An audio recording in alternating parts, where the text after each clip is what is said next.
Hey guys, welcome back to Nightmare Reads. Tonight, we're heading deep into the rain-soaked woods, up lonely mountain trails, and into places where the silence feels heavy enough to follow you home. This is a collection of 10 true, unsettling hiking horror stories, the kind that might make you think twice before stepping onto an empty trail after dark. This video is part 1 of our new hiking horror series. If you're enjoying this deep dive into the woods and want to catch part 2 next weekend, make sure to hit the like button, subscribe to the channel, and press the bell icon so you're the first to know when the next nightmare drops. Get comfortable, grab a blanket, let the rain settle in, and let's dive into the darkness.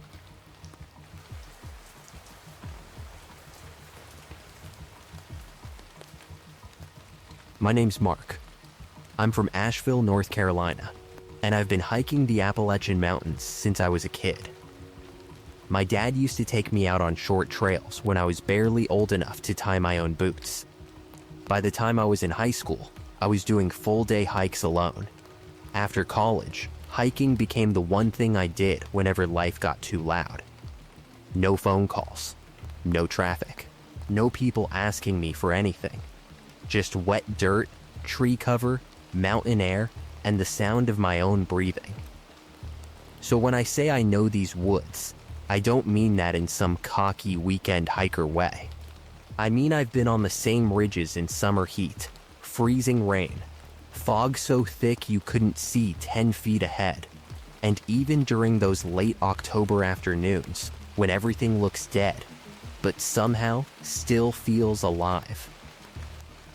That's why what happened to me last October bothers me so much. Because I wasn't lost. At least, not at first. It was a Tuesday, late in the season. I remember that because I had taken the day off work after a really rough week. Nothing dramatic. Just one of those weeks where every little thing stacks up until you feel like you need to disappear for a while. I checked the forecast that morning. It said light rain, low wind, temperatures in the upper 40s. Not exactly ideal hiking weather, but I actually liked rainy hikes. Trails were emptier, the forest smelled stronger, and everything felt more private. I packed a rain shell, extra socks, a headlamp, a small first aid kit, my usual knife, 2 bottles of water, and a sandwich I had wrapped in foil. The trail I chose was a side trail outside of Asheville, one that connects to an older ridge route if you know where to branch off. It's not some secret place, but it also isn't the kind of trail tourists casually wander onto. No scenic overlook signs, no wooden boardwalks, no neat little map stands, just a gravel pull-off, a faded trail marker, and a narrow path that disappears into the trees. I pulled into the little parking area around 10:20 in the morning. There were no other cars. That didn't surprise me. It was raining harder than expected by then. Not storming, not thundering, just this relentless cold downpour that looked like it had no intention of stopping. The kind of rain that soaks into your sleeves, even when you're wearing waterproof gear. The kind that makes the whole forest feel muffled. Before getting out, I sat in my car for a minute and listened to the rain hit the windshield. Something about it felt heavier than usual. I almost turned around right there. I even started the engine again for a second, but then I told myself I was being soft. I had hiked in worse. I had wanted solitude, and now I had it. So I killed the engine, zipped up my jacket, locked the car, and headed in. The first mile was normal. Miserable, but normal. The trail was muddy, and the leaves were slick under my boots. The trees were almost completely bare, except for the stubborn brown leaves that still clung to the branches. Every now and then, a gust of wind would push rain sideways through the trees, and I'd lower my head and keep moving. I remember thinking how quiet everything was. Usually, even in rain, you hear something. Birds, squirrels, branches creaking, water running somewhere below you. But that day, the forest felt like it had been muted. All I could hear was the rain tapping on my hood and the wet crunch of my boots. About 2 miles in, I reached the split. The main trail curved left and continued toward the ridge. The side trail, the one I usually took, cut right through a tighter section of woods. It was supposed to shave maybe 40 minutes off the hike if you were headed toward the upper overlook. I had taken that shortcut at least a dozen times. That's why I noticed right away that something was off. The trail marker was wrong. Normally, there was a faded blue blaze painted on a tree at the split. It had been there for years, chipped and weathered, but still easy enough to recognize. That morning, it was gone. Not painted over, not faded. Gone, in its place, on the same tree, were 3 long scratches carved into the bark. They were deep, uneven, and fresh enough that the exposed wood underneath looked pale against the wet outer bark. They weren't clean marks like a park worker would make. They looked rushed. Angry, almost, like someone had dragged a knife or a nail down the trunk. I stood there for a minute, rain dripping from my hood, staring at those scratches. My first thought was vandalism. People do stupid stuff in the woods all the time. Carve initials into trees, stack rocks, spray paint signs, leave beer cans in places they shouldn't. So I tried not to make a big deal out of it. But then I noticed another tree about 20 feet down the side trail. Same 3 scratches. Then another one farther in. Same thing. 3 vertical gouges in the bark, all pointing deeper into the woods. That's when I got that small, cold feeling in my stomach. Not fear yet. More like that little warning your body gives you before your brain has enough information to explain why. I told myself the scratches were probably made by some bored hiker marking the path. Dumb, but not dangerous. So I kept going. For the next half mile, the trail looked mostly normal, except for those marks. Every few minutes, I'd see them on another tree. Always 3 scratches, always on the right side of the path, always just visible enough through the rain that they pulled my eyes toward them. Then, the path started to narrow. That was the first thing that really bothered me. The shortcut had always been narrow, but not like this. Now the brush was pushing in from both sides, wet branches slapping my sleeves and snagging my backpack. Thorny vines crossed the trail in places where I didn't remember there being any. A few times, I had to duck under low branches that seemed too thick to have grown there recently. Still, I pushed forward. I kept telling myself rain changes things. Trails look different in bad weather. Fallen leaves cover familiar spots.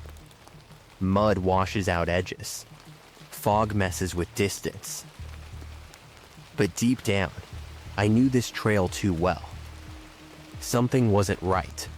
A little farther in, I found the first boot print. It was in the middle of the trail, pressed deep into a patch of mud. I stopped. The print was fresh.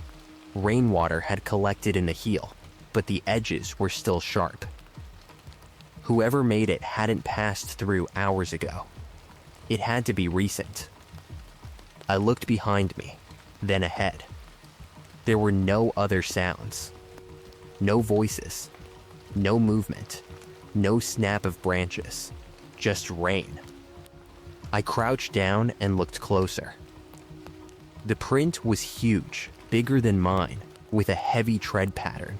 It sank so deep into the mud that it looked like the person had been carrying something heavy. Next to it was another print, then another, all going the same direction I was going. Deeper in. I glanced back toward the way I had come. There were no prints behind me except mine. That meant whoever made them was ahead of me. My first instinct was to call out. Something normal like, "Hey, anyone up there?" But I didn't. I don't know why. Maybe because the forest felt too quiet. Maybe because some part of me didn't want whoever was ahead to know I was there. I stood back up and wiped rain off my face. Then I noticed something hanging from a branch just off the trail. It was a strip of cloth. At first I thought it was one of those trail ribbons surveyors use, but this wasn't bright orange or pink. It was dirty gray, maybe once white, tied in a tight knot around a small branch. It looked old, rotten, and soaked through. A few steps later, I saw another one. Then, another. They were spaced out like markers. I started to feel stupid for continuing, but there's this weird thing that happens when you're alone in the woods. You don't always react the way you think you would. You convince yourself you're being dramatic because there's no obvious danger in front of you. No guy with a mask. No animal growling. No blood on the ground. Just small things. Scratches on trees. Boot prints. Strips of cloth. A trail that didn't feel like itself anymore. I checked my phone. No service. That wasn't unusual out there, but seeing those empty bars made my chest tighten anyway.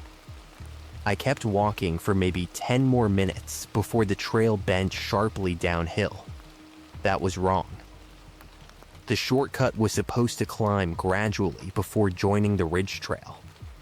It never dropped into a hollow like that. I stopped again. The rain had turned the slope into a muddy chute. Water ran down the center of it, carrying leaves and little sticks past my boots. At the bottom, through the trees, I could see a darker section of forest. Thicker, lower, almost swampy. I pulled out my map. I had an offline trail map saved, but the GPS dot was jumping around. 1 second, it showed me on the shortcut. The next second, it showed me 20 yards off trail. Then it froze completely. I muttered, "Come on, man," under my breath and tapped the screen. Nothing. That's when I heard the whistle. It was faint, but close enough that I froze. 3 notes. Low, high, low. Not a bird. Not wind. A human whistle. I turned slowly and looked uphill behind me. Nothing. The rain made everything blur. Tree trunks bled into shadows. Branches shifted just enough to make me question what I was seeing. I stood there holding my phone in one hand and my trekking pole in the other, waiting. A few seconds passed. Then, the whistle came again. This time from ahead of me. Same 3 notes. Low, high, low. My mouth went dry. I know people whistle on trails. I know sound carries weird in the mountains. I know there are normal explanations for normal things. But there was nothing normal about that whistle. It didn't sound casual, like someone hiking and entertaining themselves. It sounded deliberate, like a signal. I finally called out. "Hello?" My voice sounded pathetic in the rain. No one answered. Then, from somewhere down the slope, came a sharp metallic click. It was so clear that it cut through the rain. I stopped breathing. It wasn't a twig snapping. It wasn't a rock shifting. It wasn't my gear. It was mechanical. A clean, hard click. For a second, my mind went straight to a gun. I hated that thought. I didn't want it in my head. But once it was there, I couldn't shake it. I backed up 1 step. My boot slid in the mud, and I almost went down. I caught myself on a tree, smearing my palm against the wet bark. That tree had the 3 scratches on it too. Only these were newer. So new that little curls of bark were still hanging from the grooves. That was enough for me. I turned around and started heading back. Not running. Not yet. Running on wet mountain trails is how you break an ankle. But I moved fast, faster than I should have, slipping and catching myself, branches whipping my face, rainwater running down my neck. After maybe a minute, I realized something that made my blood go cold. The boot prints in the mud were now going both directions. One set leading in, one set leading out, and the outgoing prints were on top of mine. I stopped so abruptly I nearly fell. Someone had followed behind me, close behind me. Close enough to step over parts of my own tracks while I was walking ahead, listening to nothing but rain. I looked around, but the woods were dense and gray and moving with water. Every tree looked like a person if I stared too long. Every shadow looked like a shoulder, or a hood, or the side of a face. I whispered, "Nope." Then I started moving faster. That's when I heard the dragging sound. Behind me, not footsteps. Dragging, something heavy being pulled through mud and leaves. Scrape, scrape. I didn't turn around at first. I just kept moving, trying to convince myself it was a branch sliding downhill in the rain. But the sound matched my pace. When I slowed down, it slowed down. When I sped up, it sped up. I finally looked back. At first, I saw nothing. Then, maybe 40 yards behind me, between 2 dark tree trunks, I saw a shape. A person. They were standing half hidden behind the trees, wearing a dark rain jacket with the hood pulled so low I couldn't see their face. One arm hung at their side. The other arm was bent, like they were holding something close to their body. I didn't wait to figure out what. I ran. I know I just said running was a bad idea, and it was. I slipped almost immediately and slammed my knee into a rock. Pain shot up my leg, but adrenaline took over. I scrambled back up, grabbed my trekking pole, and kept going. The trail didn't look right anymore. That's the part that still messes with me. I knew I had come from the north side of the split, but now every direction looked wrong. The scratches on the trees seemed to point everywhere. Some were on the left side now. Some were on trees I swore I had already passed. It felt like someone had marked the forest on purpose to confuse people. The rain was so loud, I couldn't hear my own breathing. But I heard that whistle again. Low, high, low. This time it came from my right. I turned left without thinking, pushing through brush, no longer caring if I was on the trail. My jacket caught on thorns. My backpack snagged on a branch, jerking me backward so hard I almost screamed. I twisted free, felt something rip, and kept going. Then, I broke through the brush onto a path. For 1 second, I felt relief. Then I saw the tree in front of me. 3 scratches. A strip of gray cloth tied to a branch. I had looped back, or someone had made it look like I had. I stood there in the rain, chest burning, knee throbbing, trying not to panic. I pulled out my phone again. Still no service. Battery at 23%. GPS frozen. Then I noticed the small rock pile. It was on the side of the trail, built waist high out of flat stones. Too neat to be natural. Sitting on top of it was something wrapped in a clear plastic grocery bag. I don't know why I walked toward it. Curiosity is a stupid thing when you're scared. Inside the bag was a wet notebook. The cover was swollen from rain, the pages warped and gray at the edges. I didn't open it fully, just enough to see writing on the first page. It said, "Don't follow the scratches." Under that, in different handwriting, someone had written, "He moves them." My hands went numb. I dropped the notebook like it had burned me, and from somewhere behind me, maybe closer than before, I heard that mechanical click again. Then a voice. Not loud, not shouted, just calm, wrong way. I ran harder than I've ever run in my life. I don't remember the next few minutes clearly. I remember branches hitting my face. I remember slipping and sliding on mud. I remember my lungs feeling like they were tearing open.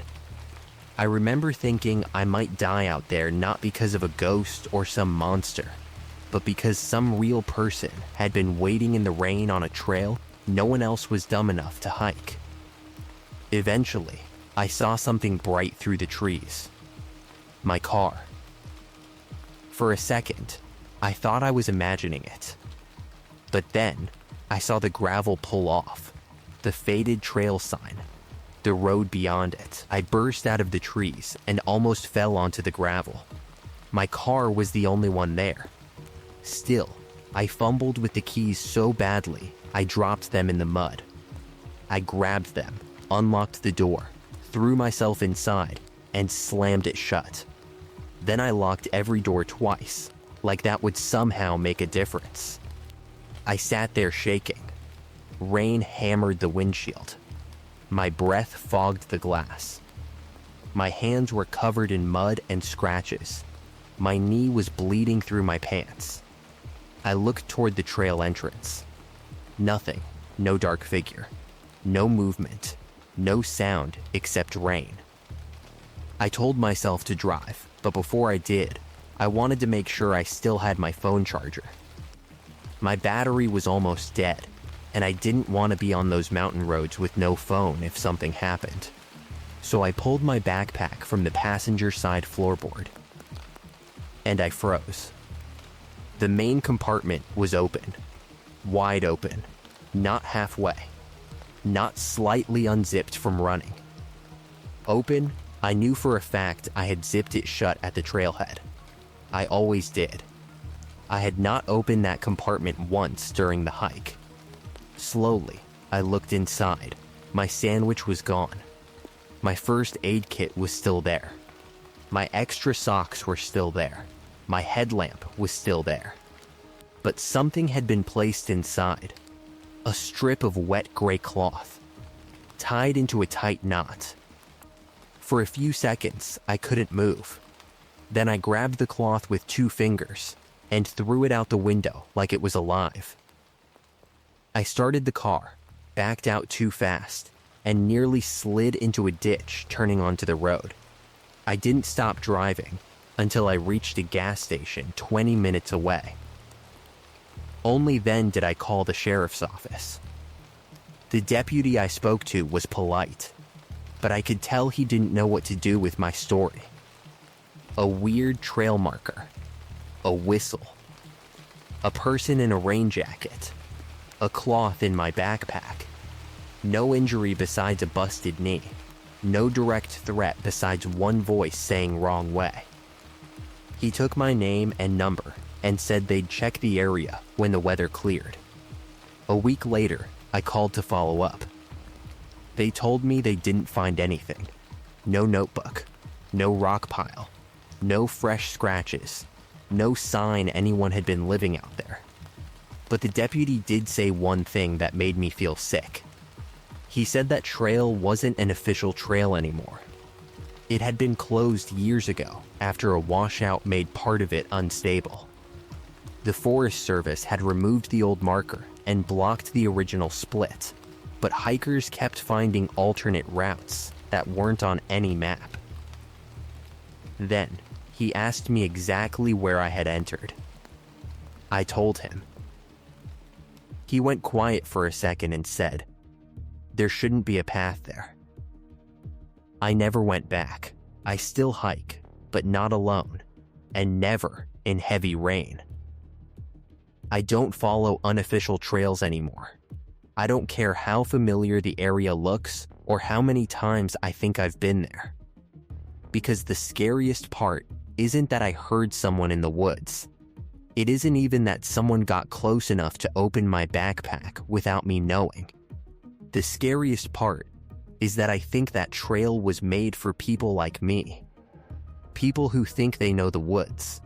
People who see something strange and keep going anyway.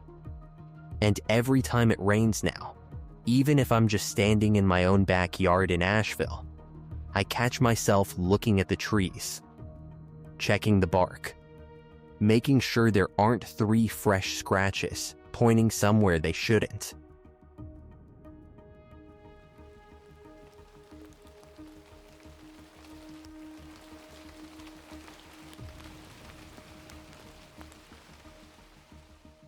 My name's Sarah.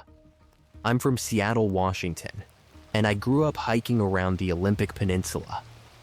If you've never been out that way, it's hard to explain what the Olympic National Forest feels like.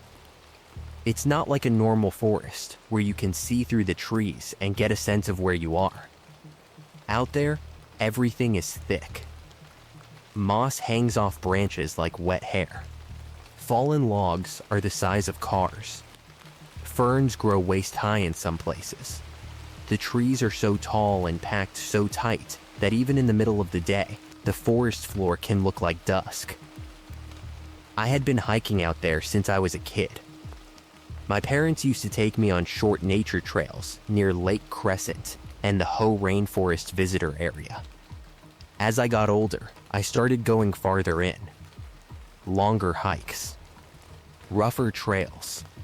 Places where you stop hearing families and tourists and start hearing only water dripping from leaves. I loved it. At least I used to. What happened to me in the Olympics was the reason I stopped doing solo overnight hikes. This was in late September, a few years ago. I had just gone through a breakup, and I wanted to clear my head. Not in a dramatic way. I wasn't trying to prove anything. I just needed to get away from my apartment in Seattle, away from my phone, away from people telling me I'd be fine. I had planned a one-night solo trek near the Hoh Rainforest side. I won't name the exact trail, because I don't want anyone going there to try to find the spot. But it was one of those routes that starts out fairly normal and then branches into less maintained backcountry sections. You need a permit, proper gear, and common sense. I had 2 of those 3. My gear was solid. I had a small 2-person tent, a sleeping bag rated for cold weather, bear spray, a headlamp, a power bank, a rain shell, extra socks, water filter, and enough food for 2 days, even though I only planned to stay 1 night. My common sense, apparently, was not as solid as I thought. I left Seattle before sunrise and reached the trailhead a little after 10 in the morning. The parking lot had a few cars in it, but not many. Mostly Subarus and pickup trucks with muddy tires, the usual Pacific Northwest mix. There was one older white van parked near the end of the lot, which I only remember because the rear windows were covered with black trash bags from the inside. At the time, I barely noticed it.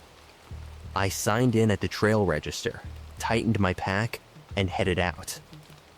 The first few miles were actually beautiful. The rain hadn't started yet, but everything was wet from the night before. The air smelled like cedar, mud, and cold water. Every surface had moss on it. The trail was soft under my boots, and the forest had that quiet, ancient feeling that makes you lower your voice even when you're alone. I passed one older couple about a mile in. They were heading back toward the trailhead, both wearing bright yellow rain ponchos. The woman smiled and said, "You going far?" I told her I was just doing one night. The man looked up at the sky and said, "Weather's turning." I laughed and said something like, "Yeah, it always is out here." He didn't laugh back. He just said, "Keep your ears open." I thought that was a weird thing to say. Not watch your step, not stay dry, not be careful. Keep your ears open. I figured he meant for wildlife or falling branches, so I told him I would and kept moving. By the time I was about 4 miles in, the sky started getting darker. Not slowly, either. It was like someone had lowered a lid over the whole forest. The already dim light turned flat and gray. The tree trunks looked black. The moss looked almost neon. Then the rain started. At first it was gentle, just a steady tapping on leaves. I actually liked it. Rain in the Olympics feels natural, like the forest is finally doing what it was built to do. But within 20 minutes, it turned mean. The trail became slick. Roots that had been easy to step over turned into traps. Mud started sucking at my boots. Every branch I brushed against dumped cold water down my sleeves.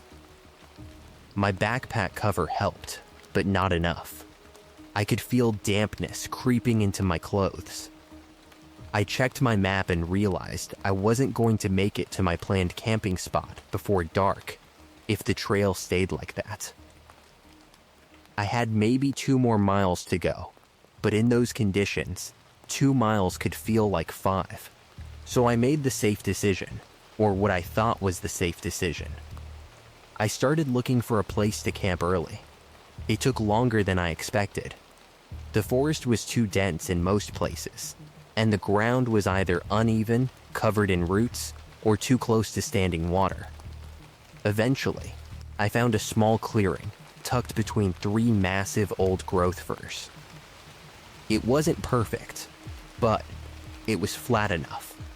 There was a nurse log on one side, a cluster of ferns on the other, and enough space to pitch my tent without sleeping directly in a puddle. I remember standing there for a second, looking around and listening. The rain was loud, but underneath it, the forest felt empty. I didn't hear voices. I didn't hear footsteps. I didn't hear anyone else setting up camp nearby. That made me feel better. I threw up my tent as fast as I could. My fingers were stiff from the cold, and the rain kept getting into my eyes. By the time I crawled inside, my pants were soaked from the knees down, and my hair was damp even under my hood. I changed socks, wiped down what I could, ate half a protein bar, and tried to settle in. The inside of a tent during heavy rain has a weird effect on your mind. It becomes your whole universe. You can't see more than a few feet in any direction. The nylon walls are thin enough that you know they won't protect you from much, but they also block your view of everything outside. You end up listening harder than you ever listen in normal life. Every drop sounds close. Every drip sounds like movement. Every branch tap sounds like a finger. By 6 p.m., it was basically dark. I checked my phone. No service. That wasn't surprising. I put it on airplane mode to save battery and sent a message to my sister through my satellite messenger, just saying I had set camp early because of rain and was okay. Then I got into my sleeping bag and tried to relax. For a while, nothing happened. Just rain. Heavy, constant rain. I must have dozed off around 9:30 because I woke up later with that confused feeling where you don't know where you are for a second. The tent was completely dark. My face was cold. My shoulders were tense for some reason, like my body had woken up before my brain did. Then I heard it. A whistle. 2 notes. High. Then low. Clear as day. It came from somewhere outside the tent, deep in the trees. I opened my eyes and didn't move. At first, I thought I had dreamed it. That happens sometimes when you're half asleep. Your brain mixes a noise from outside with whatever dream you were having. So I stayed still and listened. The rain kept hammering the tent. Nothing else. I was just starting to convince myself it had been nothing when it happened again. Same whistle. High, then low. This time, I sat up so fast my sleeping bag twisted around my legs. It sounded human. Not like wind through a branch. Not like an owl. Not like some random animal call. It sounded like someone putting 2 fingers in their mouth and whistling, except softer. Controlled, almost careful. I grabbed my headlamp, but didn't turn it on. That was my first real moment of fear, because the second I turned on a light, whoever was out there would know exactly where I was sitting inside the tent. I held my breath and waited. Another whistle came. But this one was farther away, still high-low. It sounded like it came from my left this time. That made no sense. The first 2 had come from behind the tent, somewhere near the thicker trees. This one was off to the side. I whispered, "What the hell?" My own voice sounded too loud. I reached for my bear spray and pulled it into my lap. I kept the safety on, but my thumb rested against it. I told myself there were normal explanations. Maybe another camper had gotten turned around and was trying to signal someone. Maybe a group was nearby and I just couldn't hear their voices because of the rain. Maybe someone was calling a dog. But no one called out. No one said hello. No one asked for help. It was just that whistle. High, then low. Always 2 notes. After a few minutes, I forced myself to unzip the smallest part of the tent door, just enough to peek out. That was a stupid idea. The second I opened it, cold rain blew into my face. I couldn't see anything except black tree trunks and silver streaks of rain. My clearing looked smaller than it had earlier, like the forest had leaned inward after dark. I clicked my flashlight on for less than a second and swept it across the trees. Nothing. No person. No animal. No reflective eyes. I turned it off and zipped the tent shut again. My hands were shaking. I sat there for a long time, maybe 20 minutes, maybe an hour. It's hard to tell time when you're scared. The rain never let up. My legs started to cramp from sitting in the same position. My back hurt from leaning forward. Then something touched the tent. Not hard, just a slow press against the fabric near the back corner. I stopped breathing. The nylon pushed inward maybe 2 inches, right beside where my backpack was sitting. At first, I thought it might be a branch weighed down by water, but there were no branches low enough on that side. I knew that because I had cleared the area before setting up. It also wasn't random. It pressed in, held there, then released. A few seconds passed. Then it pressed again. This time, lower, like someone was using a hand. I gripped the bear spray so hard my fingers hurt. I wanted to scream. I wanted to yell, "I have bear spray," or "get away from my tent," or something tough and confident. But I couldn't make my voice work. The pressure disappeared. Then came the whistle again. Right outside. High, then low.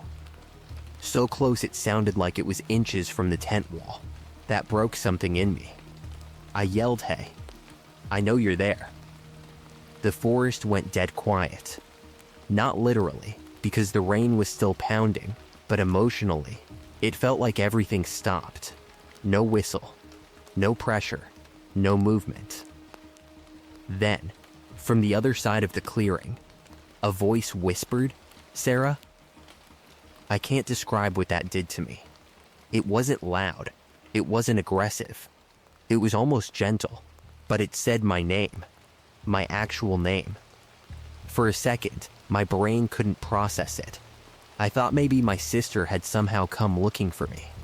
Then I remembered I was 6 or 7 miles into the forest in a rainstorm, in the middle of the night with no service.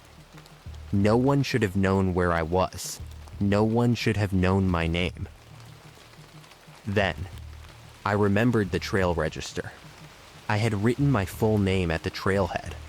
Anyone who came in after me could have seen it. That realization didn't make me feel better. It made everything worse. I didn't answer. The voice came again. "Sarah?" This time it was from farther away. Same direction as the first whistle. I stayed completely still. A minute later, I heard footsteps. Slow, heavy steps in mud. Not animal steps. Not branches. Boots.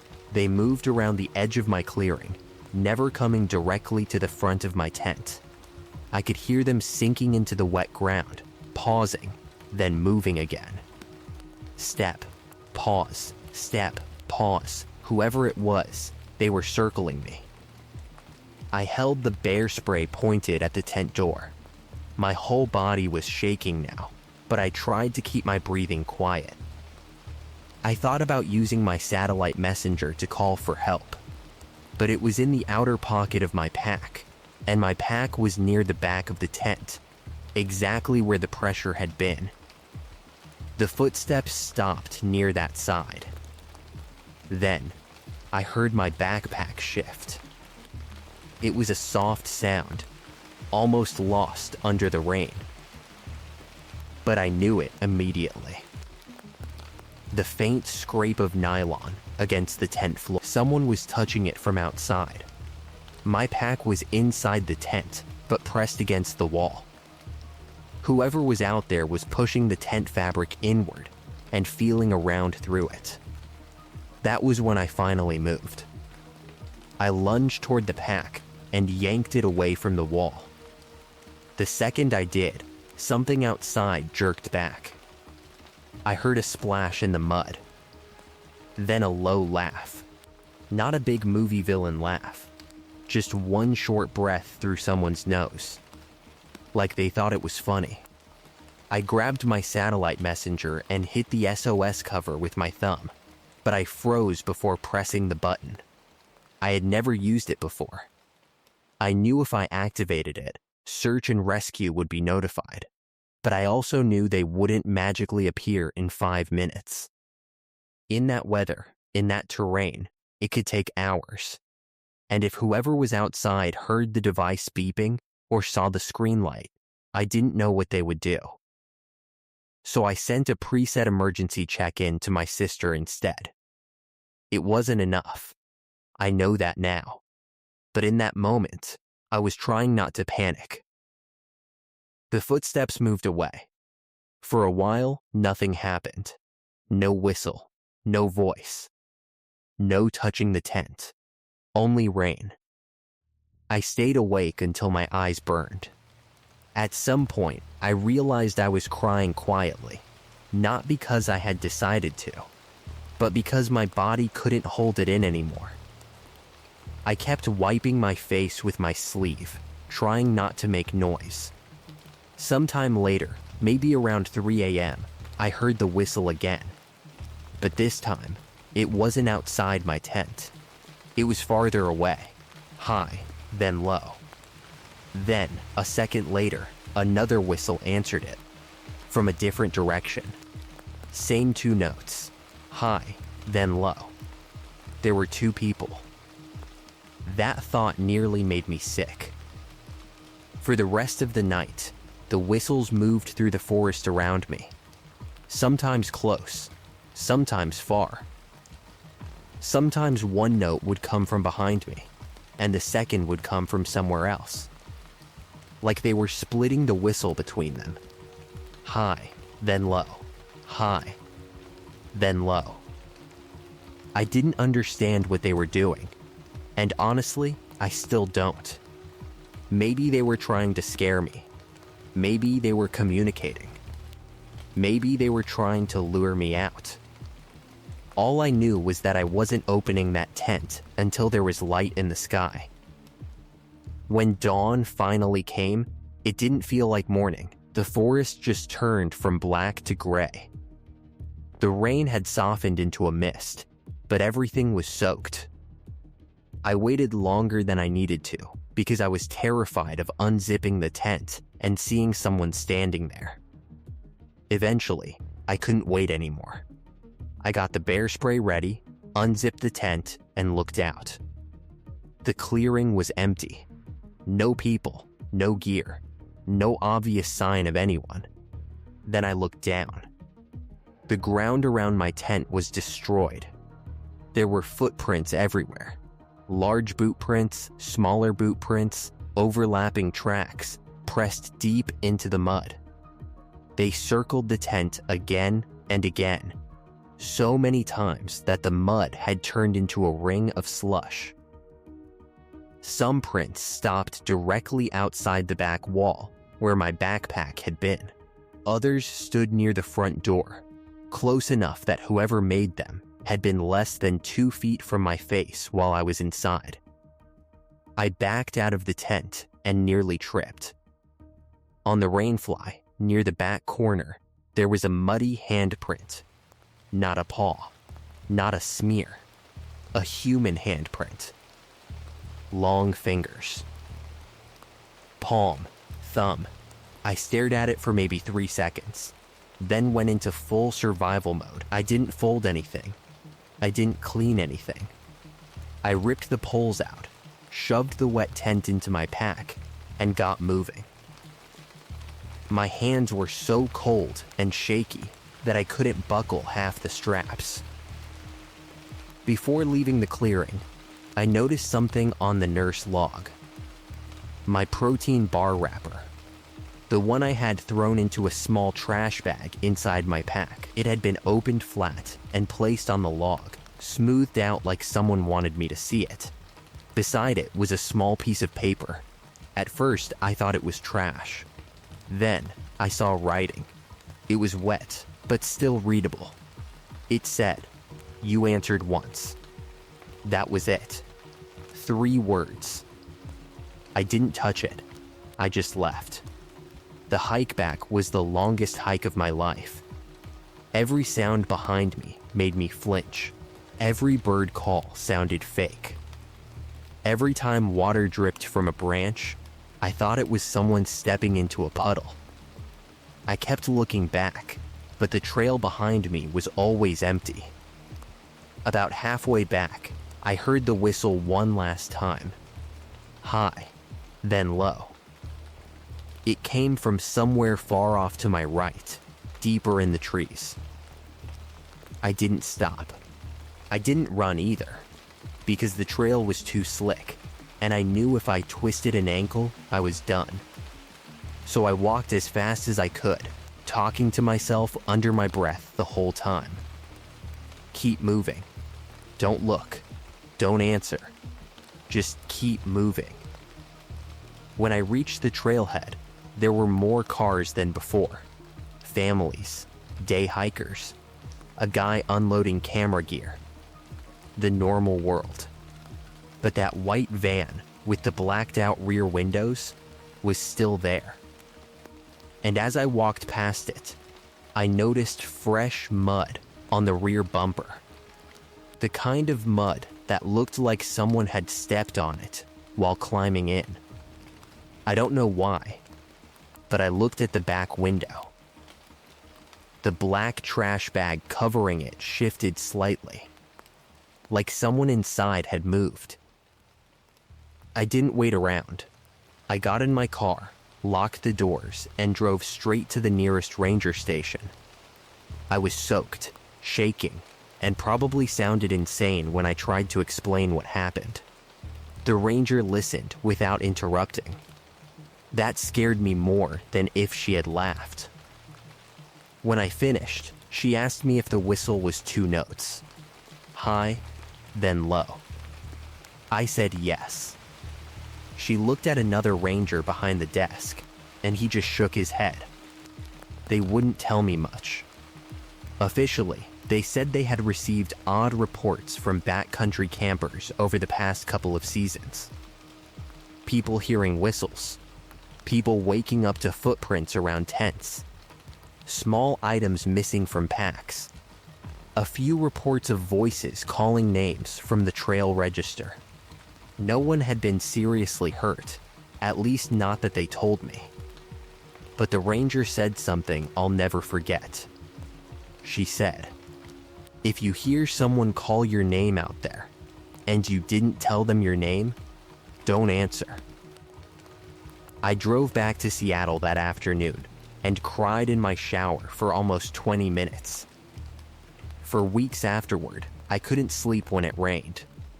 Every time water tapped against my window, I'd hear that whistle in my head. High, then low. High, then low. I changed the way I hike after that. No more solo overnights. No writing my full name on open trail registers if I can avoid it. No camping in hidden little clearings that feel too quiet. And if I hear something outside my tent at night, I don't call out anymore.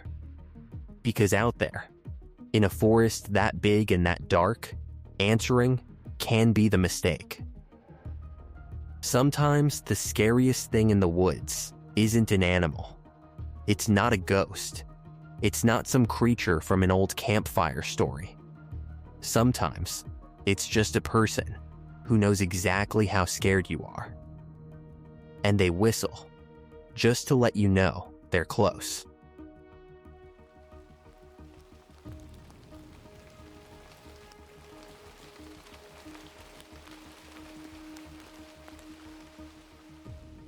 My name's Jason. I'm from Richmond, Virginia, and I've been camping in the Blue Ridge Mountains since I was a teenager. Shenandoah National Park was always one of those places I felt comfortable in. Maybe too comfortable. If you're from Virginia and you spend enough time outdoors, Shenandoah starts to feel familiar in a way that can make you careless. The trails are well marked. Skyline Drive is never impossibly far away. And during the busy season, you're almost always within a few miles of another hiker, a family, a campground, or at least a road crossing. That's what I used to tell myself, anyway, compared to some remote wilderness areas. Shenandoah doesn't feel like the kind of place where something truly bad could happen. It feels safe, beautiful, managed, predictable. But about 2 years ago, I had an experience there that changed how I look at backcountry camping completely. It happened in late October. I had planned a 3-day solo loop through a section of the park I'd hiked before, not too far from the Central District.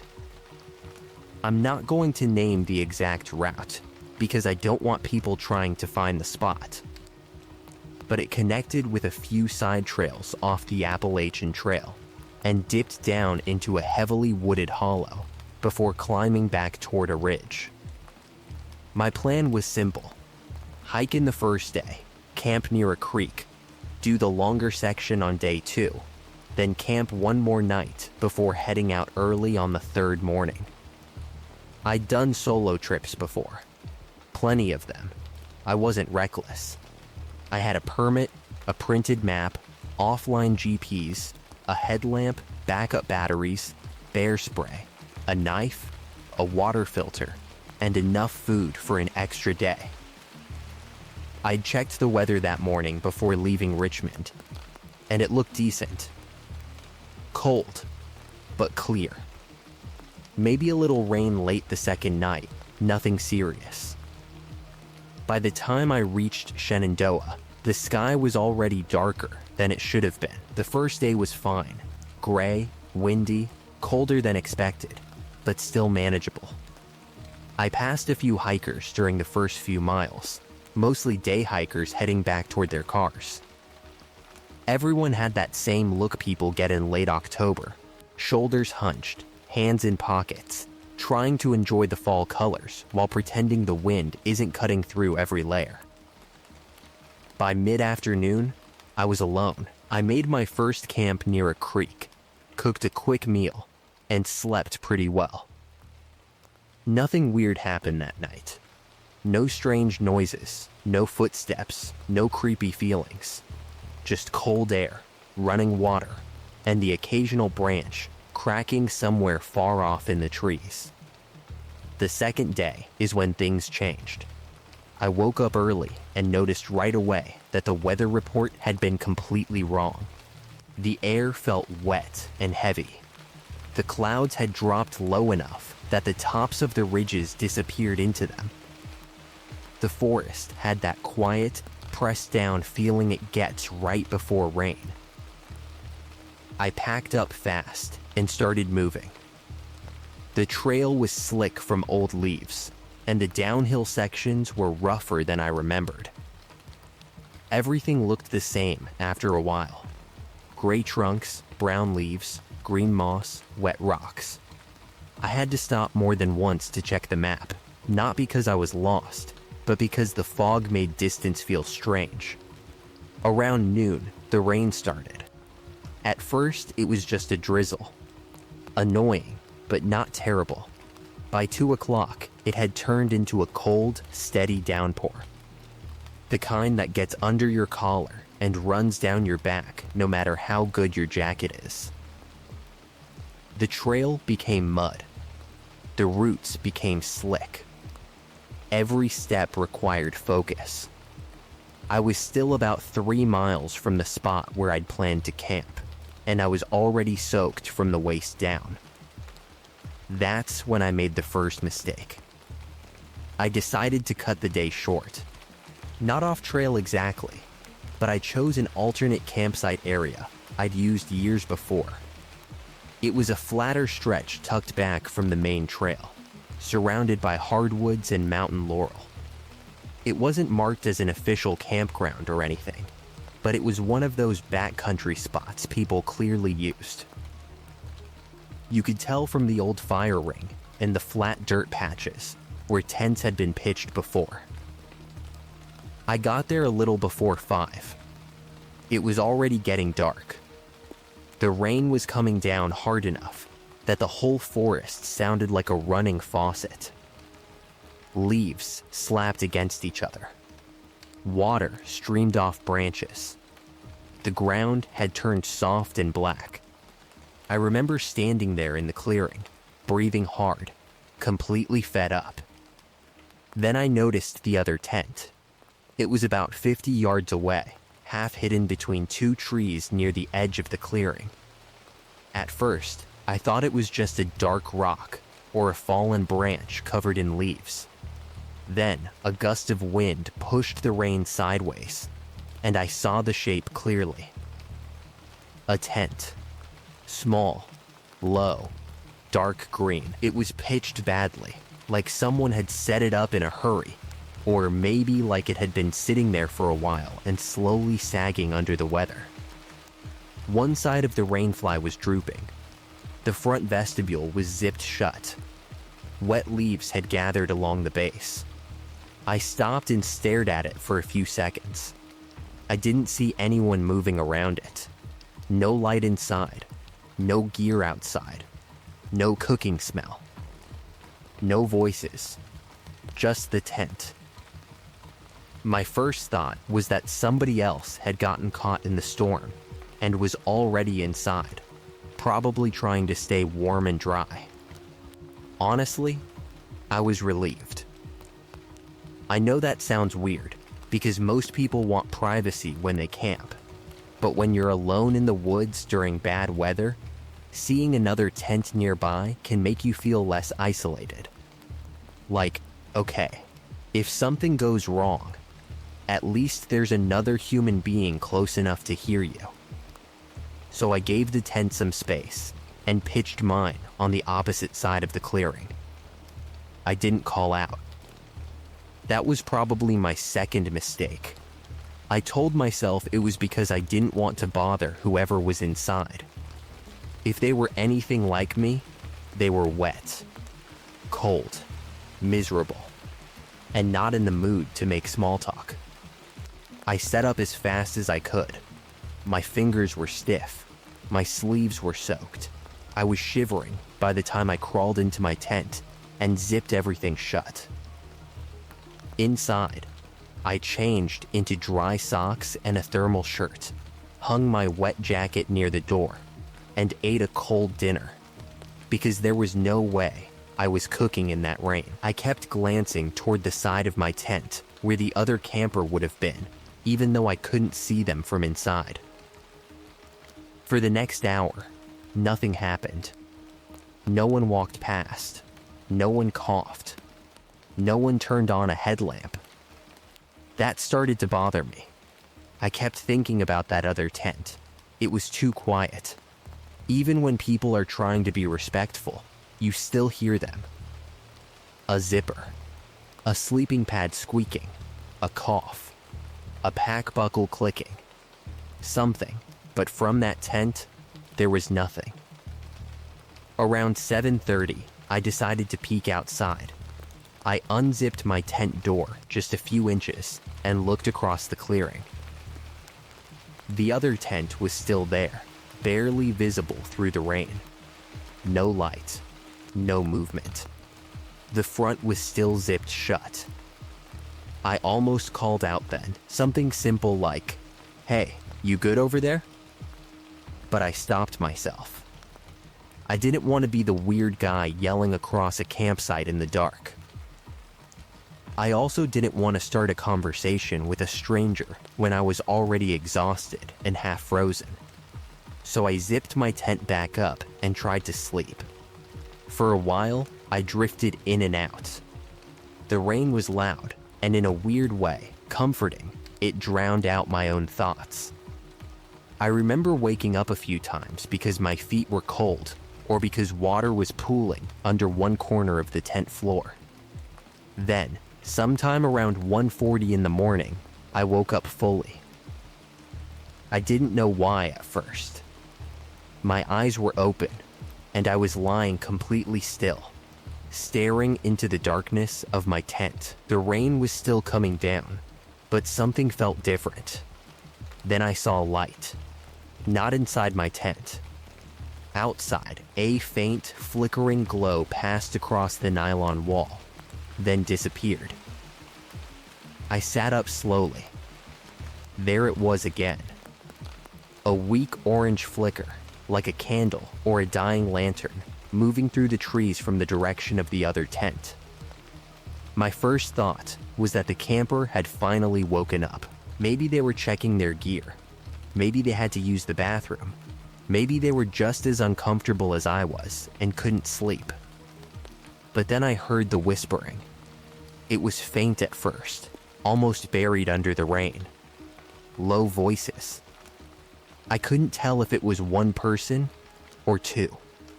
The sound rose and fell in a strange rhythm, like someone repeating something under their breath.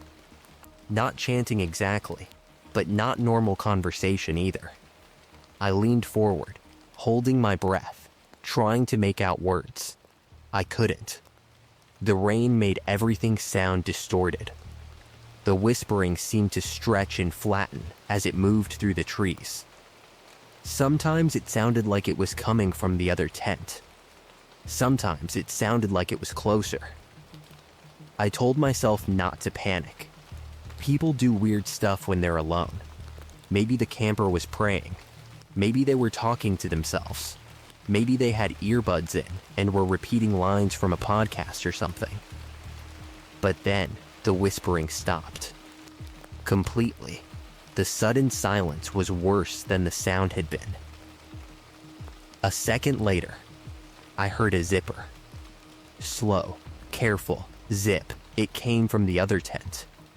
I didn't move. Another few seconds passed. Then something dragged across the ground.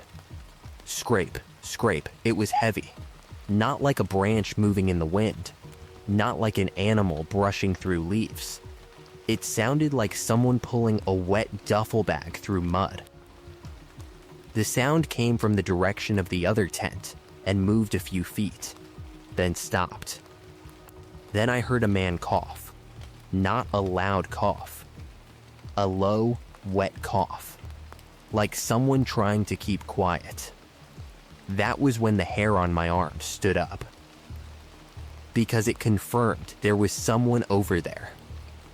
Someone had been in that tent the whole time. I grabbed my knife from the little pocket near my sleeping pad. I didn't plan on using it. I just needed to hold something. My hand wrapped around the handle so tightly my fingers started to ache. The whispering started again. This time, I caught a few words. Not yet. Then, another voice, lower than the first, said something I couldn't understand. My chest tightened. 2 people. There were 2 people in or near that tent. I sat there, frozen, listening. The dragging sound came again. Scrape, thump, scrape, thump. This time it moved farther, away from the other tent, and toward the center of the clearing. Toward me. I knew I should turn on my headlamp. I knew I should yell something. Make it clear I was awake and armed, and not an easy target. But the fear of drawing attention to myself was stronger than the fear of doing nothing. So I stayed quiet. The sound stopped about 20 feet from my tent. Then came a new sound. Plastic crinkling. Very soft. Like someone opening a grocery bag. I could hear breathing now. Slow, uneven breathing just outside my tent. My mind started racing through every possible explanation. Maybe someone was drunk. Maybe they were lost. Maybe they were injured. Maybe they had a medical emergency. Maybe I was about to ignore someone who needed help. But then the whispering came again. Right outside. A man's voice said, "He's awake." I felt my stomach drop so hard it was like falling. There was no question anymore. They knew I was there. They were outside my tent. And they were talking about me. I tightened my grip on the knife and forced myself to speak. "Hey." My voice cracked. I cleared my throat and tried again, louder. "Hey. I know you're out there.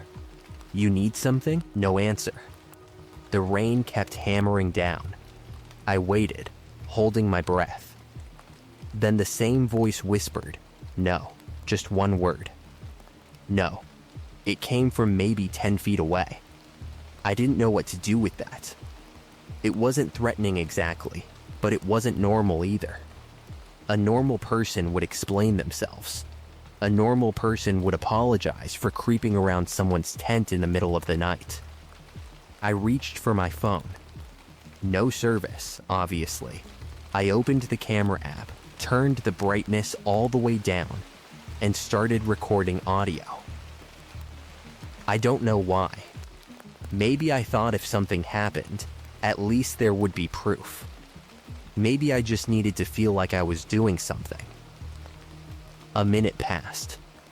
Then 2. The breathing moved away. The dragging sound started again, this time heading back toward the other tent. I let out a breath I didn't realize I'd been holding. Then, through the thin wall of my tent, I saw a shadow. It passed between me and the faint glow outside. A tall, thin shape. It stopped right in front of my tent door. I could see the outline of legs. Boots, the bottom of a rain jacket. Whoever it was stood there without moving. I stared at the zipper on my tent door, waiting for it to move. It didn't. Instead, the person leaned down. The shadow lowered until it was right outside the mesh, only the rainfly and nylon between us. Then the person whispered, "You alone?" I didn't answer. I couldn't. They asked again, "You alone?" I thought about lying. I thought about saying my friends were nearby, or that my brother was coming back any second, or that I had already called rangers. But my mouth wouldn't work. After a few seconds, the person stood up. Then they walked away. I heard the dragging again, moving back toward the other tent. Then the zipper of that tent opened and closed. Zip. After that, the whispering continued for a long time. I stayed sitting upright with the knife in my hand, my phone recording in my lap. I didn't sleep.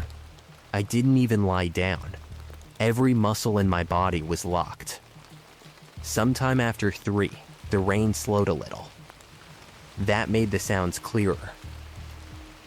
I could hear movement inside the other tent now. Shifting.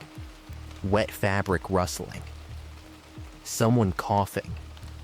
Something being dragged around. Once, I heard what sounded like a metal cup fall over, followed by a harsh whisper. Then, around 4:15, there was a loud groan. It came from inside the other tent. A long, strained sound. Not a ghost sound. Not some dramatic horror movie noise. A real human groan, full of pain or effort. Then one of the men said, "Stop it." A few seconds later, the dragging sound started again. This time, it was inside the tent. That's when a thought hit me that made my skin go cold. What if the tent wasn't theirs? What if someone else had been in it first? I had no proof. I didn't see anything. But once that thought entered my head, I couldn't get rid of it. I stayed frozen until the sky slowly began to turn gray. Morning in a rainstorm doesn't really feel like morning. The darkness just gets thinner. Shapes start to appear. Tree trunks, ferns, wet leaves, the sagging line of your rainfly. Around 6:30, I finally heard movement outside again. Footsteps, 2 sets. They moved away from the other tent and toward the tree line on the far side of the clearing. I didn't dare open my tent, but I listened as hard as I could. The steps faded into the woods. Then, nothing. I waited another 30 minutes, then another 20. Only when I was sure I hadn't heard anything for a long time did I unzip my tent and look outside. The clearing was empty. The rain had become a thin mist. My hands were shaking so badly I could barely get my boots on. The other tent was still there. It looked exactly the same as it had the night before. Dark green. Sagging rainfly. Zipped front. Leaves stuck to the base. For a second, I thought about packing up and leaving without going near it. That would have been the smart thing to do. But I couldn't. I had heard people over there all night. I had heard a groan. I had heard dragging. If someone was hurt inside and I walked away, I'd have to live with that. So I grabbed my bear spray in one hand, my phone in the other, and slowly walked toward the tent. Every step felt wrong. The ground between my tent and theirs was torn up with footprints. Not animal tracks. Boots, several different patterns, overlapping in the mud. Some fresh. Some half filled with rainwater. The dragging marks were there too.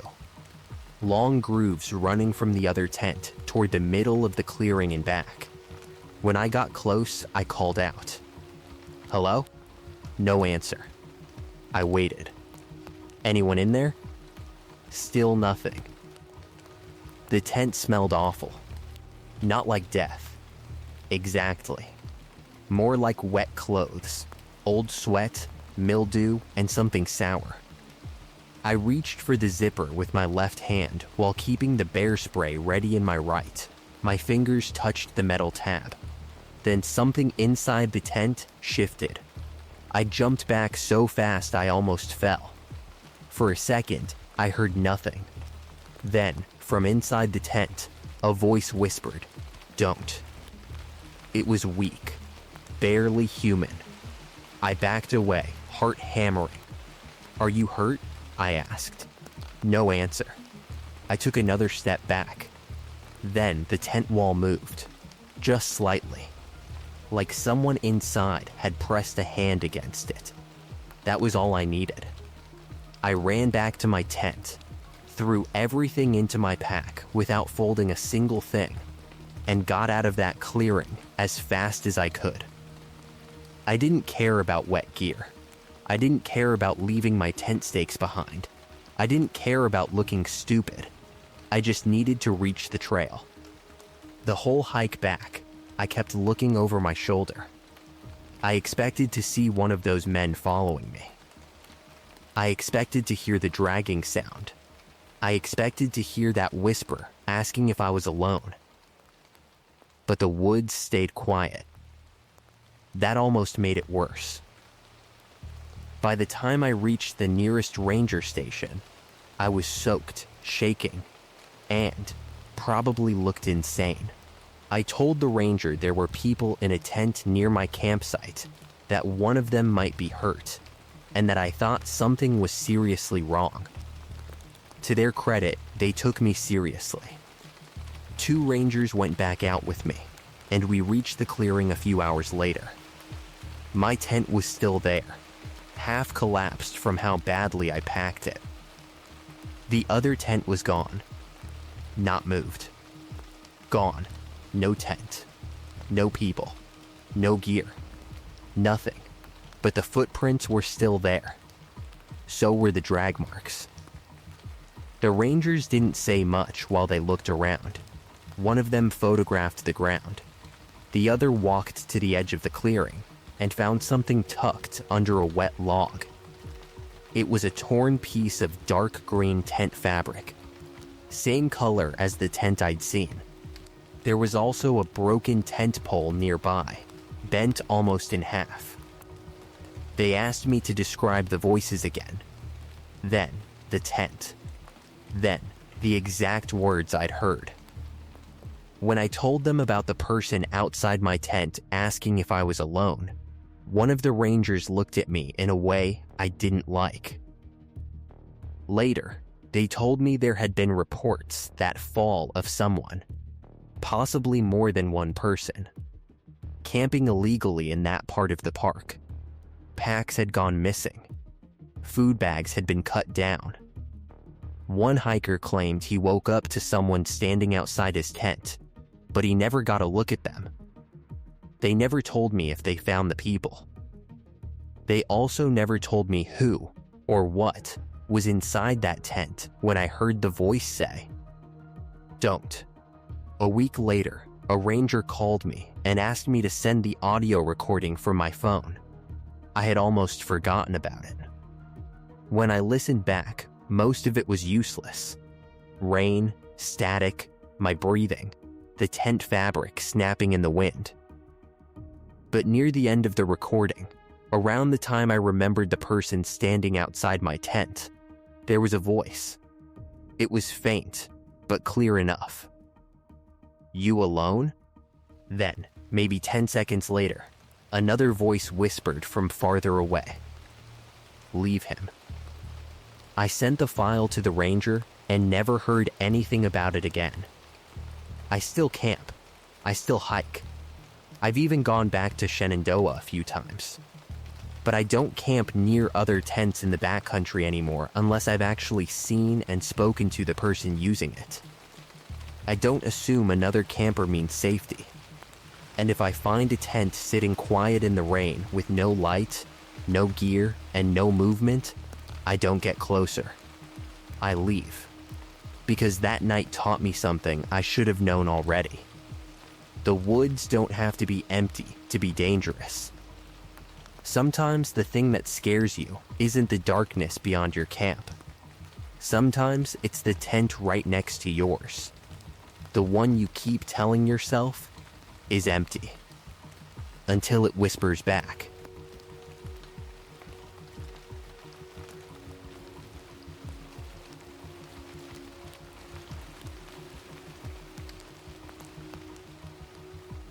My name is Dave, and I'm from northern New Hampshire. I've lived here my whole life, and if there's one place I've always felt like I belonged, it was the White Mountains. Some people have bars they go to after work. Some people have gyms. Some people have friends they call when life gets heavy. For me, it was always the mountains. I'd throw a pack in my truck, grab coffee before sunrise, and spend the day climbing over wet rocks, roots, and granite until whatever was bothering me felt smaller. If you've hiked in New Hampshire, you know the trails don't play around. They're not smooth dirt paths with pretty railings and easy switchbacks. They're steep, rocky, slick, and mean. Half the time, you're not even walking. You're stepping from rock to rock, grabbing trees, crawling over roots, and trying not to twist an ankle 5 miles from your car. But I loved that. I knew those mountains well. I knew which ridges got hammered by wind. I knew which trails turned into streams after rain. I knew where the fog sat in the valleys and where the rocks stayed slippery even when everything else looked dry. At least, I thought I knew them. This happened in late October, about 3 years ago. I had a free Saturday and decided to hike one of the less popular peaks off a side trail in the White Mountains. I'm not going to give the exact name, partly because I don't want people going up there looking for anything, and partly because even saying the name still makes me uncomfortable. It wasn't one of the famous peaks that gets packed with tourists. No giant parking lot, no steady line of people taking summit pictures. It was one of those quieter climbs locals like because it gives you a good workout without dealing with crowds. The full hike was supposed to take around 6 hours, maybe 7 if I took my time. The forecast called for clouds and light drizzle. Nothing dangerous, just a classic New Hampshire fall day. Gray sky, wet leaves, cold air, and enough fog to make everything feel moody.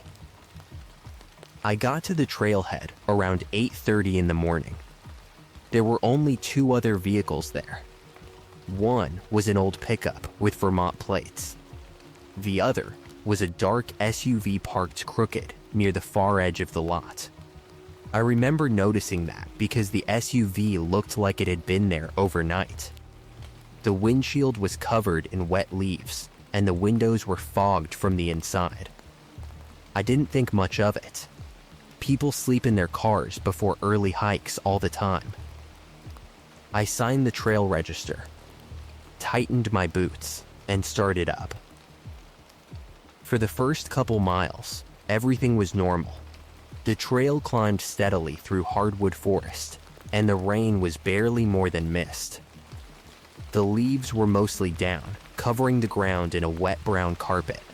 Every step made that soft, heavy sound wet leaves make when they're packed over mud. I passed one couple coming down about an hour in. They looked annoyed more than tired, like the weather had ruined their plans. The guy said, "Summit's socked in." I asked, "Bad?" He shrugged and said, "Can't see a thing. Wind's nasty up there too." The woman didn't say anything. She just kept looking behind her as they walked past me. I noticed it, but again, I didn't make anything of it. People get jumpy in fog. By late morning, the trail got steeper. The trees started thinning, and the ground turned into slick granite slabs broken up by roots. Water ran down the rock in thin sheets, and every step had to be placed carefully. I slowed down, used my hands in a few spots, and kept reminding myself not to rush. That's the thing about the White Mountains. They punish arrogance fast. About half a mile from the summit, I stopped near a cluster of boulders to drink water. The fog was thick by then, moving through the trees in slow waves. Sometimes I could see 50 feet ahead, sometimes barely 10. That's when I saw something tucked under a rock. At first, I thought it was trash, a black shape, wedged beneath a flat piece of granite, half covered by wet leaves. I almost ignored it. But I hate when people leave garbage in the woods, so I stepped closer, crouched down, and pulled it out. It was a journal, small, leather-bound, dark brown or maybe black. It was soaked through, swollen from rain, and heavier than it looked. A thin elastic band was wrapped around it, but the band had snapped and hung loose from the back cover. I looked around. No one. Just fog, rocks, dripping trees, and the sound of wind moving over the ridge. I figured someone had dropped it. Hikers lose stuff all the time. Gloves, hats, water bottles, maps. A journal was a little unusual, but not impossible. I opened it carefully, hoping to find a name or phone number. Most of the pages were ruined. The ink had bled into dark veins across the paper, turning sentences into black smears. But a few pages near the back were still readable in spots. At first, it looked like normal trail notes. Dates, weather, mileage, small observations like fog came in fast, water crossing higher than expected, found fresh tracks near camp. Then the writing changed. The neat handwriting became jagged. The lines slanted down the page. Some words were pressed so hard into the paper that the pen had nearly torn through.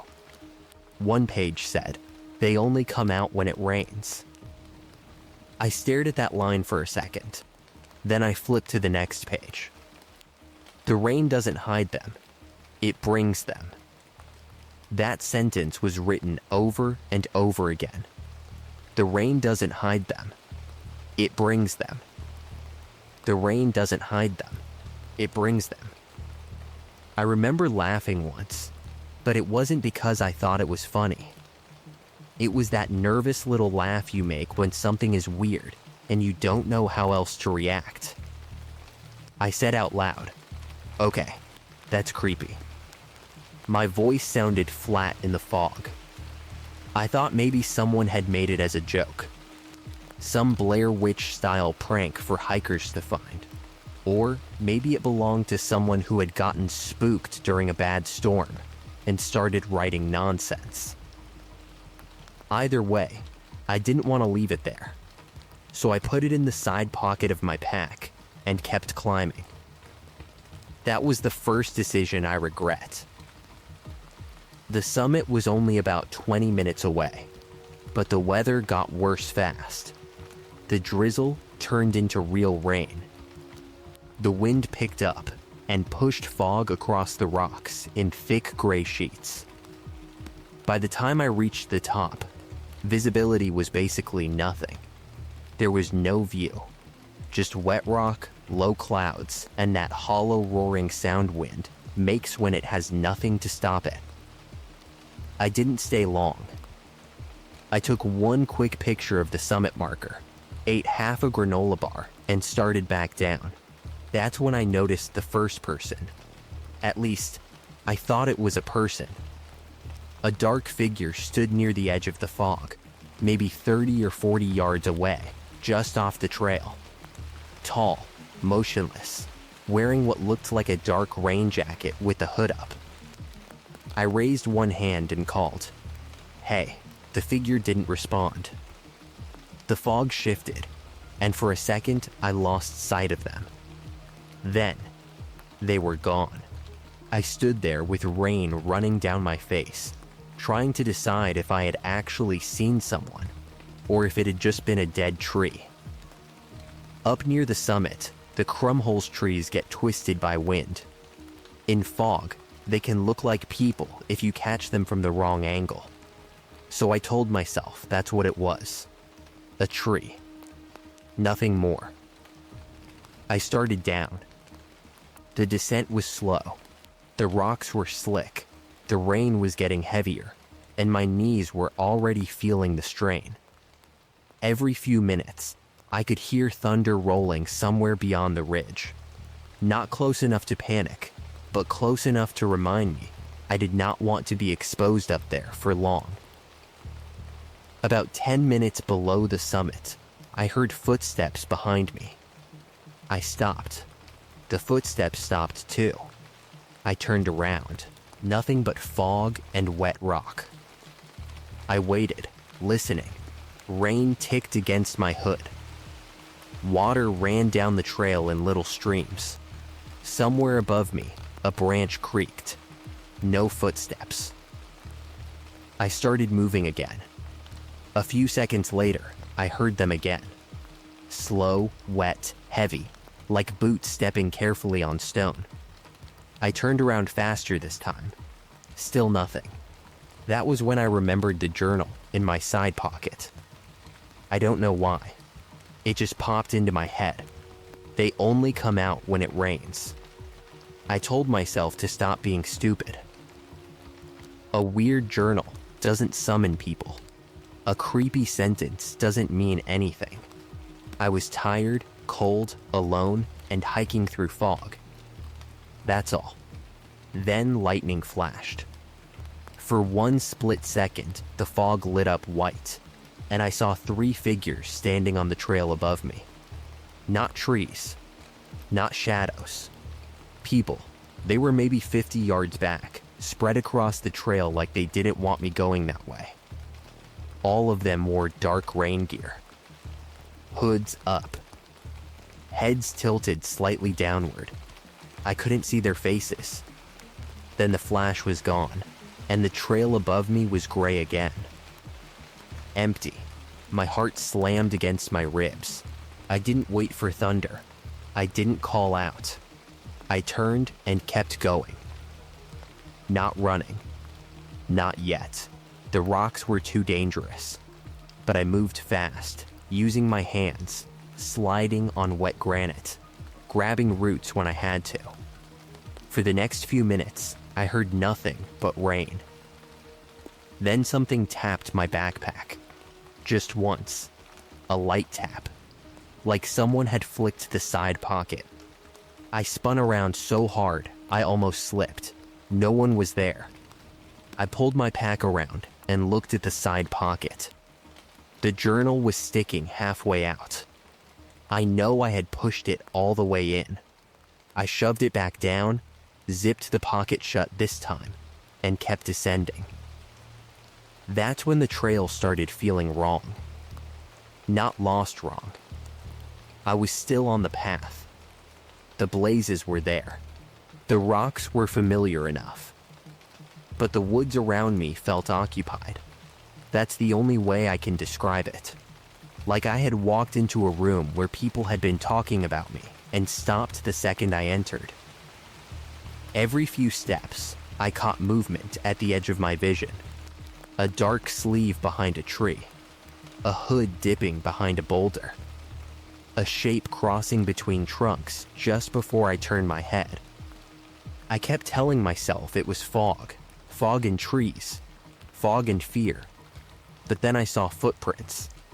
The trail had turned muddy where it dipped below the exposed rock, and there, pressed into the mud ahead of me, were several boot prints. Fresh, they weren't mine. They were coming from the opposite direction. Up the trail, toward where I had been. That meant people had passed me somehow. Except no one had. I stopped and stared at the prints, rain dripping from the brim of my hood. There were at least 3 different tread patterns. One large and wide. One narrow. One with a deep diagonal pattern across the heel. They came up the trail, stopped in a cluster, then turned off into the trees. I looked in the direction they went. The forest there was thick and steep, not a place any normal hiker would choose to walk unless they had a reason. Then I heard something from inside the trees. A low whistle. Not like story 2, not musical or sharp. This was one flat note. A signal. I backed away. A second whistle answered from farther downhill. That was when I knew I wasn't imagining things. There were people out there. More than one. And they were moving around me. I started walking again, faster now. My boots slid in the mud. My trekking pole stabbed into wet leaves. I could feel panic building in my chest, but I kept repeating one thing in my head. Get below the ridge. Get to the main trail. Get back to the truck. The rain became a downpour. It was so loud that it swallowed everything. The trail was now basically a stream, water running over my boots and carrying leaves downhill. My pants were soaked. My gloves were useless. My hands had gone numb. I slipped once and hit my hip hard on a rock. Pain shot down my leg, but I got up immediately. Behind me, above the rain, I heard someone laugh. Just one short laugh. A man's laugh. I didn't look back. Another lightning flash lit up the woods. This time, I saw one of them clearly. A person stood between two trees on the left side of the trail, maybe 20 feet away. They wore a black poncho or rain jacket, something loose that hung almost to their knees. Their hood was pulled forward, but I saw the lower half of their face. Pale skin, a dark beard, and a smile. Not a huge grin, just a small, calm smile, like he had been waiting for me to notice him. I shouted, "What do you want?" The thunder hit almost immediately after, loud enough to shake the ground. The man didn't move. I kept backing down the trail, not taking my eyes off him. Then, he lifted one hand and pointed at my backpack. At the journal. I swear every drop of blood in my body turned cold. I turned and ran. It was stupid. I knew it was stupid. Wet rocks, mud, roots, downhill trail, all of it. But fear took over. I stumbled, caught myself, stumbled again, and kept going. Branches slapped my face. Water streamed into my eyes. I could hear movement in the trees on both sides of me now. Not animals. People. They weren't crashing through the woods like they were chasing me full speed. That might have been less frightening. They were keeping pace, walking fast, letting me hear them just enough. At one point, a voice called from somewhere behind me. "Dave." I froze for half a second. Then I remembered the trail register. Just like that, the whole situation snapped into place. They knew my name because I wrote it down at the trailhead. They knew I was alone because I had signed in alone. They knew where I was going. And maybe they had been watching me since the parking lot. I ran harder. The trail eventually hit a flatter section where the trees got thicker and the fog started thinning. I knew I was maybe 2 miles from the trailhead. Not close enough to relax, but close enough to feel like I had a chance. That's when the journal slipped out of the side pocket. I heard it hit the mud behind me. I stopped. Every rational part of me screamed to leave it. But something about that journal felt dangerous to leave in the open. I don't know if I thought it had my fingerprints, or if I was afraid they wanted it back, or if I had convinced myself it was the reason they were following me. I turned around. The journal lay open in the middle of the trail, pages flapping in the rain. And standing about 30 yards behind it were the 3 hooded figures. They didn't move. The man in the center said, "That's not yours." His voice was calm, almost bored. I said, "I found it." None of them answered. The one on the left took a step forward. That was enough. I backed away, then turned and kept moving downhill. I left the journal there in the mud. A minute later, I heard footsteps again, closer this time. Then something hit the back of my leg. I looked down and saw the journal sliding across the mud beside my boot. Someone had thrown it. I stared at it, barely able to understand what I was seeing. Then a voice from the trees said, "Read the last page." I don't know why I did it. Maybe because fear makes you obedient in weird ways. Maybe because I thought if I did what they wanted, they'd leave me alone. I crouched, grabbed the journal with shaking hands, and flipped to the back. Most of the final page was ruined by water, but near the bottom, one sentence was still readable. "If they give it back, run before the thunder stops." The sky flashed again. Thunder rolled across the ridge. And I ran. I didn't care about the journal anymore. I threw it as hard as I could into the woods and sprinted downhill. I fell twice. The second time, I cut my palm open on a rock and lost one of my gloves. I didn't stop for it. The footsteps behind me got louder. For a few terrible seconds, I thought they were going to catch me. Then I heard a sound I had never been so grateful to hear. A car on the road. Distant but real. The trailhead was close. I came out of the woods practically falling forward. The parking lot was almost empty now. My truck was there. The Vermont pickup was gone. The dark SUV was still parked at the far edge. Only now, there were no leaves on the windshield. The engine was running. I could see exhaust in the cold rain. I fumbled my keys out with bloody fingers and got into my truck. I locked the doors, started the engine, and looked back toward the trail. The three figures stood just inside the tree line. Not hiding, just watching. The man in the center raised one hand. Not a wave, more like a reminder. Then, lightning flashed, and for a second, I saw the journal at his feet. I had thrown it deep into the woods. There was no way it should have been there. I didn't wait another second. I backed out of that lot so fast my tires spun in the gravel.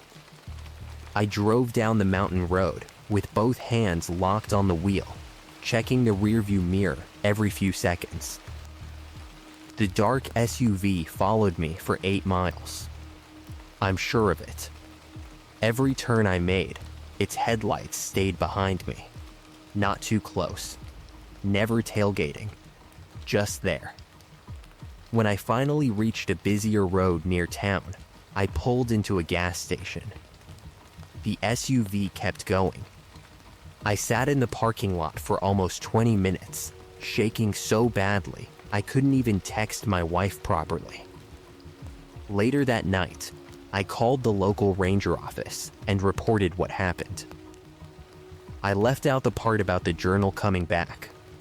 I knew how it sounded. I just told them there were 3 suspicious people on the trail, that one of them knew my name from the register, and that they had followed me. The ranger asked me to describe the SUV. When I did, he went quiet. Then he asked if I had taken anything from the summit. That question made my stomach drop. I said I found a journal, but left it behind. He didn't say much after that, just told me not to return to that trail alone, and to call them immediately if I saw the vehicle again. A few weeks later, I checked online hiking forums to see if anyone had reported anything similar. I found one old post from a hiker who had done the same peak in bad weather years earlier. The post was vague, but One line stood out. Found a notebook near the summit. Weird vibes. Put it back where it was. That was it. No follow-up. No explanation. I don't know who those people were. I don't know if they were living out there, messing with hikers, or using that journal to mark people who wandered too far into the wrong place at the wrong time. I don't know what was written in the pages that rain destroyed, and I don't want to know. I still hike the White Mountains. I'd be lying if I said I stopped completely. But I don't touch things I find on trails anymore. Not journals, not bags, not notes, not anything tucked under rocks where someone clearly meant for it to stay.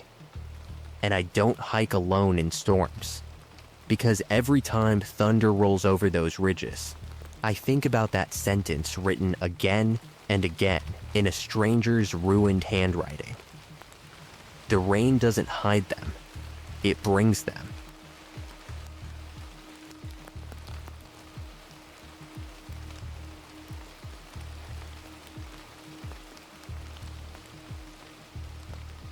My name's Alex, and I'm based out of Charlotte, North Carolina.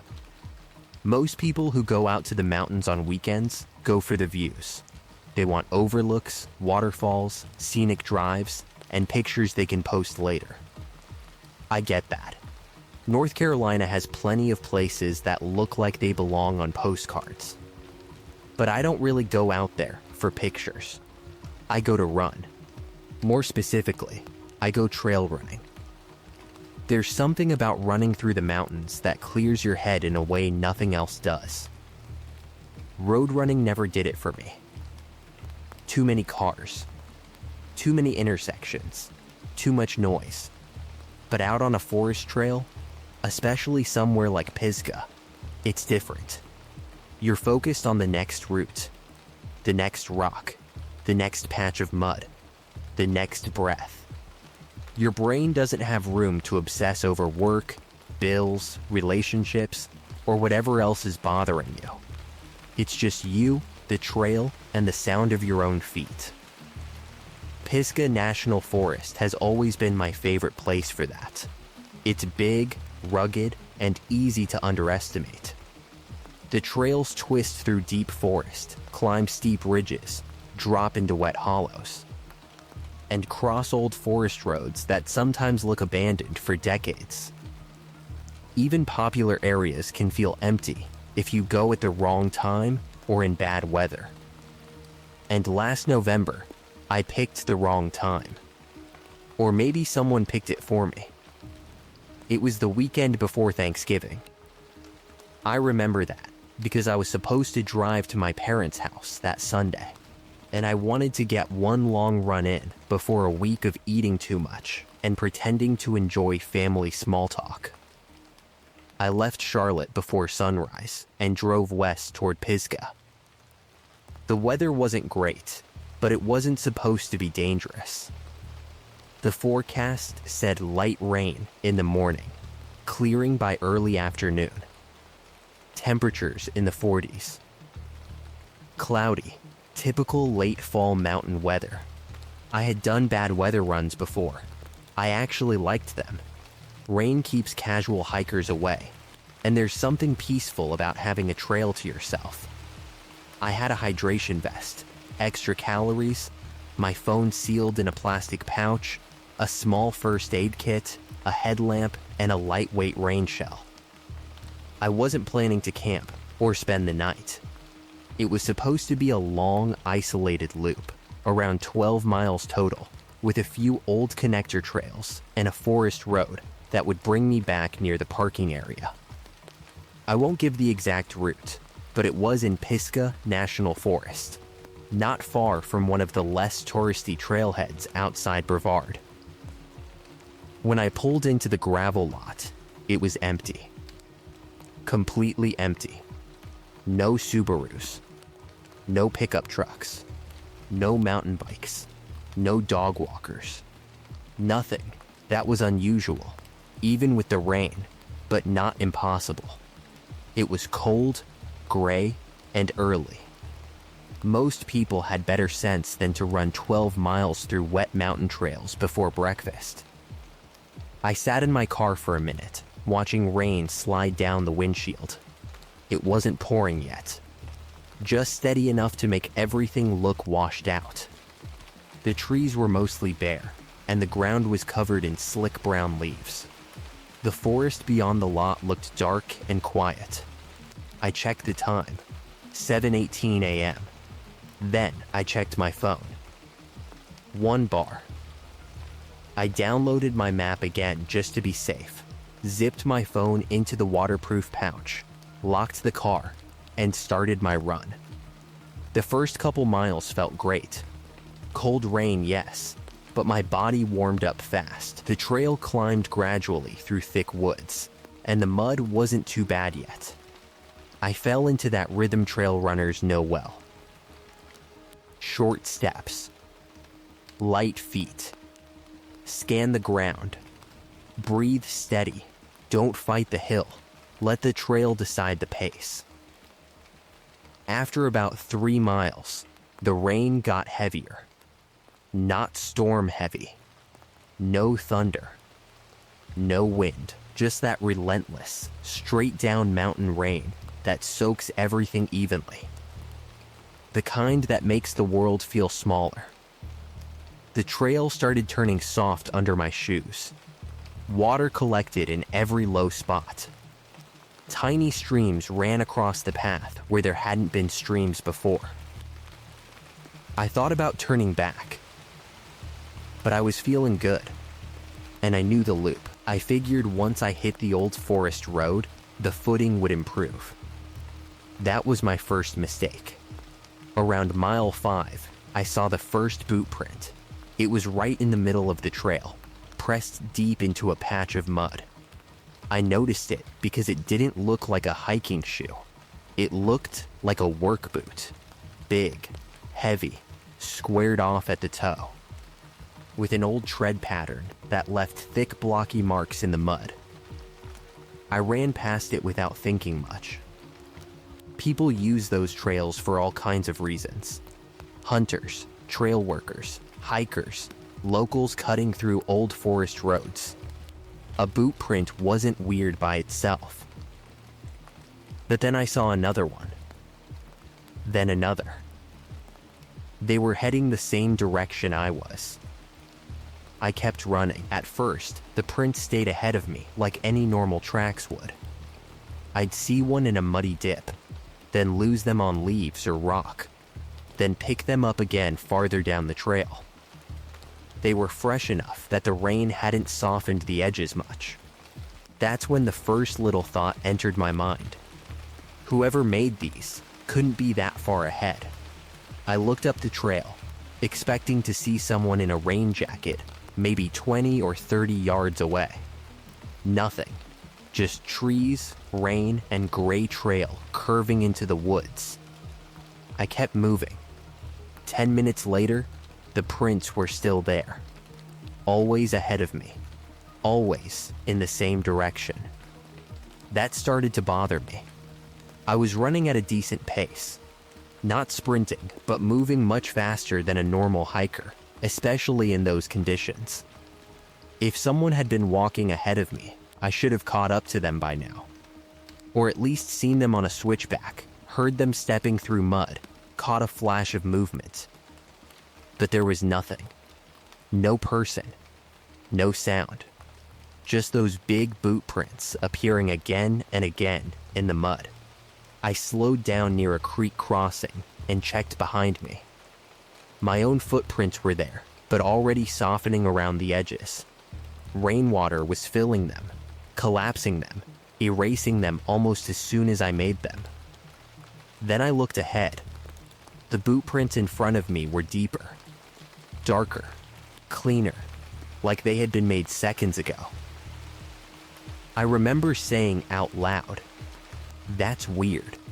My voice sounded strange in the rain, too loud and too small at the same time.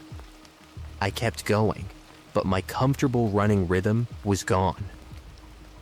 Now I was scanning for prints. Every muddy stretch, every low patch, every bend in the trail. I couldn't stop looking. After another half mile, the trail narrowed and dropped into a darker section of forest. Rhododendron crowded both sides of the path, wet leaves slapping my arms as I passed. The canopy was thicker there, and even though it was morning, it felt like evening. The boot prints continued. Then, suddenly, they stopped. Not faded, not washed away. Stopped right in the middle of the trail. I slowed to a walk. There was a clear left print, then a right print, then nothing. No turnoff, no side path, no scuffed leaves, no broken branches, no prints heading back the other way. Just an empty stretch of muddy trail. I stood there, rain dripping off my hood, trying to make sense of it. The ground was soft enough that any step should have left a mark. If the person had stepped off trail, I would have seen where. If they had turned around, I would have seen that too. But there was nothing. That was the first time I felt genuinely uneasy. I checked my watch. My GPS said I was at mile 5.7. I had two options. Keep following the loop, which would eventually bring me to the forest road, or turn around and go back the way I came. I looked back. The trail behind me was already losing my tracks to the rain. That bothered me more than it should have. If I turned around and got disoriented, there wouldn't be much of a footprint trail to follow. The rain was wiping away proof of where I had been. I told myself that was dramatic. I had GPS. I had a map. I had run harder routes. So I kept going. About 5 minutes later, I heard the first footstep behind me. It was faint, almost hidden under the rain. A soft, heavy splash. I stopped. The sound stopped too. I looked back. Nothing. The trail behind me curved between dripping rhododendron and disappeared into gray shadow. I waited. No movement, no voice, no animal. I turned and started running again, faster now. A minute later, another splash came from behind me. This time I didn't stop right away. I slowed just enough to listen. Splash, splash, boots in mud. I whipped around. Still nothing. That's when I started to feel that cold pressure in my chest. Not full panic yet, but the beginning of it. That deep animal feeling that says something is wrong, even if your brain can't prove it. I yelled, "Hello?" The rain answered. I waited. Nothing then. From somewhere off the trail to my left, I heard a branch snap. I took off. I wasn't trying to be brave anymore. I just wanted to get to the forest road. The old road was wider, more open, and easier to follow. I figured if someone was messing with me, I could outrun them there. I'm a strong runner. I'm not a lead or anything, but on trails, I can move. The problem was the mud. The rain had turned the trail into sludge. My shoes slid on every downhill. Wet leaves hid rocks underneath. Roots jumped out of nowhere. I nearly ate it twice in less than a quarter mile. Then, I saw the boot prints again. Only now they were behind me. I don't know how to explain the feeling of seeing that. I had been watching the trail ahead, and there were no boot prints. Just mud, leaves, and my own fresh shoe marks. Then I stopped at a narrow bend, looked back, and there they were. Big work boot prints, pressed directly on top of mine, as if someone had been walking in my tracks, matching every step. Close behind me, close enough that the rain hadn't had time to wash them out. I felt my stomach drop. I looked up the trail behind me. Nothing, but something was there. I knew it. I started running again, harder this time. My breathing got messy. My legs started burning. I could feel mud splashing up the back of my calves. Every few seconds, I looked over my shoulder, but the rain and trees made everything blurry. Then, the trail split. That split was not on my map. The main path should have continued straight before joining the forest road. But now, there was a narrow side trail cutting down to the right, marked with a faded piece of orange tape tied to a branch. I stopped, breathing hard. I pulled out my phone and checked the map. The GP's dot jumped once, then froze. I was still technically on the loop, but the screen lagged and refused to update. The rain kept tapping the plastic pouch, making it hard to use the touchscreen. Behind me, somewhere up the trail, I heard one clear sound. A man coughing. Low, wet, real. I didn't take the time to think. I took the side trail. That was my second mistake. The side trail dropped steeply through dense brush. It didn't feel like a hiking trail. It felt like something made by repeated use. Maybe hunters or locals cutting through to an old road. The ground was loose and soaked. Branches grabbed at my sleeves. Twice, I had to duck under fallen trees. But it was downhill. And downhill meant faster, at least for a while. The trail eventually leveled out near a shallow ravine where water was rushing hard over rocks. I realized I had drifted away from the route I knew. My phone still showed no service. The GPS was useless, spinning and jumping. I stopped near a large fallen log to catch my breath. That's when I saw something hanging from a tree. A black trash bag. It was tied around a branch at about eye level, soaked and twisting slightly in the rain. Below it, tucked behind the log, was a small blue tarp. I stared at it, trying to understand what I was seeing. Then I noticed more things. A rusted pot, a crushed can, a length of rope tied between two trees, a pair of wet gloves sitting on a stump. Someone had been using that spot, not camping like a normal backpacker, living, hiding, or storing things there. My mouth went dry. I started backing away. Then a voice behind me said, "You're fast." I spun around.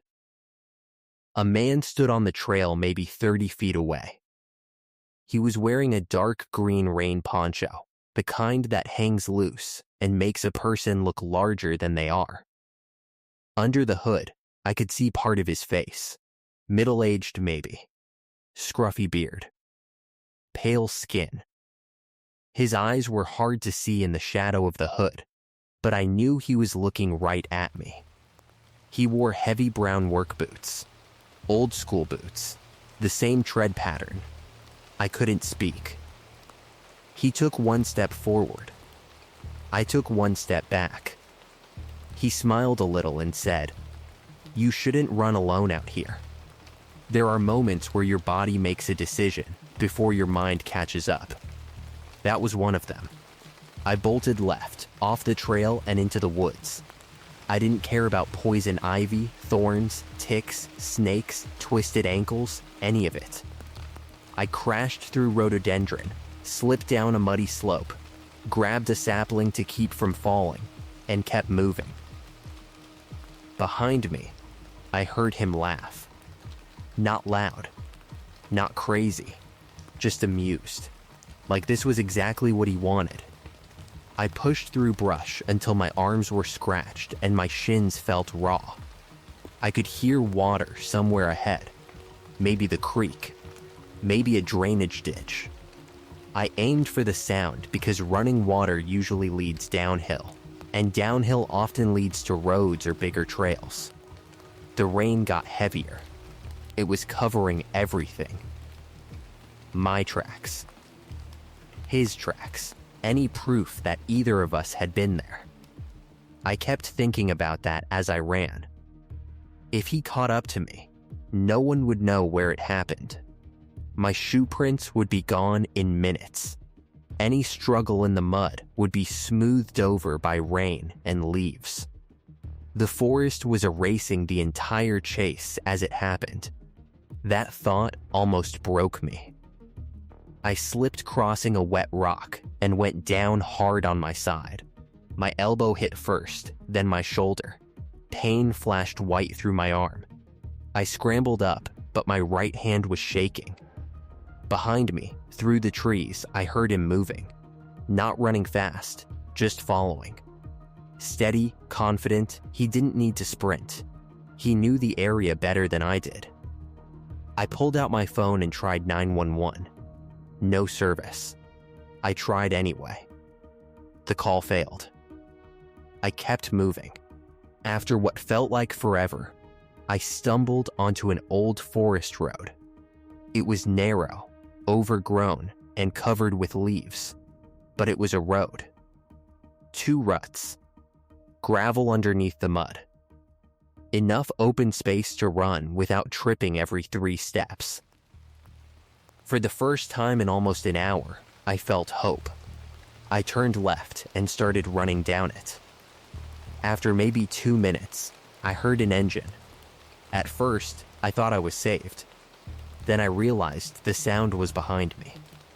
A low, rough engine, getting closer. I looked back and saw headlights bouncing through the rain between the trees. An ATV. No, not exactly an ATV. One of those old utility 4-wheelers, muddy and loud, with a small rack on the front. The man in the poncho was driving it. I don't know how he got to it so fast. Maybe the road looped back to his camp. Maybe he had planned for that. Maybe he had been pushing me toward this road the whole time. I ran harder than I thought my body could run. My lungs burned. My legs felt hollow. The forest road curved downhill, and I let gravity pull me forward. The engine got closer. Tires hissed through mud. The headlights threw my shadow ahead of me, long and broken over the leaves. Then he slowed down. That scared me more than if he had tried to run me down. He matched my pace, just behind me, close enough that I could hear the engine idling, close enough that I could hear him say, "Road's washed out." I looked ahead. The road ended at a massive washout. A whole section had collapsed into a muddy ravine, maybe 10 feet deep, with water rushing through the bottom. I stopped so fast I nearly fell over the edge. The 4-wheeler stopped behind me. For a second, all I could hear was rain, engine, and my own ragged breathing. The man got off. He didn't rush. He stepped slowly through the mud, boots sinking deep. I looked around in panic. To my left was steep brush. To my right, the ravine narrowed slightly, where a fallen tree crossed part of it. I knew the fallen tree was a terrible option. Wet bark. Fast water below. A bad landing on the other side. But it was the only option. The man said, "Don't." Not loud. Just calm. I climbed onto the log. The second my foot touched the bark, it slid. I dropped to my hands and knees, hugging the log like an idiot. Rain ran into my eyes. The water below looked black and fast. Behind me, the man said, "You're gonna break your neck." I believed him. But staying felt worse. I crawled. It took maybe 30 seconds, but it felt like 10 minutes. My knees slipped. My fingers dug into wet bark. Halfway across, the log shifted under my weight, and I nearly screamed. When I reached the other side, I rolled off into mud and scrambled up. The man was still on the far side, watching me. He could have crossed. He didn't. Instead, He raised one hand and pointed down the road ahead of me. Then, he turned, got back on the four-wheeler, and disappeared into the rain. I stood there shaking, too scared to feel relief. The road on my side of the washout eventually led downhill. I followed it for another 30 or 40 minutes. I had no idea where I was. My GPS finally started working again, but I was way off my planned loop, miles from the trailhead. Eventually, the old forest road met a paved road. I came out of the woods covered in mud, bleeding from one elbow, limping and shaking so badly I could barely stand. The first car that passed didn't stop. The second one did. It was an older couple in a silver Honda. The woman rolled the window down just a few inches and asked if I was okay. I said, "No, I need help." They let me sit in the back seat on a towel and drove me to a nearby ranger station. I told the rangers everything. The boot prints, the side trail, the tarp camp, the man, the four-wheeler, the washout. They took it seriously. One of them asked me to show the route on a map. When I pointed to the section where I had taken the side trail, he frowned. He said that area had been temporarily closed because of storm damage and trail washouts. There were supposed to be signs posted, but signs get knocked down or removed all the time. Then I told him about the black trash bag and the tarp. His expression changed. He asked if I saw any containers, coolers, wires, or tools. I said I didn't know. I was too scared to inspect anything. A few days later, a deputy called me. He said they checked part of the area, but heavy rain had washed out most of the tracks. They found old tarp material and trash near an unofficial campsite, but no one was there when they arrived. No four-wheeler, no man in a poncho. Then, he said something that still makes my stomach turn. He said, "Whoever was out there knew the rain would make it hard to prove anything." That sentence stayed with me. Because that's exactly what it felt like. The rain wasn't just bad weather that day. It was helping him. It covered my tracks. It covered his. It erased where he followed me, where I fell, where I ran, where he waited. I went back to my car 2 days later with a friend and a ranger escort. The parking lot was empty again. My car was still there. On the driver's side window, someone had drawn a smiley face in the dried mud.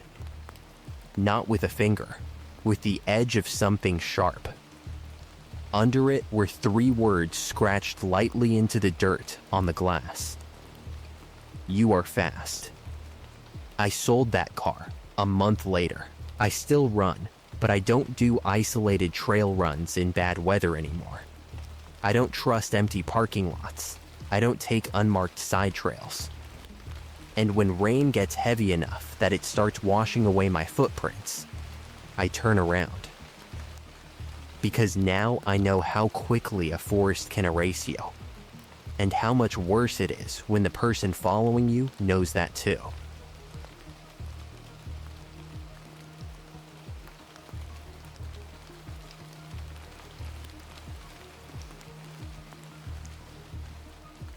My name's Caleb, and I'm from San Francisco, California.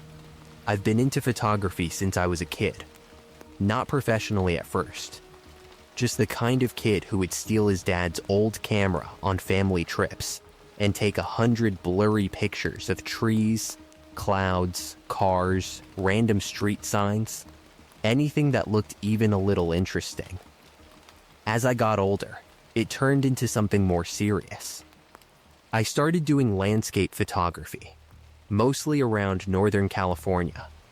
Coastlines, foggy hills, abandoned roads, mountain trails, all that stuff.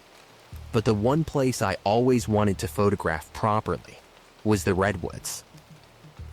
If you've never stood under real old-growth redwoods, I don't think pictures can explain it.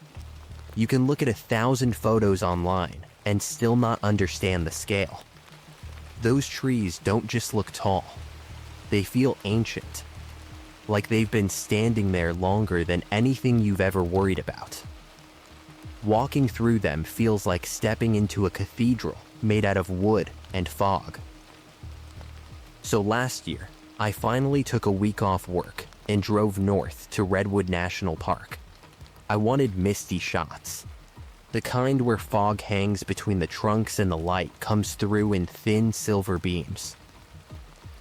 I wanted moss, wet bark, ferns, and those giant shadowy trails that make people stop scrolling for half a second. I had been planning the trip for months. I packed 2 camera bodies, 3 lenses, a carbon tripod, extra batteries, memory cards, a rain cover, food, water, and enough hiking gear to stay comfortable if the weather got rough. I wasn't camping deep in the backcountry or anything crazy. I had a motel booked outside the park. My plan was to spend my days hiking, shooting, and driving to different sections. The first 2 days were perfect. Fog in the morning, light rain in the afternoon, hardly any crowds once I got away from the most popular trails. I got shots of Roosevelt elk in a meadow, close-ups of mushrooms growing out of fallen logs, and one wide shot of a trail disappearing between 2 redwoods that looked almost fake because of how perfectly the fog framed it. By the 3rd day, I got overconfident.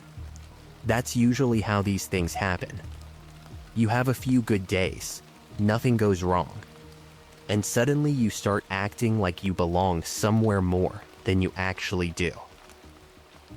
That morning, I stopped at a small trailhead I had found through a photography forum. It wasn't secret exactly, but it wasn't one of the main tourist spots either. The parking area was just a dirt pull-off with enough room for maybe 4 cars. No bathroom, no big sign, just a narrow trail slipping into the trees. When I got there, there was one other vehicle parked there, an older gray pickup truck. It had no front plate, and the back window had a crack running across it. There was mud all along the sides, like it had been driven through forest roads for days. I remember noticing a roll of orange flagging tape sitting on the dashboard. I didn't think much of it. People who work in forests use stuff like that. Trail crews, surveyors, contractors. It wasn't automatically weird. I parked behind it, grabbed my camera bag, and headed in. The trail started out easy enough.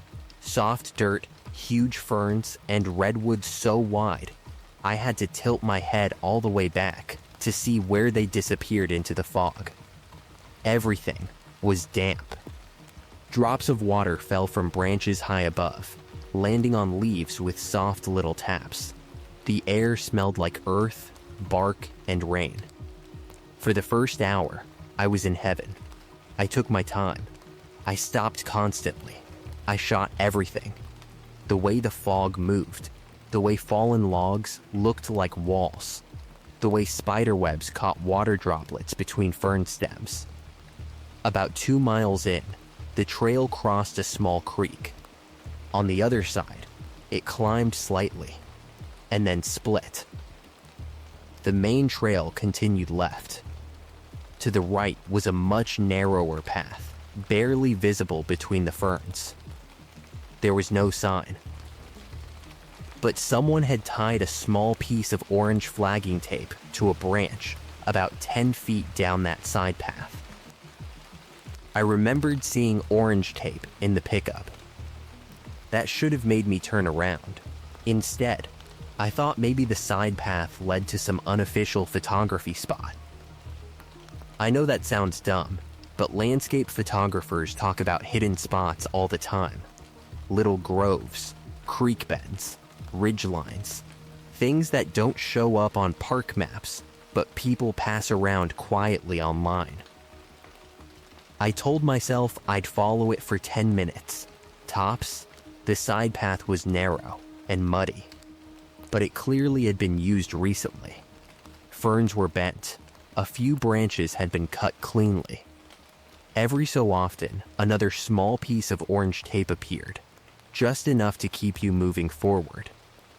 After maybe 15 minutes, the forest opened into a small hollow. I stopped dead. It was one of the most beautiful places I had ever seen.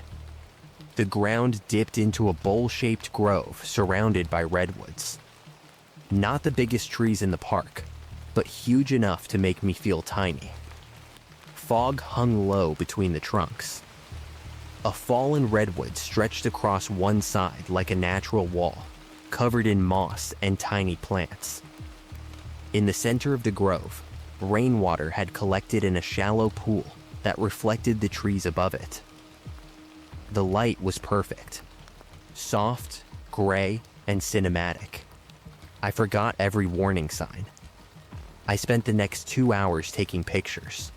Wide shots, close shots, long exposures. I changed lenses, adjusted the tripod, waited for fog to shift, moved around the grove, shot from low angles, shot through fern leaves, shot toward the water. At some point, I noticed the rain getting heavier, but I didn't care. I had a rain cover over the camera, and the whole place looked better wet. I was so focused on getting the shots that I didn't realize how quiet the forest had become. Not peaceful quiet, empty quiet.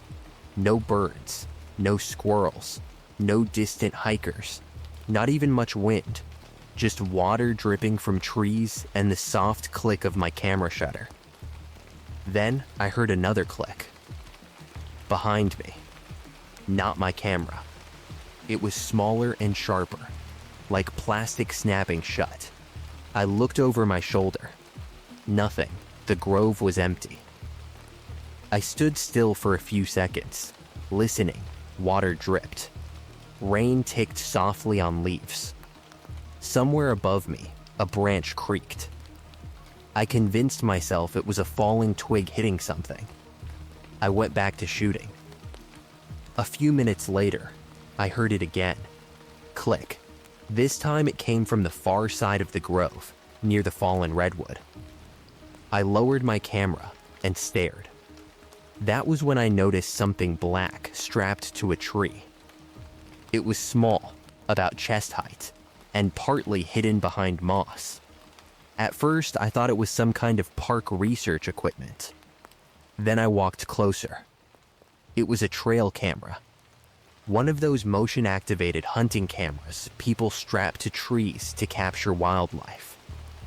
It was angled directly at the hollow, directly at the spot where I had been standing for the last 2 hours. I froze. Trail cameras aren't unheard of in forests. Researchers use them. Wildlife people use them. Sometimes private landowners use them, though this was parkland, as far as I knew.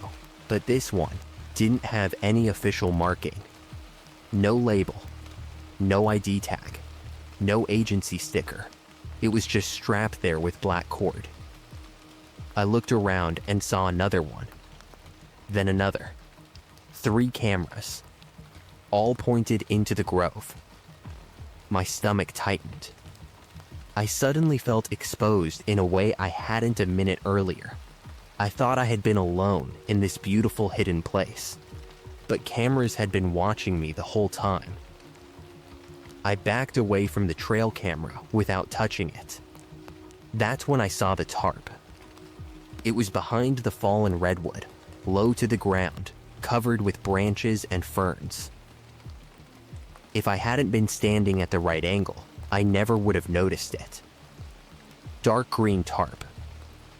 Under it were several objects. A plastic storage bin. A coil of rope. A folded camp chair. a black backpack, and something that looked like a camo jacket. This was not a random photography spot. Someone was using this place. I immediately started packing up. My hands were suddenly clumsy. I dropped a lens cap, fumbled with the tripod legs, and almost left one of my filters on the ground. The whole time, I had the feeling that I had walked into someone's room without permission. I zipped my camera bag and started back toward the side path. That's when I saw the orange flagging tape move. Not from wind. There was no wind. It shifted because something or someone had brushed past it. I stopped. The path out of the grove was blocked by ferns and fog, but I could see a dark shape between two trees. A person. They were standing completely still. For 1 second, I thought maybe it was another photographer, or a ranger, or whoever owned the pickup truck. Then, the figure stepped backward behind a redwood trunk and disappeared. I called out, "Hey, sorry, I didn't know anyone was here." No answer.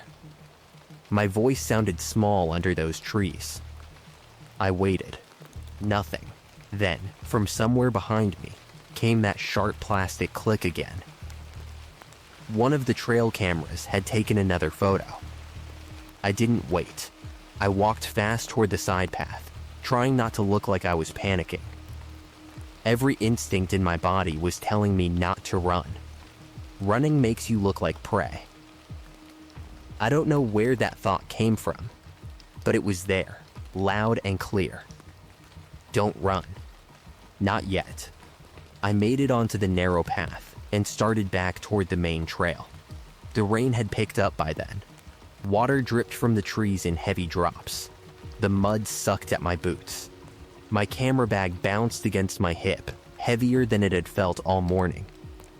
After a few minutes, I heard footsteps behind me. Not close, but definitely there. Slow, measured, I stopped. The footsteps stopped too. I turned around. The path behind me was empty, just wet ferns and fog. I started walking again. A few seconds later, the footsteps started again. I kept going. There's a particular fear that hits you when you realize someone isn't just behind you by accident. They're matching you. They stop when you stop. They move when you move. They let you hear enough to know they're there, but not enough to prove anything.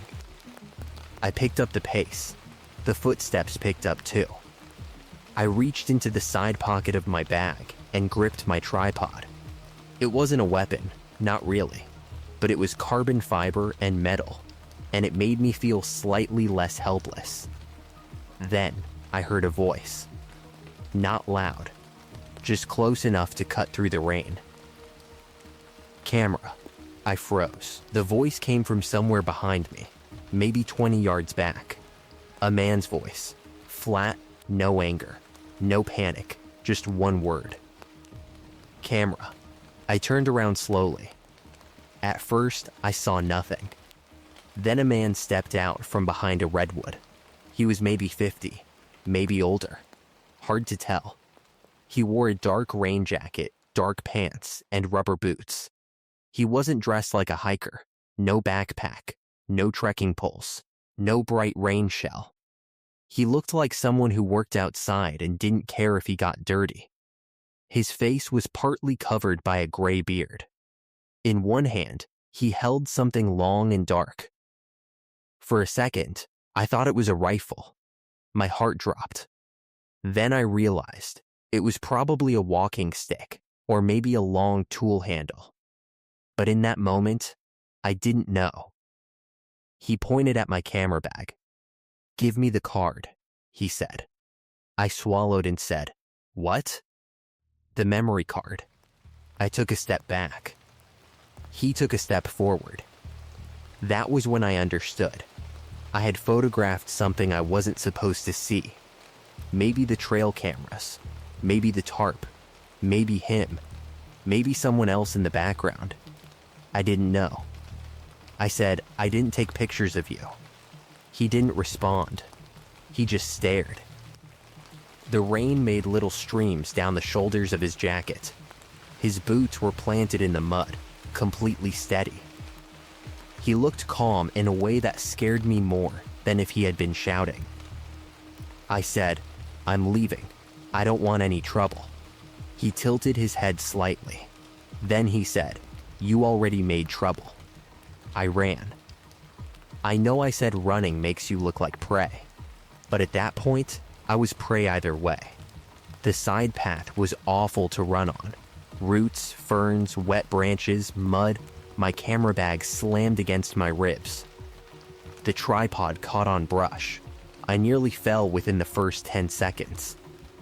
Behind me, I heard him start moving.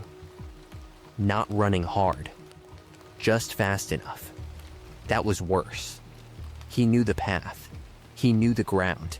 He didn't need to sprint. The fog made distance impossible to judge. Redwoods passed like pillars. Every trunk looked the same. Every orange tape marker felt too far apart. At one point, I looked back and saw him moving between the trees instead of staying on the path. He was cutting corners. He knew exactly where the side trail curved. That's when it felt less like being chased and more like being hunted. He wasn't following my route. He was predicting it. I pushed harder. My lungs started burning. My boots slipped in the mud. A branch snapped back and hit my face, cutting my cheek. I tasted blood and rain. Then I heard another sound from my right. A whistle. Short, sharp, I looked over and saw movement between the redwoods. Another person. This one was farther away, wearing a dark hooded jacket and moving parallel to me through the trees. There were two of them. I panicked. Instead of staying on the side path, I veered left, away from both of them, and crashed through ferns. That was almost the worst decision of my life. The ground dropped sooner than I expected. I slid down a muddy slope, grabbed at roots, and slammed into a fallen log at the bottom hard enough to knock the air out of me. My camera bag twisted under me. Something inside cracked. For a few seconds, I couldn't breathe. I heard the men above me. One of them said, "He went down." The other said something I couldn't make out. I crawled behind the fallen log, pressing myself into wet leaves and mud.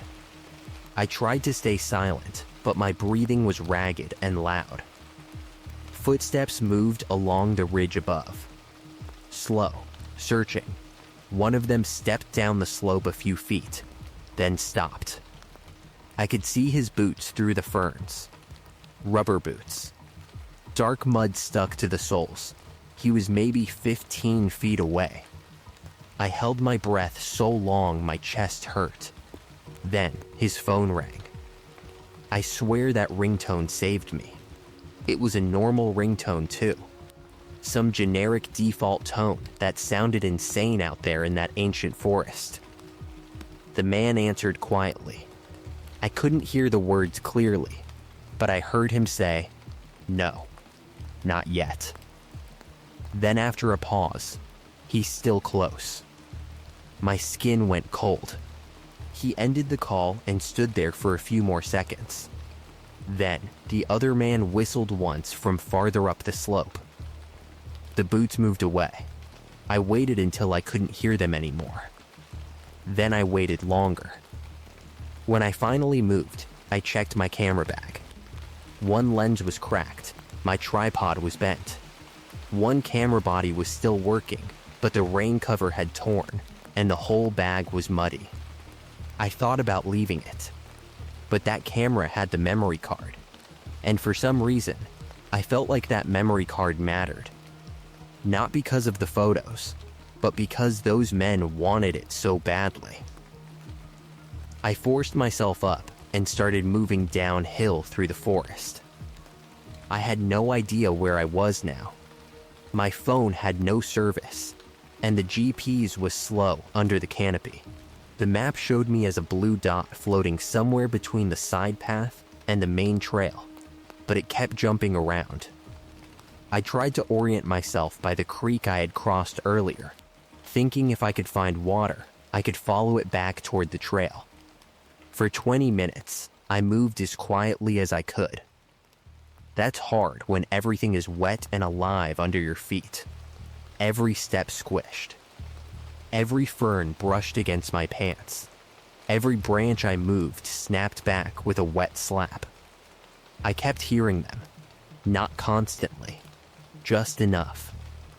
A footstep behind me, a whistle to my left, a branch breaking somewhere ahead. They were pushing me.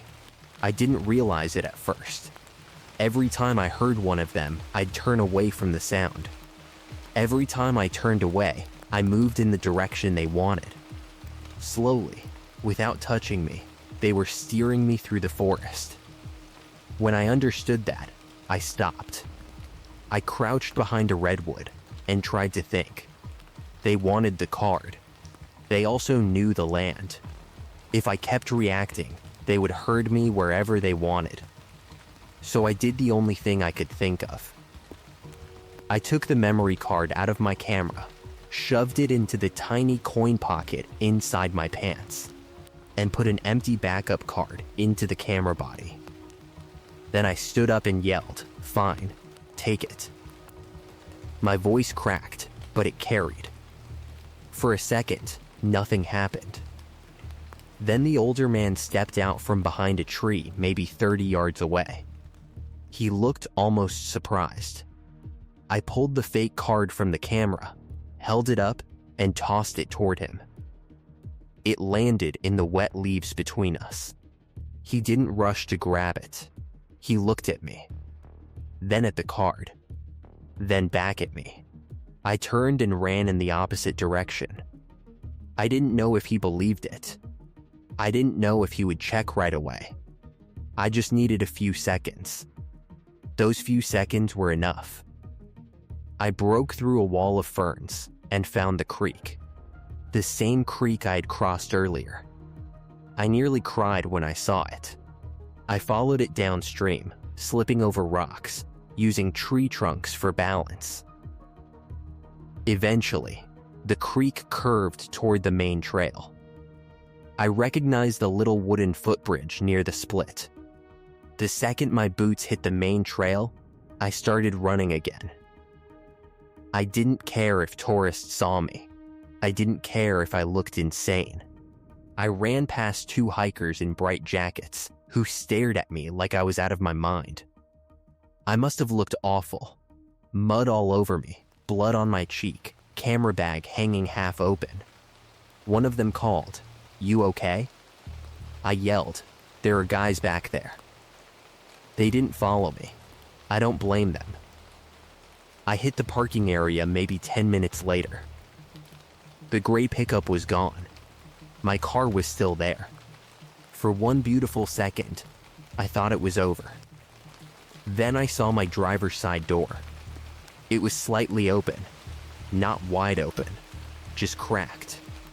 I stopped so hard my knees almost buckled. I knew I had locked it. I always lock it. City habit. You don't live in San Francisco and forget to lock your car. I approached slowly, holding the bent tripod like a bat. The inside looked normal at first. Nothing obviously missing.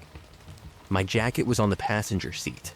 My water bottle was in the cup holder. The glove compartment was closed. Then I saw the note on the steering wheel. It was written on the back of one of my own gas receipts. 3 words, "No police." Under that, in smaller handwriting, "We know plates." I backed away from the car and almost threw up. I didn't get in right away. I stood there in the rain, looking around the parking area, looking into the trees, looking down the road. No one. The forest was completely still.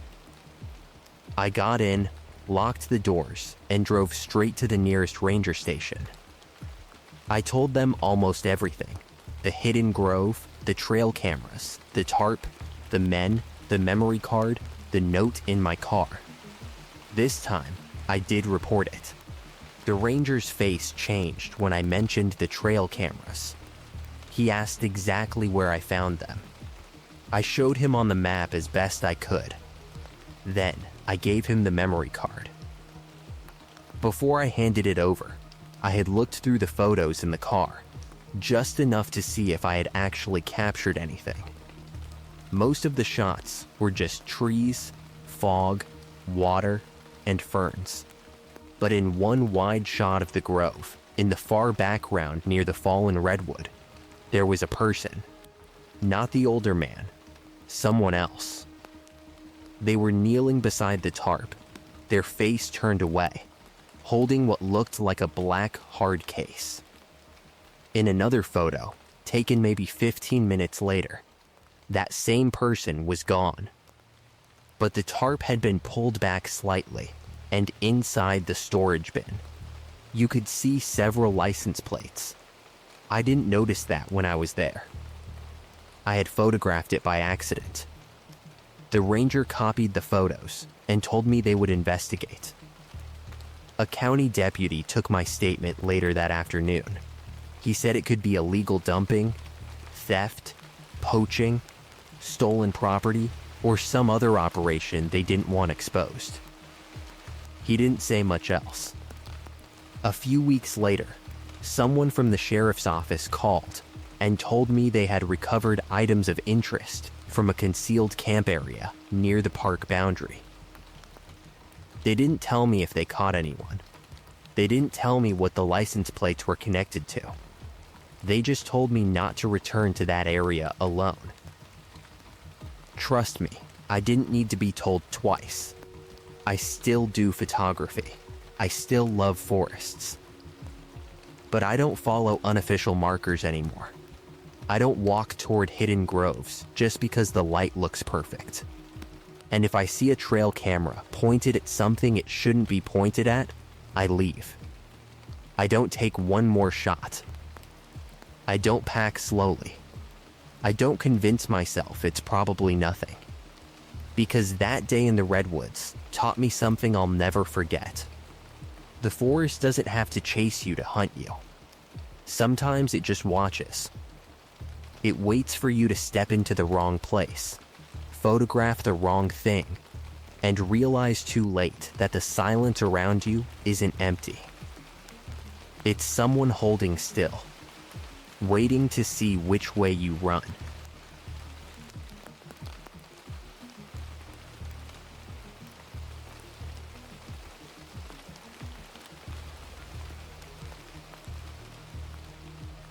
My name is Sarah, and I'm from just outside Concord, New Hampshire.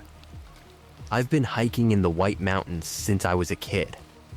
My dad was one of those people who believed every problem could be solved by waking up early, packing a sandwich, and walking uphill for 6 hours. So, growing up, that's what we did. We hiked in the summer, in the fall, in the snow, in freezing wind, and on those weird New Hampshire days where the forecast says clear skies, but the mountain decides otherwise. If you've ever been in the White Mountains, you already know they are beautiful, but they are not gentle. The trails are rough. The weather changes fast. You can start a hike in a t-shirt and end it with sleet hitting your face sideways. People who haven't hiked there sometimes underestimate them because they aren't as tall as the Rockies or the Cascades. But anyone local knows those mountains don't care how experienced you are. They'll humble you fast. This happened 2 years ago, in mid-October. The foliage was at its peak, and I had a rare weekday off. I wanted to do a solo hike before the weather turned fully miserable for the season. Nothing overnight, just a long day hike up one of the more challenging peaks in the Whites. I won't name the exact mountain, because I don't want people trying to find the area I'm talking about. But it was one of those trails where the first few miles feel normal, and then, out of nowhere, the mountain basically turns into a staircase made of wet rocks. I checked the weather the night before. Cold, but manageable. Clouds in the morning. Chance of light rain, afternoon. Wind near the summit, but nothing extreme. I packed like I always do. Extra layers, rain shell, gloves, headlamp, first aid kit, emergency blanket, snacks, water, a paper map, and my phone with the offline route saved. I also told my sister where I was going, because she's the type who will text me 20 times if I forget to check in after a hike. I left before sunrise and reached the trailhead a little before 6 a.m. There were only 3 cars in the lot. One was a Subaru with Massachusetts plates. One was an older Jeep with a cracked windshield. The third was parked near the trees, and it looked like it had been there for a while. Leaves were stuck to the hood, and one of the tires looked low. Near the trail register, there was a laminated notice stapled to the wooden board. I glanced at it, but didn't really stop to read it. That was one of the things I thought about later. I remember seeing the word missing in bold letters at the top, but missing person flyers are not unheard of at trailheads in the White Mountains. Usually, they stay up long after the search has ended, almost like a warning to everyone else. At the time, I just signed the register, wrote my first name and route, and started hiking. The first couple hours were perfect. Cold air, wet leaves, that sharp smell of pine and decaying foliage.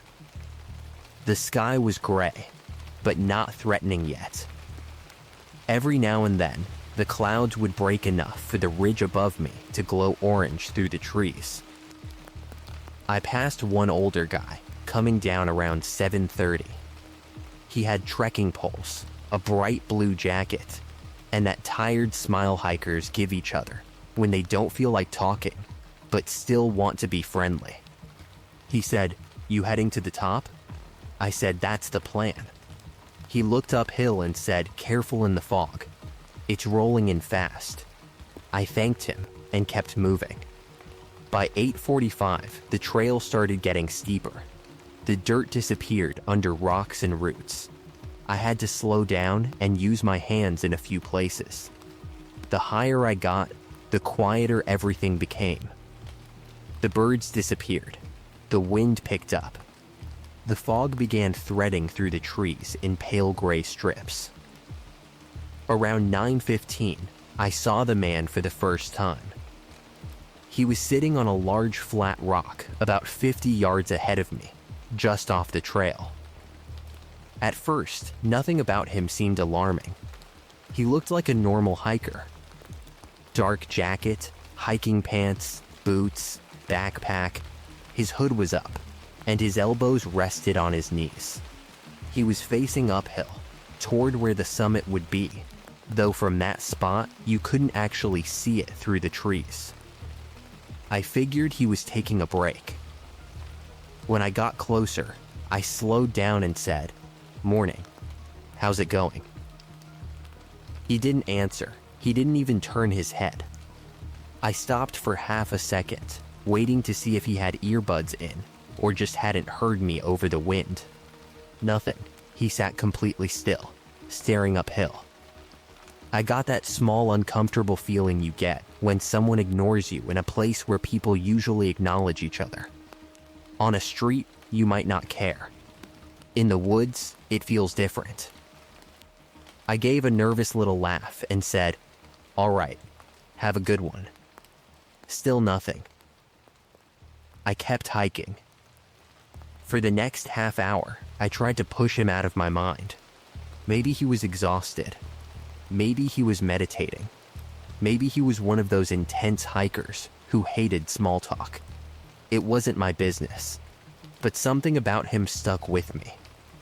It wasn't just that he didn't answer. It was how still he was. Not resting still. Waiting still. The trail got rougher after that. The fog thickened, and the leaves on the rocks made the footing sketchy. I kept my eyes down most of the time, focusing on each step. Around 10:10, I heard something behind me. Scrape. I stopped. The sound stopped too. I turned around. The trail below me was empty, fading into fog between the trees. I waited. Nothing. I started walking again. A few seconds later, I heard it again. Scrape. Scrape. Like someone dragging the toe of a boot over stone. I turned around faster this time. Still nothing. I told myself it was probably a branch moving against a rock, or maybe my own boot making a weird sound and echoing back. Fog does strange things with sound. Wind does too. But then I saw him. The same man from the rock.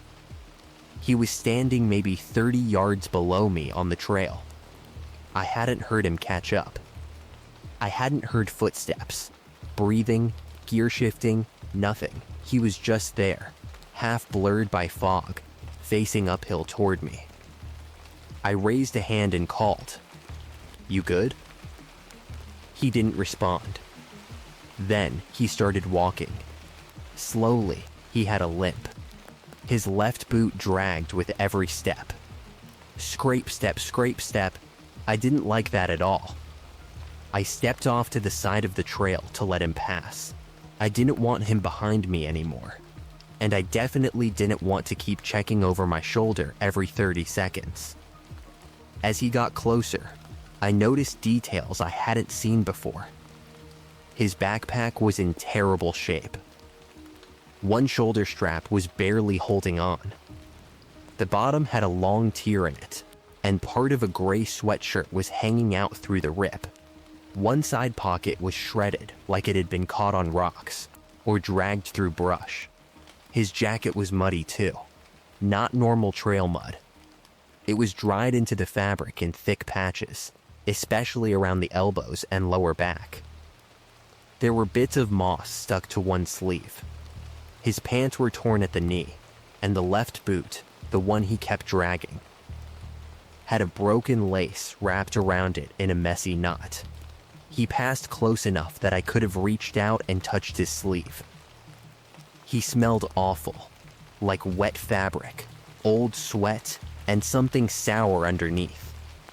I said, "Hey man, are you hurt?" He kept walking. No eye contact. No nod.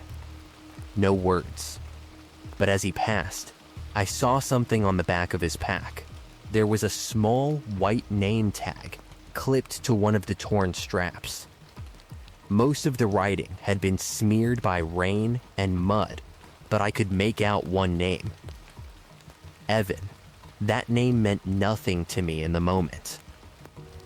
I just watched him limp ahead into the fog, that scrape of his boot carrying through the trees long after I couldn't see him anymore.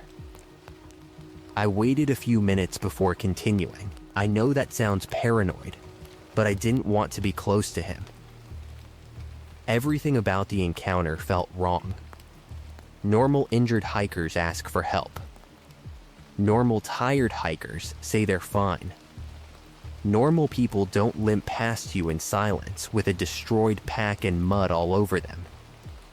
Still, I kept climbing. That was my mistake. The weather turned bad fast. The fog got thicker until the trees ahead looked like shadows. The wind picked up and pushed cold mist through my jacket. Then the rain started. Light at first, then sharper. It wasn't quite sleet yet, but it felt close. Tiny cold drops stung my cheeks and collected on my eyelashes. I thought about turning around. I really did. But I was close enough to the summit that stubbornness took over. I told myself I'd just tag the top, take one quick picture, and head back down. Around half a mile from the summit, the trail opened onto a rocky section marked by cairns. The trees were shorter there, twisted by wind. Visibility was awful. I could see maybe 20 feet ahead, sometimes less when the fog moved in thick waves. That's where I found the first piece of gear. It was a glove, black, wet, lying beside a cairn. I almost stepped past it, then stopped. It looked familiar. The man who passed me had been wearing one glove on his right hand. His left hand had been bare. I stared at it for a second, then kept moving. A few minutes later, I found a torn strap caught on a branch, then a granola bar wrapper, then a small orange whistle hanging from a broken zipper pull. Each item was spaced along the trail, almost like a trail of breadcrumbs. I didn't like that thought. Breadcrumbs for who? For him? Or for me? The wind got louder as I climbed. My phone buzzed in my pocket, but when I checked it, there was no service. Just the screen lighting up from moisture pressing against it. Then, I heard the scraping again. Ahead of me this time. Scrape, step, scrape, step. I stopped behind a large boulder. Through the fog, I saw him sitting near the next cairn. The same man. He had his back against the rocks, knees bent, head tilted upward toward where the summit marker should have been. He was maybe 30 yards away. This time, I didn't approach right away. Something about the way he sat there made me think of the first time I saw him lower on the trail. Same posture, same stillness, like he wasn't resting, but waiting for someone to catch up. I called out louder this time. Hey, the weather's getting bad. You need to head down. He didn't move. I took one step forward, then another. My boots slipped on the wet rock. I got close enough to see his face. At first, I thought he was dead. His skin looked gray in the fog. His lips were pale. His eyes were open but unfocused, staring past me. Rainwater ran down his cheeks and collected in his beard. He didn't blink. My whole body went cold. I whispered, "Oh my God." I pulled out my phone, even though I knew there was no service. My hands shook so badly, I almost dropped it. Then the man blinked. I jumped back and nearly slipped. His eyes moved slowly toward me. For the first time, he looked directly at me. His voice was barely audible over the wind. "She's still up there." I froze. What? His lips moved again. "She didn't make it." I didn't know what to say. My brain couldn't catch up with what was happening. "Who?" I asked. He lifted one shaking hand and pointed past the cairn, toward the summit. Then he said, "Help me get her down." That was the moment the whole situation shifted. Because suddenly, there was a possible emergency. Maybe he had been acting strange because he was hypothermic. Maybe his friend, girlfriend, wife, whoever, was hurt near the summit. Maybe he was in shock. Everything weird could maybe be explained by cold, injury, exhaustion, and panic. I took another step closer. "What's your name?" I asked. He didn't answer. I said, "Is someone hurt?" He nodded once. "Where?" He pointed again. "Off trail." My stomach tightened. Off trail. In thick fog. Near the summit. In bad weather. That is exactly how people get into trouble in the White Mountains. Every wilderness safety rule I knew was screaming at me not to follow him blindly. But every human part of me was saying someone could be dying up there. I said, "I need to call rescue." He shook his head. "No time." Then he started standing up. It was wrong. That's the only way I can describe it. A second earlier, he looked half dead. Frozen, barely conscious, but when he stood, he moved smoother than I expected. The limp was still there, but less severe now. Like he had forgotten how badly he was supposed to be hurt. He turned away from the marked trail and started moving between the rocks toward a gap in the crumholes. I didn't follow. He stopped and looked back. "Come on," he said. I stayed where I was. "I'm not going off trail," I said. "Not without calling someone." His expression changed. Not a lot, just enough. His eyes sharpened. For the first time, he looked fully aware. Then he said, "You came alone." I felt my heart drop. That wasn't a question. I took one step back. He took one step toward me. I said, "My friends know where I am."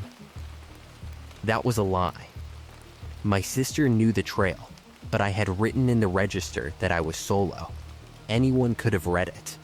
The man smiled slightly. "No, they don't." I turned and started walking back down the trail. Not running, not yet. The rocks were too slick, and I knew if I fell and hit my head, I was done. But I moved fast, keeping my trekking pole out in front of me. Behind me, the scraping started again. Scrape, step, only now. It was faster. I looked back once. He was following. Not close enough to grab me, but close enough that I could see his shape moving through the fog. I started descending as quickly as I could. The rain turned to sleet. The rocks became slick. My gloves were wet. My fingers were numb. The cairns appeared one at a time through the fog, like little stone ghosts, and I focused on reaching each one. Then, I noticed something that nearly made me panic. Some of the cairns had been moved. I know that sounds dramatic, but anyone who hikes above treeline or near exposed rock knows how important cairns are in bad visibility. They're not decorations. They guide you when the trail disappears. And now, there were extra piles of stones off to the side. Small, messy cairns leading away from the real trail. I almost followed one. I had already taken 3 steps toward it before I realized the ground looked wrong. Too much brush. No worn path. No scuffed rock. I stopped. "Behind me," the man said. "This way." His voice came from the fake route. He had cut across behind me. I couldn't see him, but he was there. I backed up toward the real trail. "No," I said. The fog shifted. For half a second, I saw him standing beside one of the fake cairns. He wasn't limping anymore. I ran. I slipped almost immediately and slammed my knee into a rock, but I got back up and kept moving. The trail dropped into the trees, and once I was below the exposed section, the wind eased a little. The fog was still thick, but I could see farther. I heard him behind me, not scraping now. Running, branches snapped, loose rocks rolled. Wet leaves kicked up under boots. He had dropped the act completely. I reached for the orange whistle I always carried on my pack strap and blew it as hard as I could. The sound cut through the trees. Once, twice, 3 times. Emergency signal. I kept moving. A voice behind me shouted, "Stop." That made me run harder. My lungs burned. My knee throbbed from the fall. My boots slid on wet leaves. I almost went down twice more, catching myself on trees. Then, I heard voices ahead. Real voices. At first, I thought my mind was playing tricks on me. Then someone shouted, "You okay?" I broke around a bend and saw 2 hikers coming uphill. A man and a woman, both in bright rain shells. both looking startled as I came stumbling toward them like a lunatic. I gasped, "There's a guy following me." They looked past me. I turned too. The trail behind me was empty. Of course it was. For a second, I thought they didn't believe me. But then, the woman pointed at my face and said, "You're bleeding." I touched my cheek and realized I had a cut near my eyebrow from a branch, or maybe the fall. The man said, "We should head down together." I almost cried from relief. The three of us descended as a group. I stayed between them, trying not to look over my shoulder too much. We didn't see the man again. We didn't hear the scraping. We didn't find him sitting on any rocks. But lower on the trail, near where I had first seen him that morning, we found something. A backpack. It was wedged behind a boulder, half covered in wet leaves. The same shredded backpack. The white name tag was still clipped to the strap. Evan, the woman, took one look at it and said, "Oh my God." Her voice sounded strange. I asked, "What?" She said, "Did you not see the notice at the trailhead? That missing person notice. The one I barely glanced at." The man with her said, "There was a hiker named Evan Miller who went missing up here last month." My stomach turned. I looked down at the backpack. The torn strap. The gray sweatshirt hanging out. The muddy fabric. I said, "That was the guy I saw." Neither of them answered. We didn't touch the pack. The male hiker marked the location on his GPS, and we all kept moving.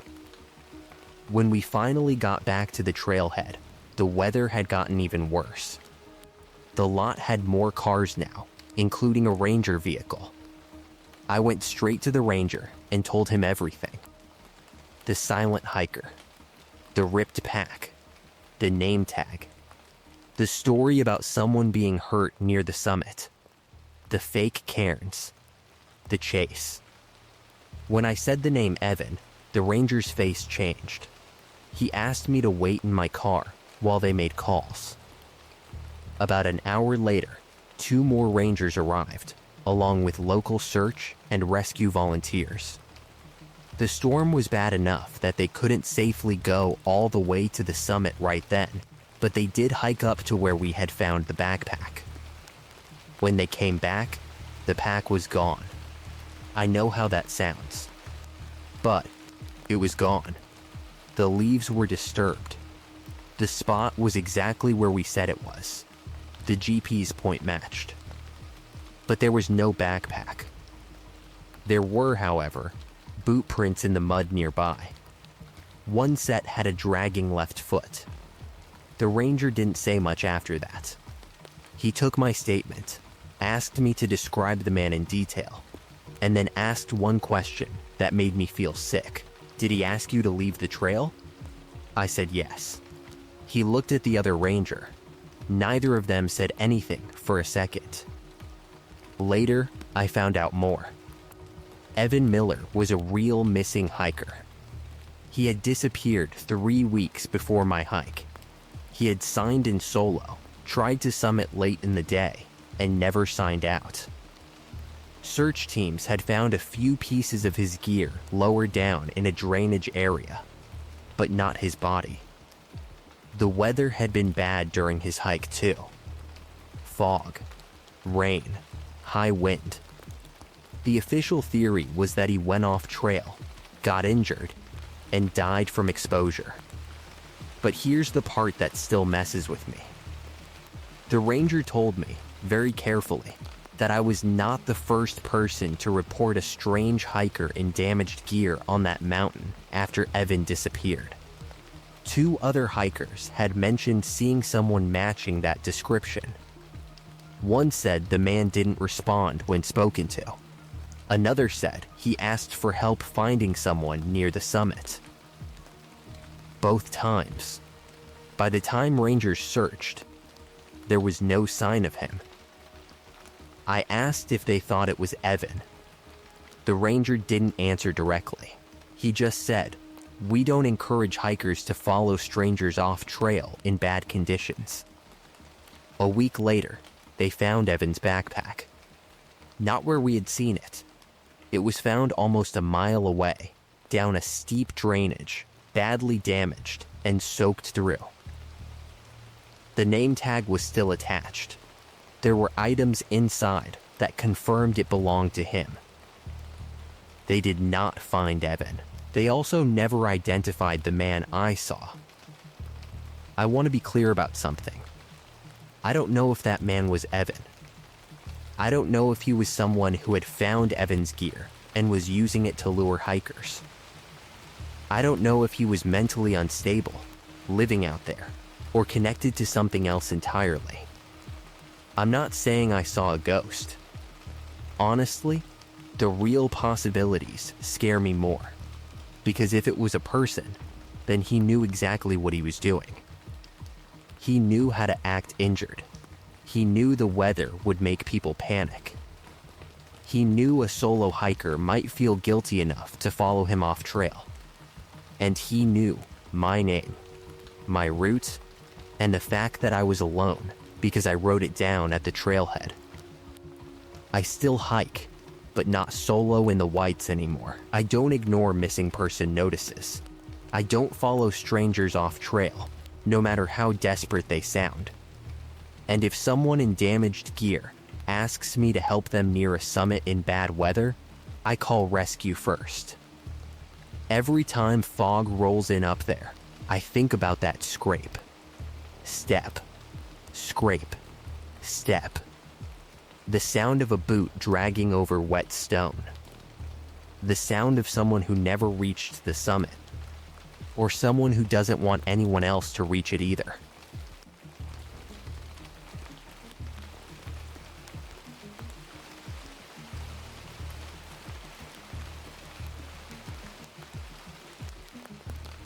I'm Tyler, and I'm from Olympia, Washington. I've spent most of my life hiking around the Pacific Northwest. That probably sounds like something every guy from Washington says, but in my case it's true. My dad worked long hours when I was growing up, and hiking was the one thing we did together whenever he had time off. We didn't take big vacations. We didn't fly anywhere fancy.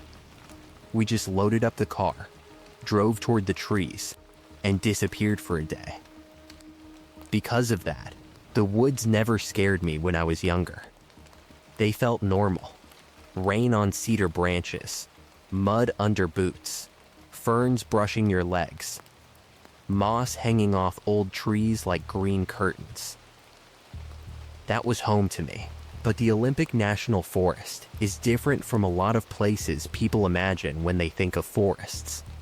It's not open and clean and easy to see through. It's thick, dense, wet, ancient. In some areas, the trees grow so close together that the forest floor barely gets light even at noon. The underbrush can be shoulder high, and if you step off the trail in the wrong spot, you can lose sight of the path in seconds. It's beautiful, but it can feel alive in a way that gets under your skin. I used to think that was just atmosphere. Now I'm not so sure. This happened 2 years ago, in mid-November. It was one of those gray Washington days where the sky never really brightens. Not stormy exactly. Just damp, cold, and flat. The kind of day where mist hangs between the trees, and everything smells like wet bark and old leaves. I had taken a Friday off work because the holidays were coming up, and I knew my schedule was about to get busy. I wanted one quiet day in the woods before Thanksgiving chaos started. No big summit, no overnight. Just a solo day hike on a trail I'd done at least a dozen times before. The trail was in a remote section of the Olympic National Forest, not too far from Olympia compared to some of the deeper Olympic routes, but still far enough that you didn't get casual crowds. It wasn't a famous trail, no big viewpoint, no waterfall people posted on Instagram. It was just a narrow path through old-growth forest that eventually reached a small clearing near a creek. That clearing was usually where I turned around. The full hike was supposed to be maybe 8 miles round trip. I packed light because I knew the trail. Day bag, water, snacks, rain shell, headlamp, small first aid kit, knife, power bank, and some bright orange flagging tape I always kept in my pack for emergencies. I also had my phone with offline maps, though I didn't expect to need it. That was the mistake, thinking I didn't need it. I got to the trailhead a little after 10 in the morning. The parking area was basically just a muddy pull-off with room for maybe 3 vehicles. There were no other cars there when I arrived. That didn't bother me.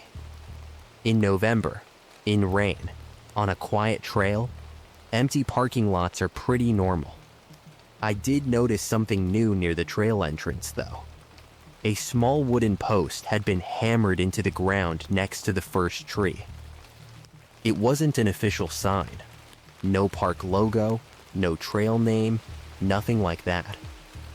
Just a rough post with a strip of faded red fabric tied around it. I figured maybe someone had marked it for trail maintenance. I thought about taking a picture of it, but didn't. I just adjusted my pack and headed in. The first 2 miles felt exactly the way they always did. Wet, quiet, and familiar.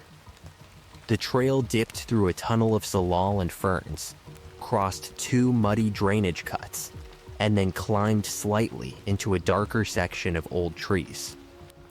Every few minutes, water fell from the canopy in heavy drops, splattering against leaves and my hood. There's a certain rhythm you fall into on those trails. Step over roots. Duck under branches. Avoid the shiny rocks. Don't trust wet logs. I was comfortable.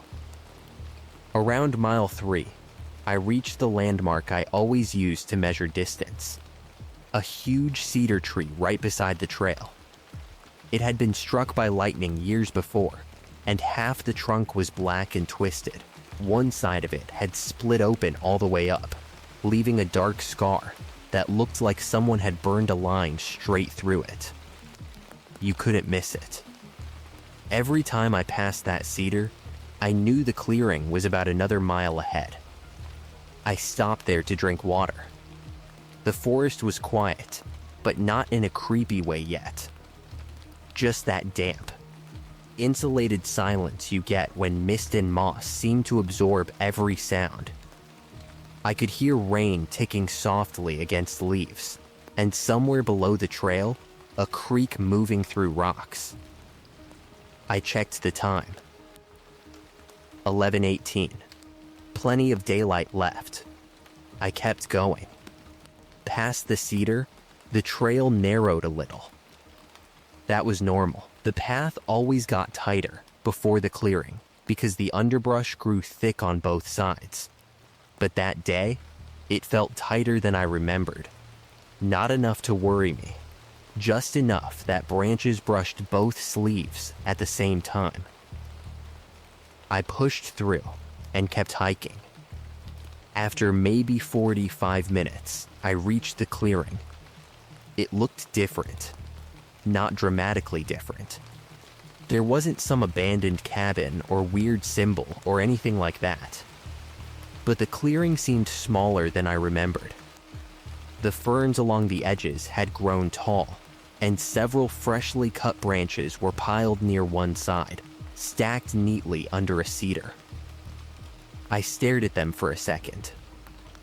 They weren't old fallen branches. The cut ends were pale, almost white, like they had been cut recently. I thought maybe trail crews had been clearing blowdown. But if that were true, Why pile the branches in the clearing instead of moving them off trail? And why wasn't there any sign at the trailhead? I walked over and looked closer. The branches had been cut with something sharp, a pruning saw or loppers, clean angled cuts. Then I noticed black cord tied around one bundle. Thin black cord, the kind you'd use for tarps or tying gear to a pack. That gave me a bad feeling, but not enough to leave immediately. I told myself someone had probably camped there illegally and used branches for a shelter. Still, the clearing didn't feel peaceful anymore. I ate half a granola bar standing up, checked my phone, and saw my battery had dropped to 42%. That made no sense. It had been at 89% when I started. I hadn't been using it except to check the time. I turned airplane mode on, closed every app, and put it back in my pocket. Then, I heard something in the trees. A soft dragging sound. Not close, not loud, just a slow scrape through wet leaves from the far edge of the clearing. I turned and looked. Nothing. The forest was too thick beyond the clearing to see more than 15 or 20 feet. Ferns moved slightly in the drizzle. Water dripped from branches. No person, no animal. I decided that was enough. I turned around and started heading back. The rain picked up within minutes. Not a downpour, but steady. The kind that fills every little sound gap. Rain on your hood. Rain on leaves. Rain running down tree trunks. It makes it hard to tell what's close and what's far away. I moved at a decent pace, expecting to reach the lightning-struck cedar in about 45 minutes. But after 20 minutes, I saw it. The cedar. The black scar. The split trunk. The same massive tree right beside the trail. I stopped walking. For a few seconds, I just stared at it, trying to make my brain accept what I was seeing. That tree should not have been there yet. I checked my watch. Only 22 minutes had passed since I left the clearing. I know trails can feel different on the return trip. I know people misjudge time, especially when they're tired or distracted. But I knew that section. I knew the distance between the clearing and the cedar. It was not 20 minutes. I pulled out my phone. The screen wouldn't turn on. I pressed the power button again. Nothing dead. I stood there in the rain, holding a phone that had shown 42% battery less than half an hour earlier. That was when I first felt real fear. I looked back the way I came. The trail behind me looked normal at first. Narrow, wet, dark, but something about it bothered me. The path seemed thinner. The underbrush on both sides looked like it had leaned in. I told myself that was stupid. Plants don't move like that. Trees don't shift closer together in 20 minutes. I was tired, the mist was thick, and I was psyching myself out. I walked past the cedar and kept going. 10 minutes later, the trail got tighter. Branches were touching my shoulders now. Wet needles dragged across my jacket. Ferns brushed my knees. In a few places, I had to turn sideways to get through gaps that I did not remember being narrow. I stopped and looked behind me. The path I had just walked through looked almost closed. Not completely, but narrower than it had been seconds before. That's when I decided to test myself. I pulled the orange flagging tape from my bag and tied a short strip to a branch on the right side of the trail. I tied it tight, double knotted, at about eye level. Then I walked forward maybe 50 yards. I turned around. The tape was still there. I felt stupid. Then a wall of mist moved through the trees, thick enough to blur everything for 3 or 4 seconds. When it passed, the orange tape was gone. I froze. I walked back quickly, counting my steps. The branch was there. The knot wasn't. The tape wasn't on the ground. It wasn't hanging loose. It was just gone. Then I saw it. The same orange tape was now tied to a branch on the left side of the trail, about 10 feet farther back than where I had put it. I didn't touch it. I just stood there staring. My first thought was that someone was messing with me. Honestly, that was the best explanation. A person moving tape is terrifying, but it is still a person. A forest moving tape is worse. I called out, "Hello?" My voice died almost instantly in the wet trees. No answer. I waited. The rain fell harder. Then I heard a sound from the woods to my right. Snip, a small, sharp cutting sound, like pruning shears. I turned toward it. Nothing but salal, ferns, and dark trunks. Then it came again. Snip, closer this time. I backed up slowly. A branch above the trail suddenly dropped in front of me, not fell. Dropped. It swung down from above and stopped at chest height, blocking the path. I jumped back, heart slamming. For a second, I thought a tree limb had snapped in the rain, but then I saw the cord. Thin black cord tied to the branch, running up and over another limb, then disappearing into the brush. Someone had lowered it. Someone was out there. I pulled out my knife with shaking hands and cut the cord. The branch dropped to the ground. The second it hit, I heard movement in the trees. Fast movement. Not an animal running away. A person stepping back through brush. I didn't yell again. I just moved. The trail seemed to tighten around me as I went. Now I could see why. Saplings and branches had been bent inward and tied with dark cord, almost invisible in the rain and shadow. Some were fresh cuts jammed into the ground like makeshift fencing. Others were living branches pulled across the path and tied to the opposite side. It was like someone had been building walls out of the forest, and I had walked right into the middle of it. My mind raced. Why? Was it to block the trail? To hide something? To keep people out? Or to keep someone in? I picked up my pace until I was half jogging, half stumbling. The ground was slick with wet leaves. More than once, my boots slid out from under me, and I had to grab branches to stay upright. Every few seconds, I looked behind me. The path behind me kept changing. Branches I had pushed aside seemed to close again. Narrow gaps disappeared into green walls. My own footprints were already filling with rainwater. Then I heard a voice, not directly behind me, off to the left. A man's voice, low and calm. Wrong way. I stopped so hard I almost fell.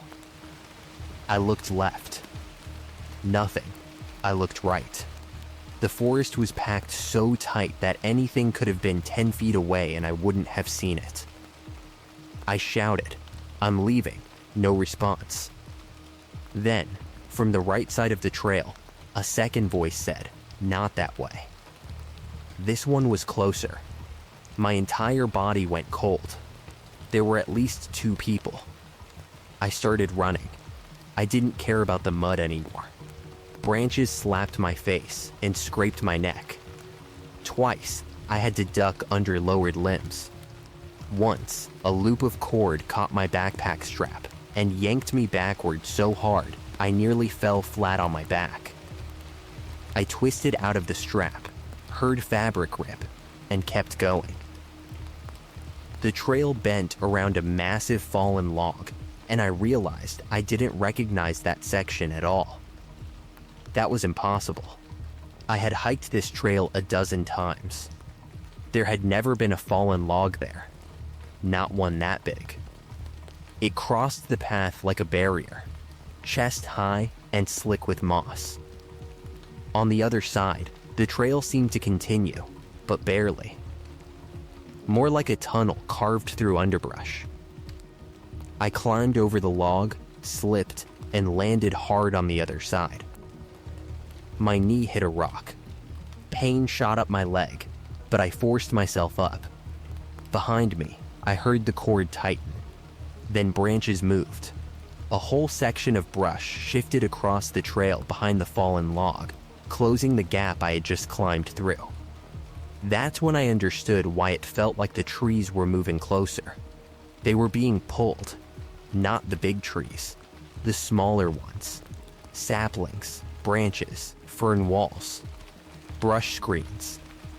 Someone had set up a system of cords and bent branches to close sections of trail behind me. In the rain and mist, it looked impossible, like the forest itself was sealing shut. But knowing it was human didn't make it less scary. It made it worse, because that meant someone had planned it. I kept going, limping now. A few minutes later, I came to another split. There had never been a split there before. The trail ahead was blocked by woven branches, almost like a rough fence. To the right was a narrow opening marked with a strip of red fabric tied to a tree. The same red fabric I had seen at the trailhead. I stared at it, breathing hard. Then, I saw something on the ground near the red fabric. A boot print. Fresh, not mine. The toe pointed toward the narrow opening. I backed away. From somewhere behind me, the first voice said, "Take it." I turned and saw him. Only for a second. A man standing partly behind a cedar trunk, maybe 30 feet back. He wore a dark rain jacket, brown work pants, and rubber boots.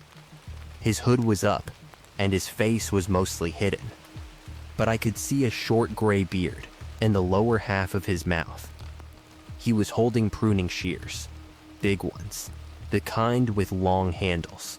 He didn't move toward me, he just watched. I looked at the narrow opening again, then at the blocked trail, then at him.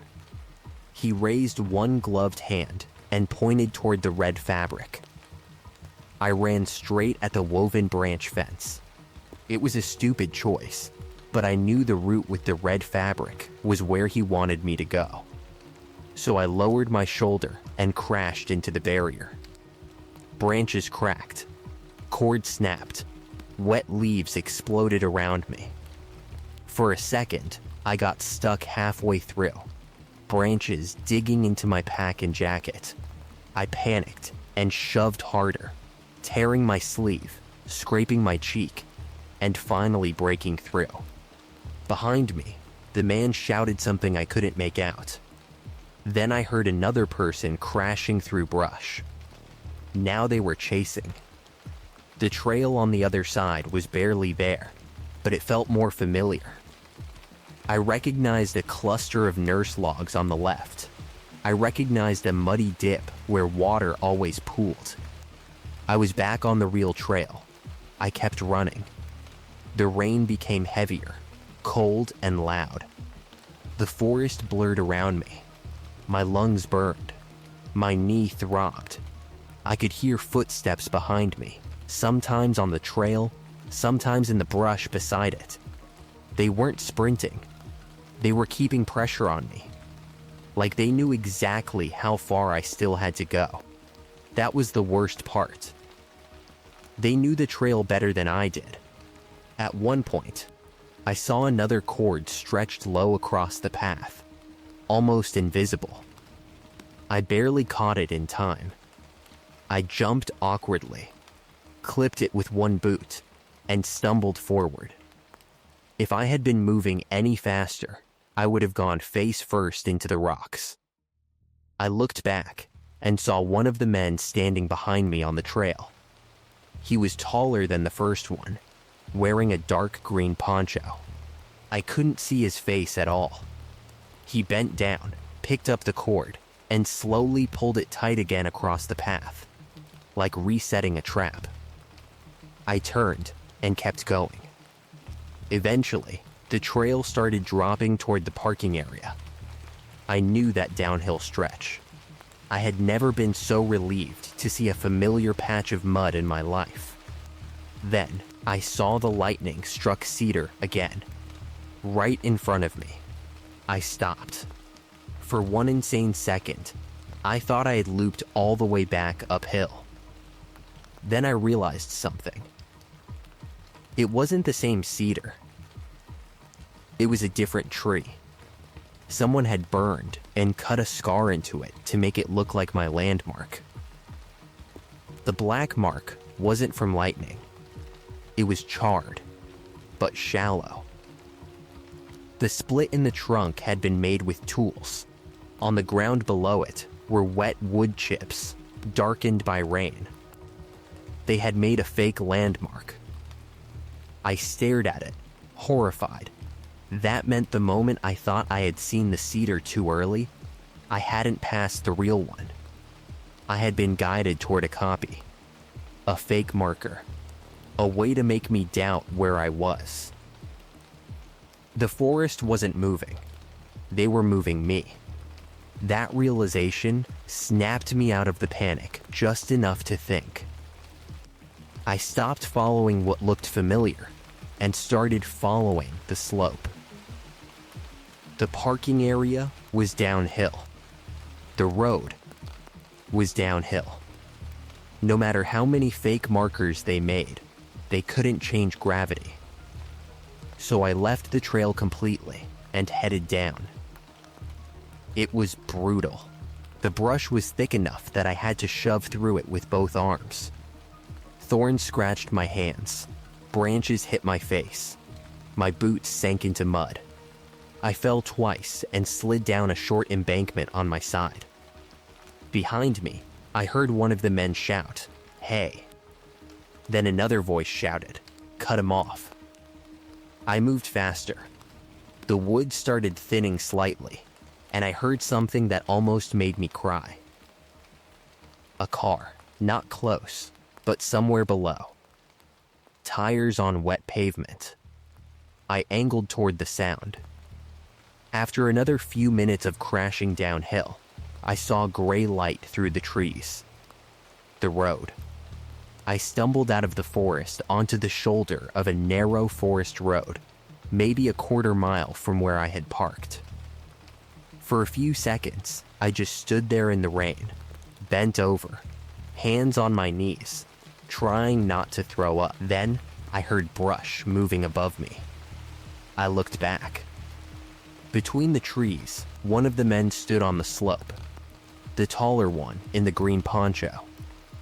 He didn't come down to the road, he just watched. Then he raised one hand and tapped two fingers against the side of his head, like he was telling me to think, or remember. I turned and jogged down the road toward the parking area. My car was still there, no other vehicles. I got in, locked the doors, and tried to start it with hands so shaky I dropped the keys twice. When the engine finally turned over, I looked toward the trail entrance. At first, I couldn't find it. The opening was gone. Where the trail had been that morning, there was now a wall of branches, ferns, and young trees pulled together so tightly that it looked natural, like the forest had never had an entrance there at all. But now I knew what I was seeing. It wasn't magic. It was camouflage. The wooden post with the red fabric was gone too. I backed out and drove straight to the nearest ranger station with my torn jacket, bleeding cheek, and half-dead phone. I told them everything. The fake cedar, the orange tape, the black cord, the men, the moving branches, the blocked trail. At first, the ranger looked skeptical. I don't blame him. I sounded insane. But when I mentioned the cords, his expression changed. He asked if I had seen any covered areas, tarps, containers, tools, or signs of illegal activity. I said no, not directly. Just cut branches, black cord, red fabric, and 2 men. A deputy came and took a statement too. 2 days later, I got a call. They had checked the area and found several brush barriers and cord systems near unofficial side paths branching from the old trail. They also found evidence that someone had been blocking and unblocking sections of trail to hide access to a deeper area of the forest. They didn't tell me exactly what was back there. They only said it was part of an ongoing investigation and that I should avoid that area completely. A week later, I went back with a friend during the day to retrieve a piece of gear I thought I had lost near the parking area. The trail entrance was open again.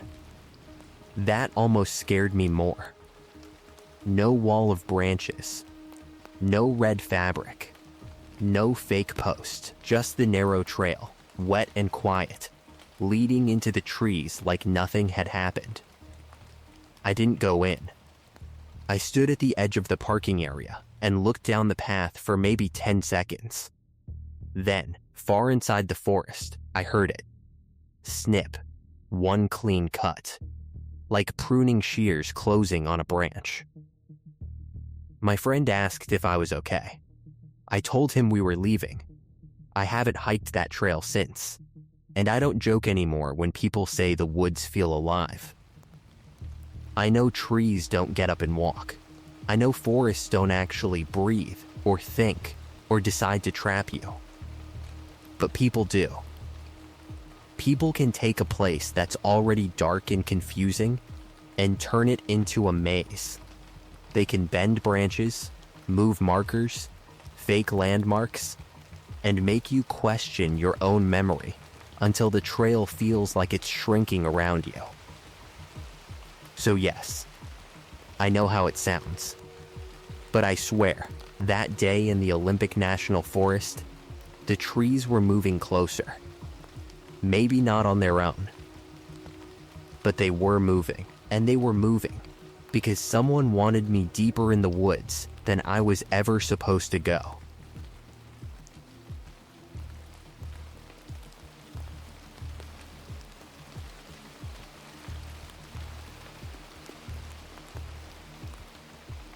I'm Mike, and I'm from Asheville, North Carolina. I've spent a lot of time on the Appalachian Trail. Not the whole thing. I'm not one of those people who can casually say they walked from Georgia to Maine like it was just a long weekend. But I've done a lot of sections over the years, especially through North Carolina and Tennessee. The stretch near the Great Smoky Mountains has always been one of my favorites. It's beautiful, but it has a mood to it. If you've hiked around there, you know what I mean. The mountains don't feel empty, exactly. They feel old. The trees are thick, the fog comes in fast, and once you're away from roads and parking areas, sound gets swallowed up by the ridges. During the day, it can be peaceful.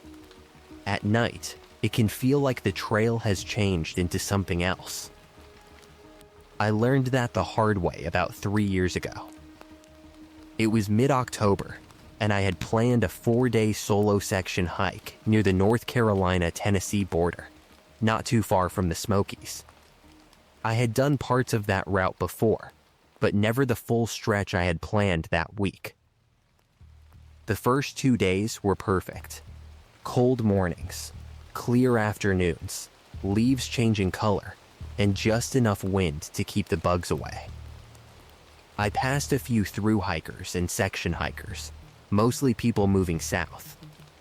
Everyone had that tired but happy trail look. Dirty packs, trekking poles, sunburned noses, big smiles when someone mentioned town food. Nothing felt off at first. By day 3 though, the weather started turning. The morning came in gray and heavy.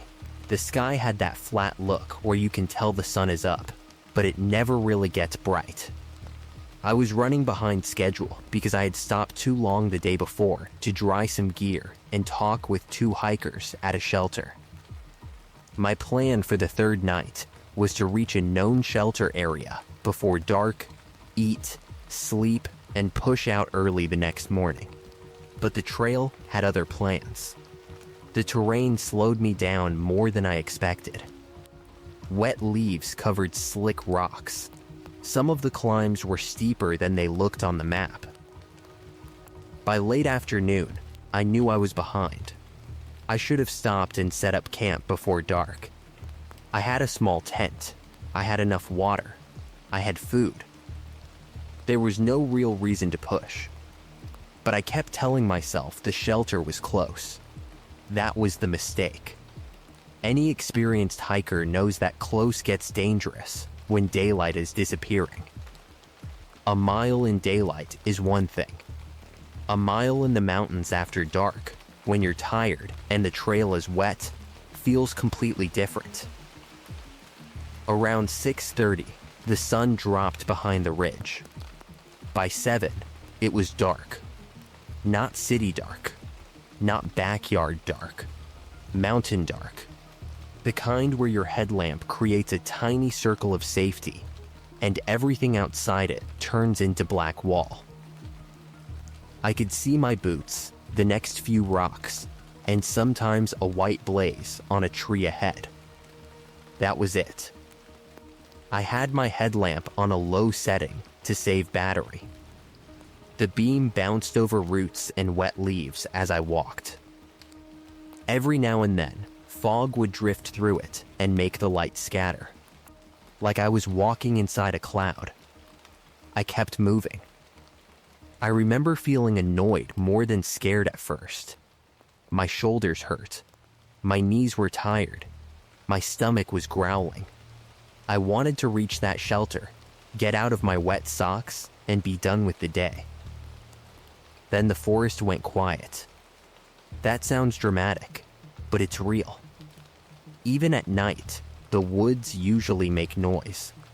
Insects, leaves, wind, distant water, mice moving under brush. But suddenly, all of that seemed to fade away. It wasn't silence exactly. It was like the space around me became padded. I stopped walking and listened. Nothing, no wind, no animals, no water. Just my own breathing. That was when I saw the red light. It was off to my right, maybe 50 or 60 yards through the trees, partway up the slope. At first, I thought it was a campfire. A small red glow, barely visible between trunks. I stood there squinting at it. But it didn't flicker. It didn't shift orange or yellow like a flame. It was steady, deep red. Like the kind of red light people use on headlamps to preserve night vision. That explanation made sense at first. Hikers use red light all the time at shelters so they don't blind everybody. Maybe someone had wandered off trail to use the bathroom. Maybe someone had set up camp where they weren't supposed to. I called out, "Hey, you good over there?" No answer. The red light stayed still for a few seconds. Then it went out. I waited. Nothing. I shrugged it off and kept walking. I didn't want to be the guy who freaks out because another hiker has a headlamp. About 5 minutes later, I saw it again. Same side of the trail. Same distance away. But farther ahead now. That stopped me. The light was uphill, partly hidden behind trees. It clicked on, stayed steady for maybe 3 seconds, then clicked off. I turned my headlamp toward it, but my beam only hit trunks, wet leaves, and fog. I called out again. "Hey, you need help?" Nothing. This time I felt uneasy, because whoever had that light was moving parallel to me, not on the trail, through the woods. That is not normal at night. Anyone who's hiked after dark knows you do not casually move through steep Appalachian forest without a trail, unless you absolutely have to. It's roots, rocks, drop-offs, branches, and ankle traps everywhere. Even with a strong headlamp, it's a mess. But this light was keeping pace with me, like whoever had it knew the terrain perfectly. I started walking faster. A few minutes passed. The red light appeared again, closer this time, maybe 30 yards. It was still to my right, still uphill, still perfectly steady. Then it blinked twice. On, off, not random. A signal. I stopped. My whole body felt suddenly too aware of itself. My pack straps on my shoulders, my fingers around my trekking poles, the damp collar of my shirt against my neck, the way my breath sounded too loud. I turned my headlamp to the right and shouted, "What do you want?" No answer. The red light went out. Then, from my left, lower down the slope, another red light blinked once. I froze. There were two of them. One uphill, one downhill, both off trail. I stood in the middle of the Appalachian Trail, in the dark, with my headlamp making a weak little cone in front of me, and realized I had no idea how many people were out there. I told myself to keep moving. Shelter first. People at the shelter. Safety. That was the only plan. I pulled out my phone to check how far I had left. No service, obviously, but my offline map still worked. The shelter was less than half a mile away. Maybe 15 minutes if I pushed. I put the phone away and started walking fast. The trail narrowed along the side of the ridge. To my left, the ground dropped steeply into darkness. To my right, the slope rose into thick trees.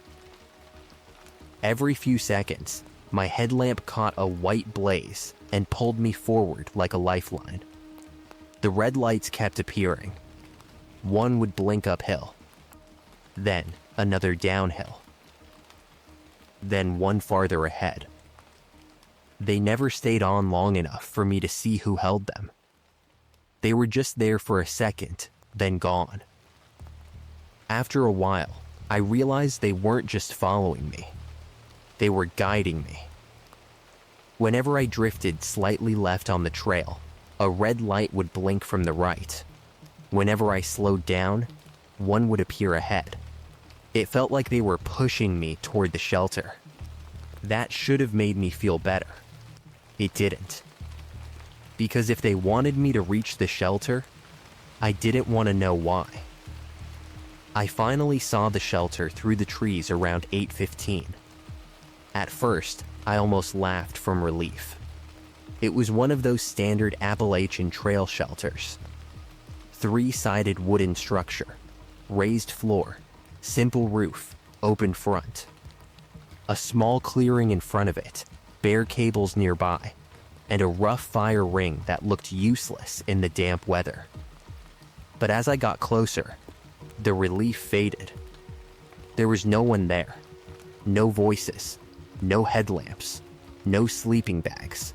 No packs. For a known shelter in October, that was weird. Not impossible, but weird. I had expected at least one other hiker. I stepped into the clearing and swept my headlamp over the shelter. Empty. Then I saw something nailed to the front beam. A red light. Small, round, battery-powered. It was mounted about 7 feet off the ground, right in the center of the shelter's front frame. It wasn't on when I arrived, but the second my headlamp hit it, it blinked red. Once, I backed up so fast I almost tripped over a rock. The light blinked again, then went dark. I stood there, staring at it, heart pounding. It looked like one of those cheap battery safety lights people clip to bikes or backpacks. Someone had nailed or screwed it into the shelter beam. The plastic casing was red. The lens was scratched. A little wire ran from the back of it up into the wooden frame. I didn't understand why it was there. Then I heard a voice from inside the shelter. "Turn your light off." I jumped so hard I nearly dropped my trekking pole. My headlamp swept across the shelter again. Still empty. Then the voice came again, lower this time. "Turn it off." I realized it was coming from under the shelter.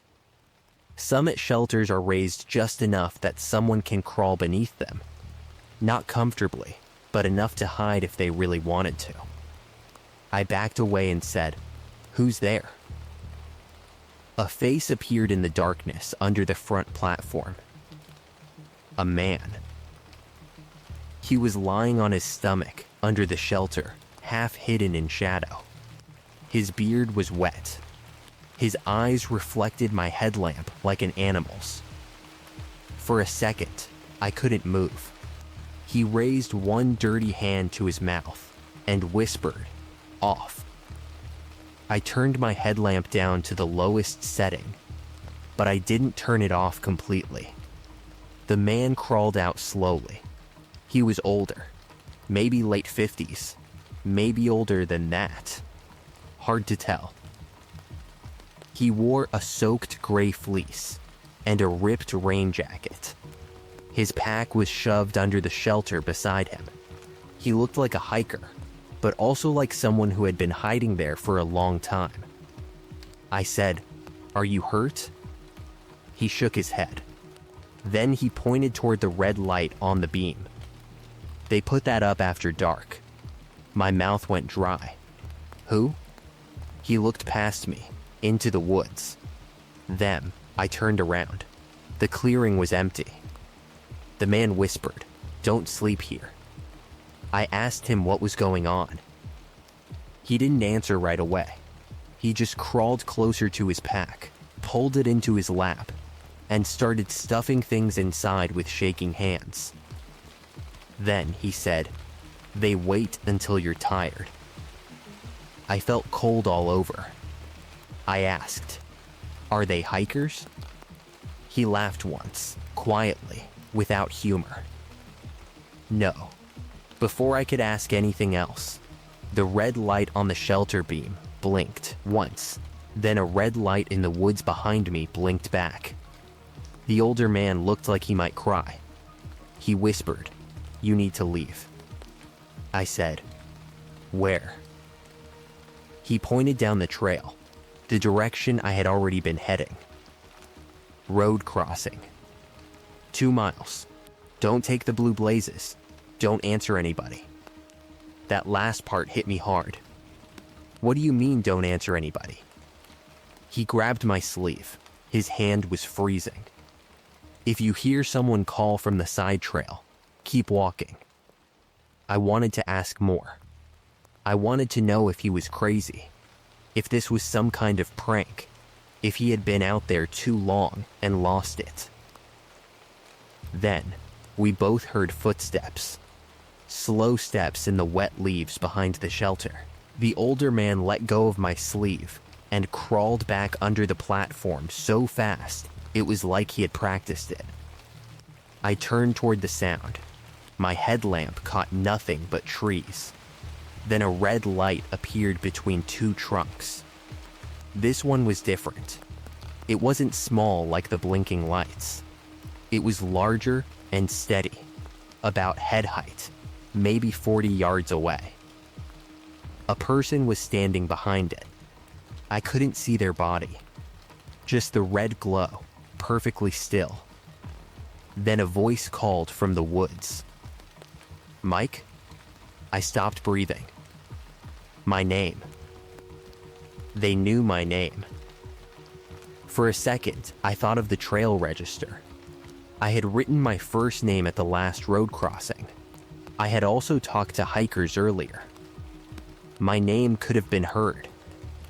It wasn't impossible. But hearing it out there, from a stranger in the woods at night, made my stomach twist. The voice called again. "Mike, you dropped something." It sounded normal. That was what made it worse. Not creepy, not theatrical, just a man's voice, calm and helpful, like someone trying to return a glove. I didn't answer. The red light moved slightly to the right. Then another voice, farther left, said, "You left your food bag." I had not. My food bag was in my pack. The older man under the shelter hissed, barely audible. "Go." That snapped me out of it. I turned and started down the trail. Not running at first. Running at night on wet Appalachian rocks is how you end up with a broken ankle and a rescue team carrying you out in the morning. But I moved as fast as I could. Behind me, the red light on the shelter blinked twice. Then the woods answered. Blink, blink, blink. I didn't look back. I kept my headlamp low and focused on the white blazes. The shelter disappeared behind me. My breath came too fast. My pack felt heavier. Every shadow looked like a person. The trail dropped through a dark tunnel of rhododendron. Branches scraped my shoulders. Wet leaves slapped my pants. The path was narrow and hard to follow, and more than once I had to stop for half a second to find the next blaze. That was when I saw the blue blaze. It was painted on a tree to my right, bright and fresh. A side trail. I stopped.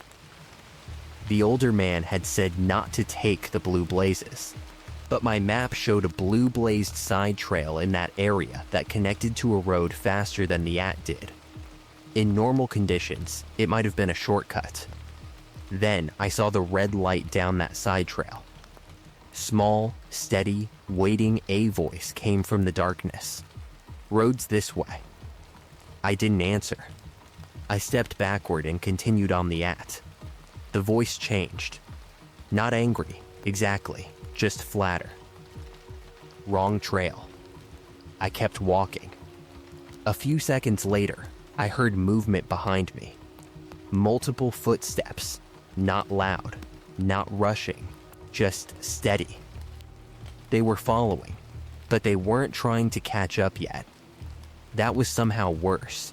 It felt like they knew I would make a mistake eventually. The rain started around then, light at first, then heavier. It made the rocks shine under my headlamp. It blurred the edges of the trail. It turned every sound into static. And in that static, red lights kept appearing. One ahead to the right, one behind to the left, one low to the ground, like someone crouching, one high in a tree. That one nearly made me panic. It blinked from maybe 10 feet above the ground. For a second, it looked like the light was floating in the air, just like I had thought earlier. Then I realized it was tied to a branch with black cord. A decoy. A lure. They had placed lights along the trail, at different heights, to confuse people in the dark. I pushed forward. After maybe half a mile, the trail crossed a small stream. The water was running harder than usual from the rain, but it was still crossable. I stepped onto the first rock, then the second. Halfway across, my headlamp flashed over something stretched low between two trees on the far bank. A thin line. Fishing line, maybe, at ankle height. I stopped just before stepping into it. My heart started pounding so hard it hurt. If I had been moving faster, I would have tripped face first onto the rocks. I stepped over it carefully. On the other side, I turned around and looked back. A red light blinked from the woods behind me. Then a voice said, "Careful." I ran. I know it was stupid, but I couldn't help it. I ran with my headlamp bouncing, boots slipping, trekking pole stabbing at the mud. I caught myself on trees, stumbled over roots, and kept moving. The footsteps behind me sped up.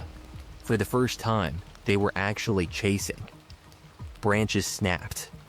Wet leaves crunched. Someone slipped and cursed under their breath. Hearing that curse helped me in a strange way. It made them human. Human meant real. Real meant they could make mistakes. I pushed harder. The trail climbed briefly, then curved along a narrow ridge. My lungs burned. My legs shook. I kept thinking about the road crossing. 2 miles, the older man said. 2 miles. It couldn't be much farther. Then I saw a headlamp ahead. White light, moving toward me on the trail. For one terrible second, I thought it was another one of them. Then a woman's voice called. "Hey, you okay?" I nearly collapsed from relief. There were 2 hikers coming toward me. A woman and a guy, both with full packs and normal white headlamps. They looked startled when they saw me. I gasped. There are people following me. They looked past me. I turned. No red lights, no footsteps, nothing. The trail behind me was empty. I know how that looked. I was soaked, shaking, probably bleeding from a scratch on my cheek, claiming people with red lights were chasing me.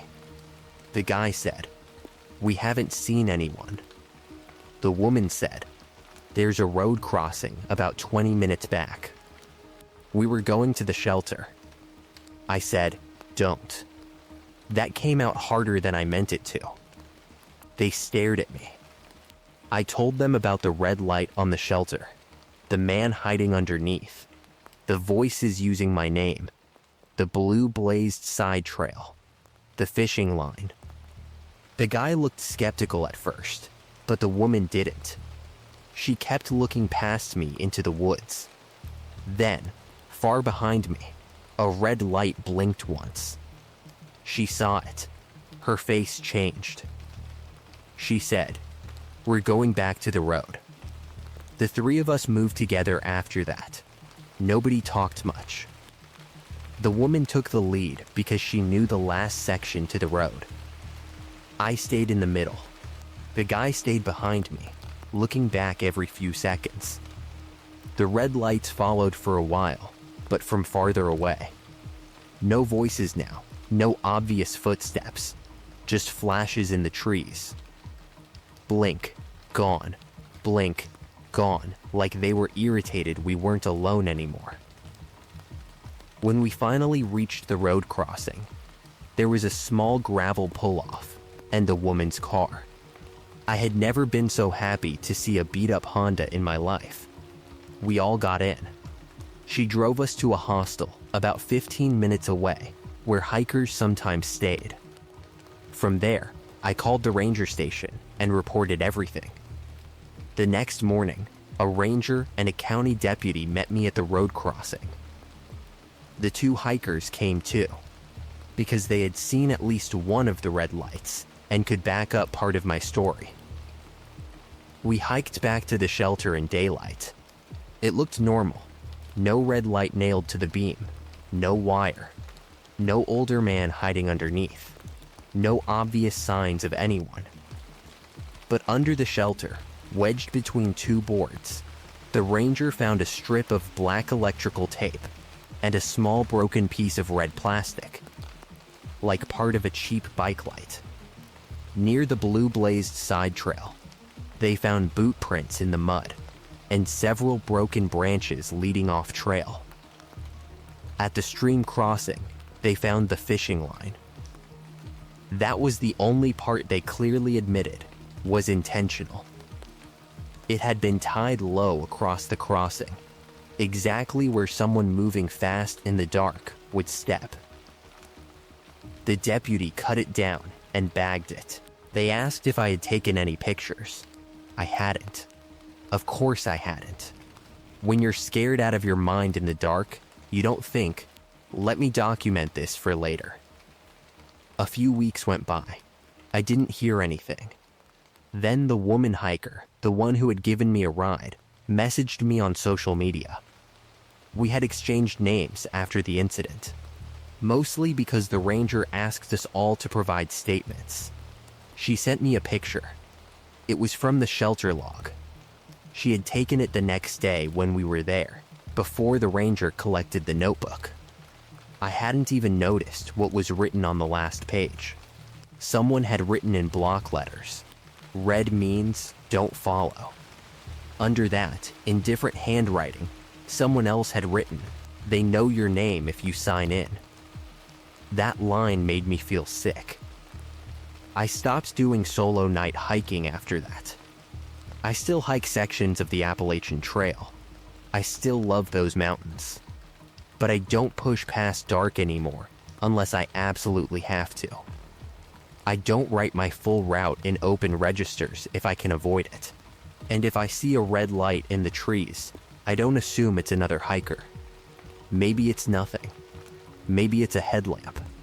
Maybe it's a bike light tied to a branch by some bored idiot. Or maybe it's someone using the dark, the rain, and the trail itself to move you exactly where they want you. That night, near the Smokies, taught me something I wish I had never learned. The woods don't always need to hide people. Sometimes people know how to hide inside the woods. And all you see is one red light blinking in the dark, waiting for you to follow it.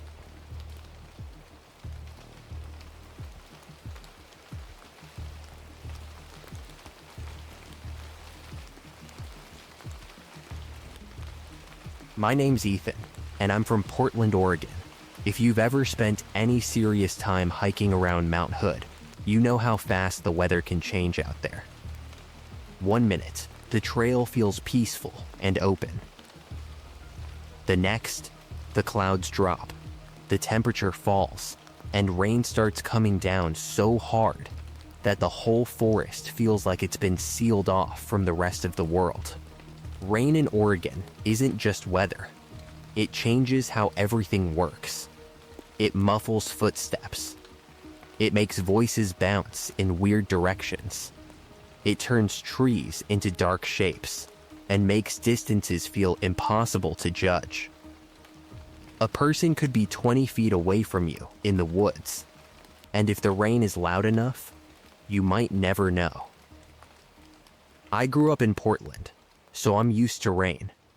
I'm used to wet trails, muddy boots, and gray skies. I'm not someone who hears a branch snap and immediately thinks something paranormal is happening. I'm pretty grounded, maybe even too skeptical. But what happened to me and my friend Dave near Mount Hood last October still bothers me more than anything I've experienced outdoors. Because whatever was out there knew exactly what to say. And worse than that, it knew exactly who to sound like. Dave and I had been friends since college. He was the kind of guy who was annoying in a useful way. Always prepared. Always early. Always acting like he was personally offended if someone forgot extra socks or packed cheap gear. I used to make fun of him for it. But honestly, I trusted him more than anyone else on trails. We had done plenty of hikes together around Mount Hood, but that weekend, we decided to do a simple overnight trip. Nothing extreme, no summit attempt, no technical route. Just a hike to a higher elevation campsite near one of the forested ridges, spend one night, then head back the next morning. The forecast wasn't great, but it didn't look dangerous. Rain, wind, temperatures in the low 40s overnight. Normal Oregon misery. Dave texted me the night before and said, "This is gonna suck just enough to be fun." That was exactly our mindset. We left Portland early Saturday morning, grabbed gas station coffee, and drove out toward Mount Hood. By the time we reached the trailhead, The sky was already low and gray. The parking area had 3 cars in it, but one looked abandoned, or at least like it had been sitting there for a while. It was an old dark blue sedan with a cracked rear window covered from the inside with cardboard.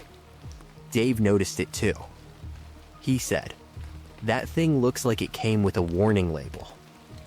I laughed, but I remember looking at it for an extra second. There was mud all around the tires, and the windshield was fogged from the inside. I couldn't tell if anyone was in it, and I didn't want to stare long enough to find out. We signed the trail register, shouldered our packs, and headed in. The first hour was fine. Wet, but fine. The trail climbed gradually through thick fir trees, crossing small runoff streams and patches of slick roots. Fog hung low between the trunks. Every time the wind moved, water shook loose from the branches and fell in heavy drops, like the rain had doubled for a few seconds. Dave was in a good mood. He kept stopping to complain about my pack setup, because apparently I had strapped my sleeping pad like a total amateur. I told him he could write a formal complaint when we got to camp. That was the kind of friendship we had. Constant jokes, easy silence, no weird tension. By the time we were 2 miles in, the rain got heavier. It wasn't a storm, no lightning, no thunder, just a cold, relentless downpour that made everything harder than it needed to be. We reached the campsite area around 3 in the afternoon. It wasn't an official campground, more like a flat backcountry clearing people clearly used. There was a faint fire ring, a few logs arranged like seats, and enough flat ground for 2 tents. The trees around the clearing were dense, mostly firs and hemlocks, and the trail continued past it toward higher ground. The place felt bleak in the rain, but not scary, just wet. We set up our tents quickly. Dave's tent went up first, because he had done it a million times, and could basically pitch it blindfolded. Mine took longer, because the stakes kept hitting roots under the soft ground. Once both tents were up, Dave started digging through his pack. Then he stopped. I knew that look. I said, "What did you forget?" He didn't answer right away.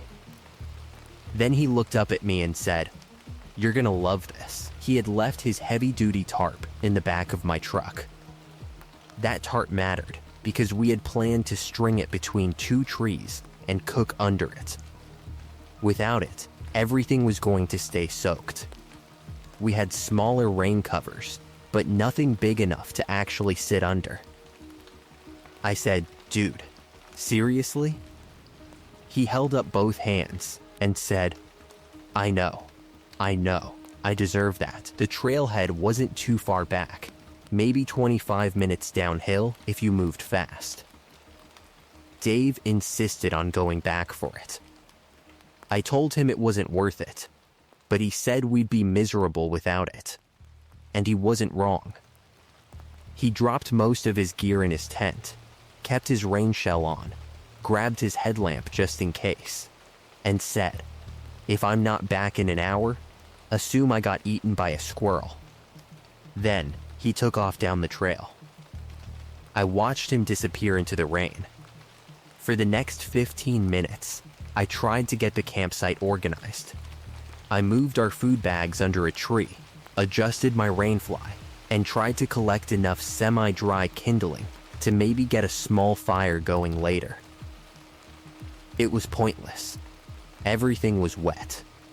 The rain hit the pine needles overhead and made this constant hiss, like static from an old TV.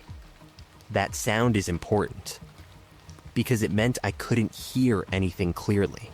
Not distance, not direction, not even my own breathing sometimes.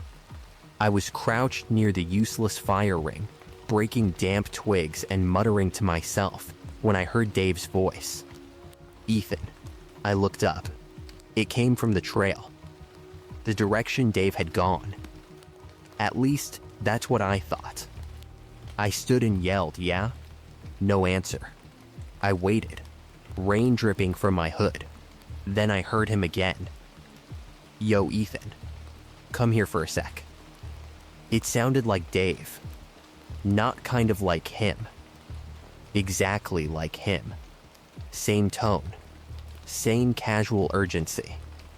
Same way he said my name a little too loudly when he wanted help with something dumb.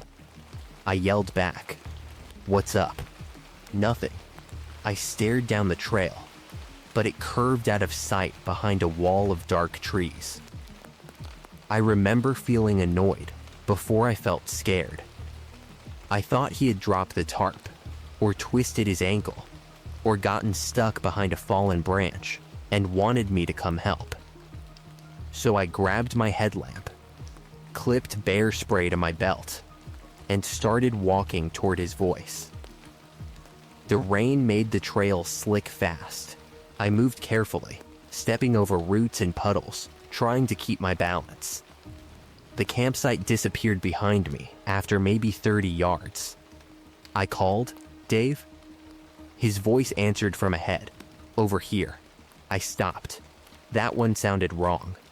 The words were Dave's voice, but the delivery was flat, too even, like someone reading a line with no idea what it meant.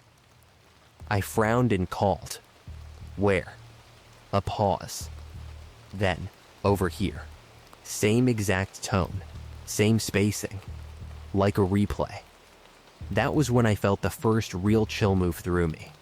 I took a few more steps, slower now. The trail dipped into a darker section between thick trees. Mist hung low, and the rain made everything look blurred. I couldn't see Dave. I couldn't see his headlamp. I couldn't see movement. I called again. "Dave, say something else." There was no answer for several seconds.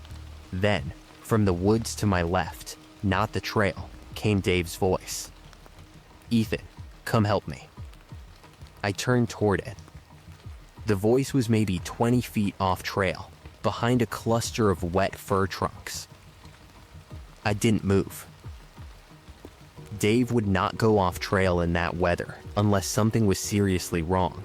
And if something was seriously wrong, he wouldn't be saying the same calm sentence over and over like that. I took one step backward. Then I heard Dave's voice behind me, from the direction of the campsite. "Ethan? Where are you going?" I froze. Every muscle in my body locked. The voice behind me sounded normal. Completely normal. Annoyed, confused, a little concerned. I turned slowly toward the campsite. I couldn't see it through the trees, but the voice had definitely come from that direction. I yelled, "Dave?" He answered from behind me again. "Yeah, man, I'm back." "What are you doing?" I almost started walking back immediately. But then, from the woods in front of me, the other Dave spoke again. "Ethan, come help me." Same exact sentence. Same flat tone. Same voice. There is no way to describe what that does to your brain. I was standing alone on a wet trail near Mount Hood, hearing my best friend call me from two directions at once. One voice sounded like him. The other voice also sounded like him. And the rain was so loud that I couldn't trust my ears. I yelled toward the campsite, "Dave, say my last name." There was a short pause. Then the voice from the campsite said, "What?" "Dude, stop being weird." That sounded like Dave. Very Dave. Then the voice in the woods said my last name. Clear as day. That was impossible. I had never heard Dave say my full name that day. We had signed the trail register earlier, but I wrote only my first name. My last name wasn't on my pack. It wasn't written on anything visible. The voice in the woods said it again. Then it said, Come here. I backed away. Slowly at first, then faster. As I moved, the voice in the woods changed. It stopped sounding perfectly like Dave. It started glitching, for lack of a better word. Not electronically at first, but rhythmically. Like the sentence had been chopped up and put back together. Ethan, come help. Help me, Ethan. Then came a sound that made my stomach turn. A click. Not an animal click, a device click. Like a small speaker turning on or off. I turned and jogged back toward camp. When I broke into the clearing, Dave was there. The real Dave.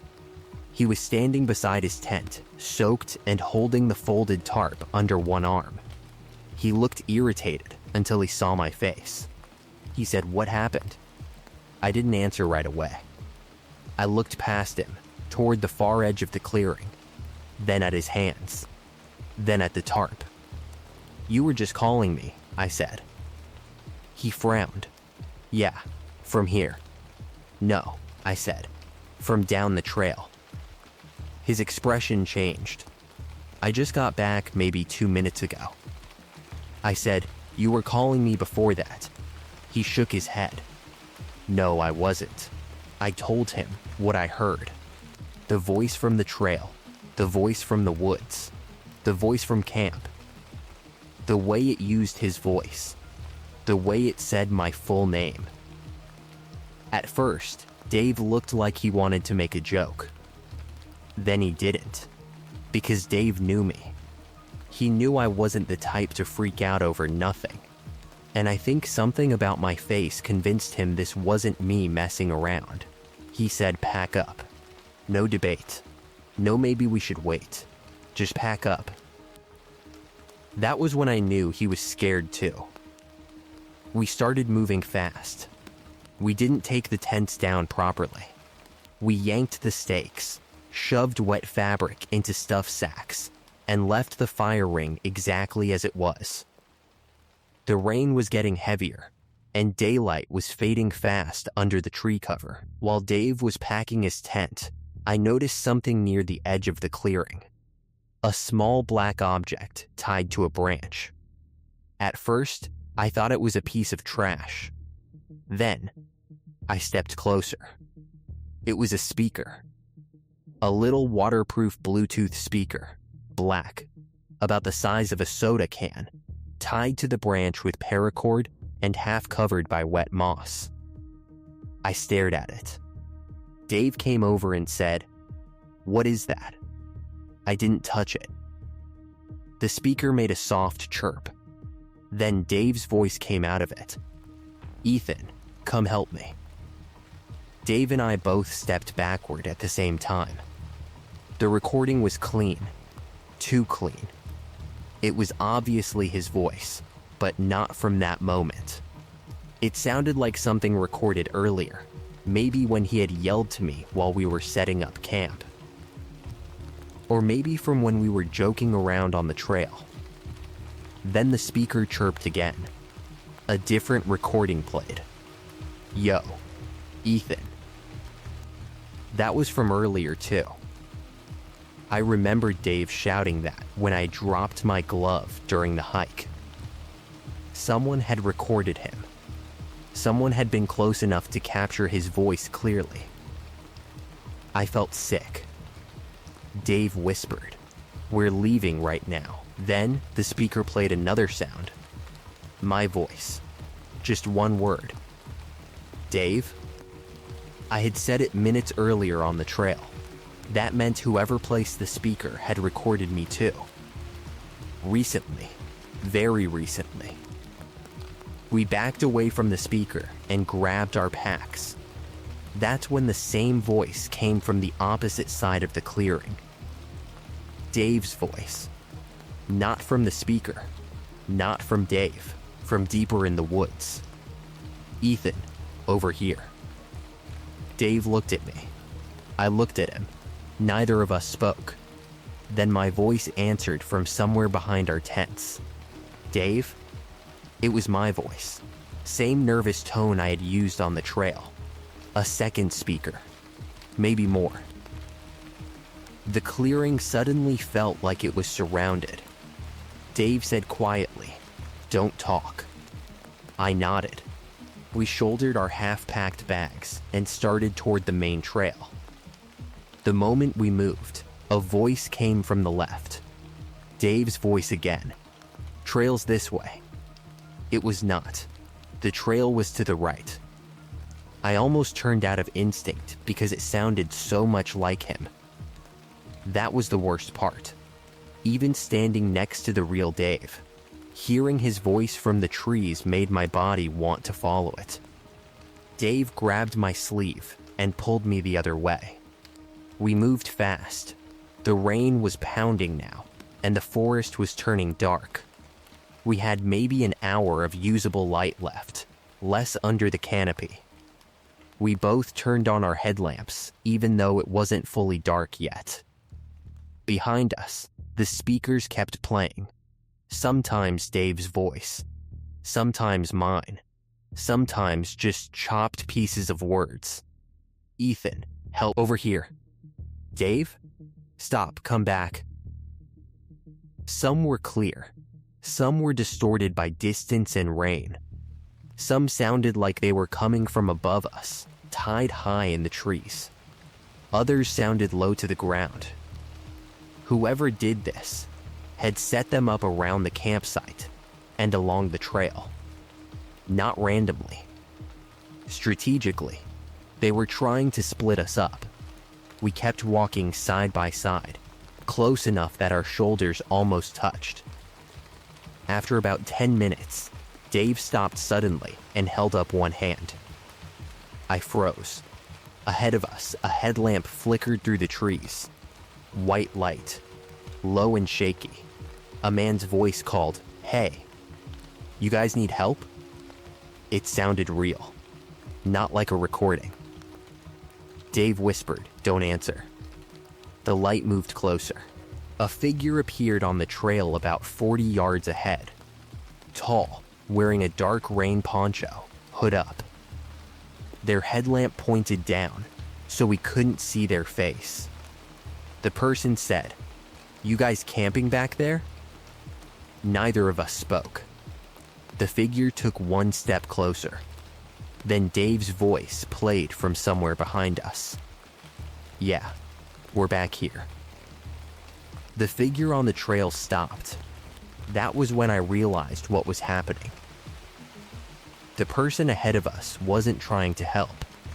They were using the recordings to make it sound like we were answering. Dave grabbed my arm and pulled me off the trail to the right. We moved into the brush, trying to stay quiet, but the ground was soaked and full of branches. Every step made noise. The figure on the trail lifted their headlamp and swept it across the trees. The beam passed over us once. We ducked behind a fallen log. I could hear my own heartbeat. The person stood there for a moment. Then, from somewhere near the campsite, my recorded voice called out, "Dave, where are you going?" The figure turned toward it. We used that moment to move. We crouched low and pushed through ferns, staying parallel to the trail but off it. Dave knew the route better than I did, and he kept one hand on my backpack strap so we didn't separate. After a few minutes, the forest dropped into a shallow drainage. Water rushed through the bottom, loud enough to cover some of our movement. We crossed it carefully, slipping on rocks, grabbing roots. Behind us, a real voice shouted, "Hey." Not recorded. "Real," Dave whispered, "go." We climbed the opposite bank and found the trail again farther down. For a while, we didn't hear anything except rain. Then my phone buzzed. That almost made me scream. I pulled it out, no service. But AirDrop had popped up on the screen, a file request, from a device named Dave. I stared at it, confused and terrified. Dave looked at my phone and whispered, "That's not me." The file name was listen.wave. I hit decline so fast my thumb slipped on the wet screen. A second later, Dave's phone buzzed too. Same thing. Airdrop request. From a device named Ethan. File name, wrong_way.wave. Dave declined it. We both turned Bluetooth and Wi-Fi off immediately. That was when it fully clicked for me. This wasn't some random guy yelling in the woods. This was planned. They had devices, speakers, recordings, probably a phone or laptop nearby sending files. They were using our voices against us, using the rain to hide where the sound came from, using the forest to make us doubt each other. I don't know if it was one person or several, but someone had been watching us long enough to record enough phrases to make it work. We kept moving. The trail was slick and dark now. Our headlamps caught rain in silver streaks. Every few minutes, we'd hear a voice from somewhere off trail. Sometimes Dave, sometimes me. Once, a woman's voice we didn't recognize whispered, "They're close." That almost made Dave stop. I grabbed his arm and pulled him forward. No talking, no answering. That became the rule. Then we heard something ahead. Footsteps, slow, deliberate footsteps on the trail between us and the parking lot. Dave and I stopped behind a thick tree. Through the rain, we saw another headlamp. This one was red. It moved slowly from side to side, searching the trail. A man's voice, low and calm, called out, "We're not trying to scare you." Neither of us moved. He said, "You left something back there." Then my recorded voice played from behind him. "Dave, stop messing around." The man laughed quietly. That laugh told me everything I needed to know. This was fun for him. He enjoyed it. Dave leaned close to my ear and whispered so quietly I barely heard it. Road cut. I knew what he meant. There was an old service road that crossed near the lower section of the trail. It wasn't on every map, but Dave had noticed it on the hike in. If we could reach it, it might take us to a different pull-off farther down from the main parking area. We backed away from the trail again and cut left through the woods. This part was miserable. We were no longer hiking. We were forcing our way through wet brush in near darkness, trying not to use our lights unless we absolutely had to. My hands were scratched. My boots were full of water. My pack kept catching on branches because I hadn't packed it properly. Behind us, the voices started again, but now they were moving. Speakers or people, I don't know. Dave's voice came from our right. My voice came from behind. The unknown woman's voice came from ahead. Wrong way. Over here. Come back. Ethan, Dave, then a real voice shouted, "Cut them off." That sent pure panic through me. We stopped being quiet and started running. Branches whipped my face. My foot plunged into a hidden puddle up to the ankle. Dave slipped and went down hard, but I grabbed his pack and hauled him up. He cursed under his breath, and immediately, from somewhere behind us, a recording of him cursing played back. Same curse, same tone, delayed by maybe 5 seconds. They were recording live now. Or someone was close enough to capture and replay us almost immediately. That broke something in both of us. We ran harder. Finally, through the trees, I saw a pale strip of gravel. The service road. We stumbled onto it almost at the same time. I wanted to stop and catch my breath, but Dave pointed downhill. Go. We followed the road, half running, half sliding through mud. It curved through the forest for maybe half a mile, before connecting with a wider gravel road. From there, we could see a faint light through the rain. A house, or maybe a ranger building. I didn't care. We headed for it. It turned out to be a small maintenance building near a gated access road. No one was there, but there was enough cell signal for Dave to call 911. We waited under the small roof overhang with our headlamps off, soaked and shaking, until a county deputy and a Forest Service officer showed up. We told them everything. The speakers, the voices, the airdrop requests, the person on the trail, the red headlamp, the service road, the campsite. I expected them to think we were insane. They didn't. The officer asked us where exactly we had camped. When Dave showed him, he said there had been reports that fall of people messing with hikers near remote campsites. Mostly theft. Packs going missing. Food bags cut down. One couple reported hearing their own voices played back from the woods, but they had left immediately and didn't have proof. The next morning, we went back with 2 officers. Our campsite was empty. The speakers were gone. No paracord on the branch. No obvious footprints, because the rain had destroyed everything. But one thing was still there.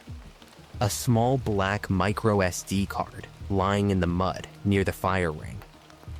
One of the officers picked it up with gloves. A few weeks later, they called and asked us to come in to confirm some audio files. The card had recordings on it. Not just us. Other hikers. Dozens of clips. People laughing. People calling names. People saying things like, "Come here, help me. Where are you? I'm over here. And stop messing around." Short phrases. Useful phrases. The kind you could use to lure someone off a trail. There were clips of me and Dave from that day too. One was Dave saying, "Ethan, grab the bag." Another was me saying, "Dave, you good?" Another was my voice saying, "Where are you?" I felt sick listening to them. The officer wouldn't give us many details, but he said they believed someone had been using hidden recording devices and speakers to scare or lure hikers, possibly to separate them from their gear or from each other. They never told us if anyone was arrested. Maybe they couldn't prove it. Maybe whoever did it vanished before they could catch them. I don't know. What I do know is that Dave and I don't joke about that trip. We tried once, months later, and neither of us laughed. I still hike near Mount Hood, but never on that trail, and never without a group. I don't answer voices in the rain unless I can see the person's face. I don't follow someone calling from the woods. And if I ever hear my own voice coming from somewhere it shouldn't be, I leave. Because there's something uniquely horrifying about hearing someone you trust call your name from the dark. Your brain wants to obey. It wants to believe. It wants to walk toward that voice, because that voice means safety. But sometimes, out in the rain, safety is exactly what they use as bait. And if Dave hadn't been standing in front of me that night, I probably would have followed his voice all the way into the trees. I don't know who was waiting there. I just know they already knew how to sound like him.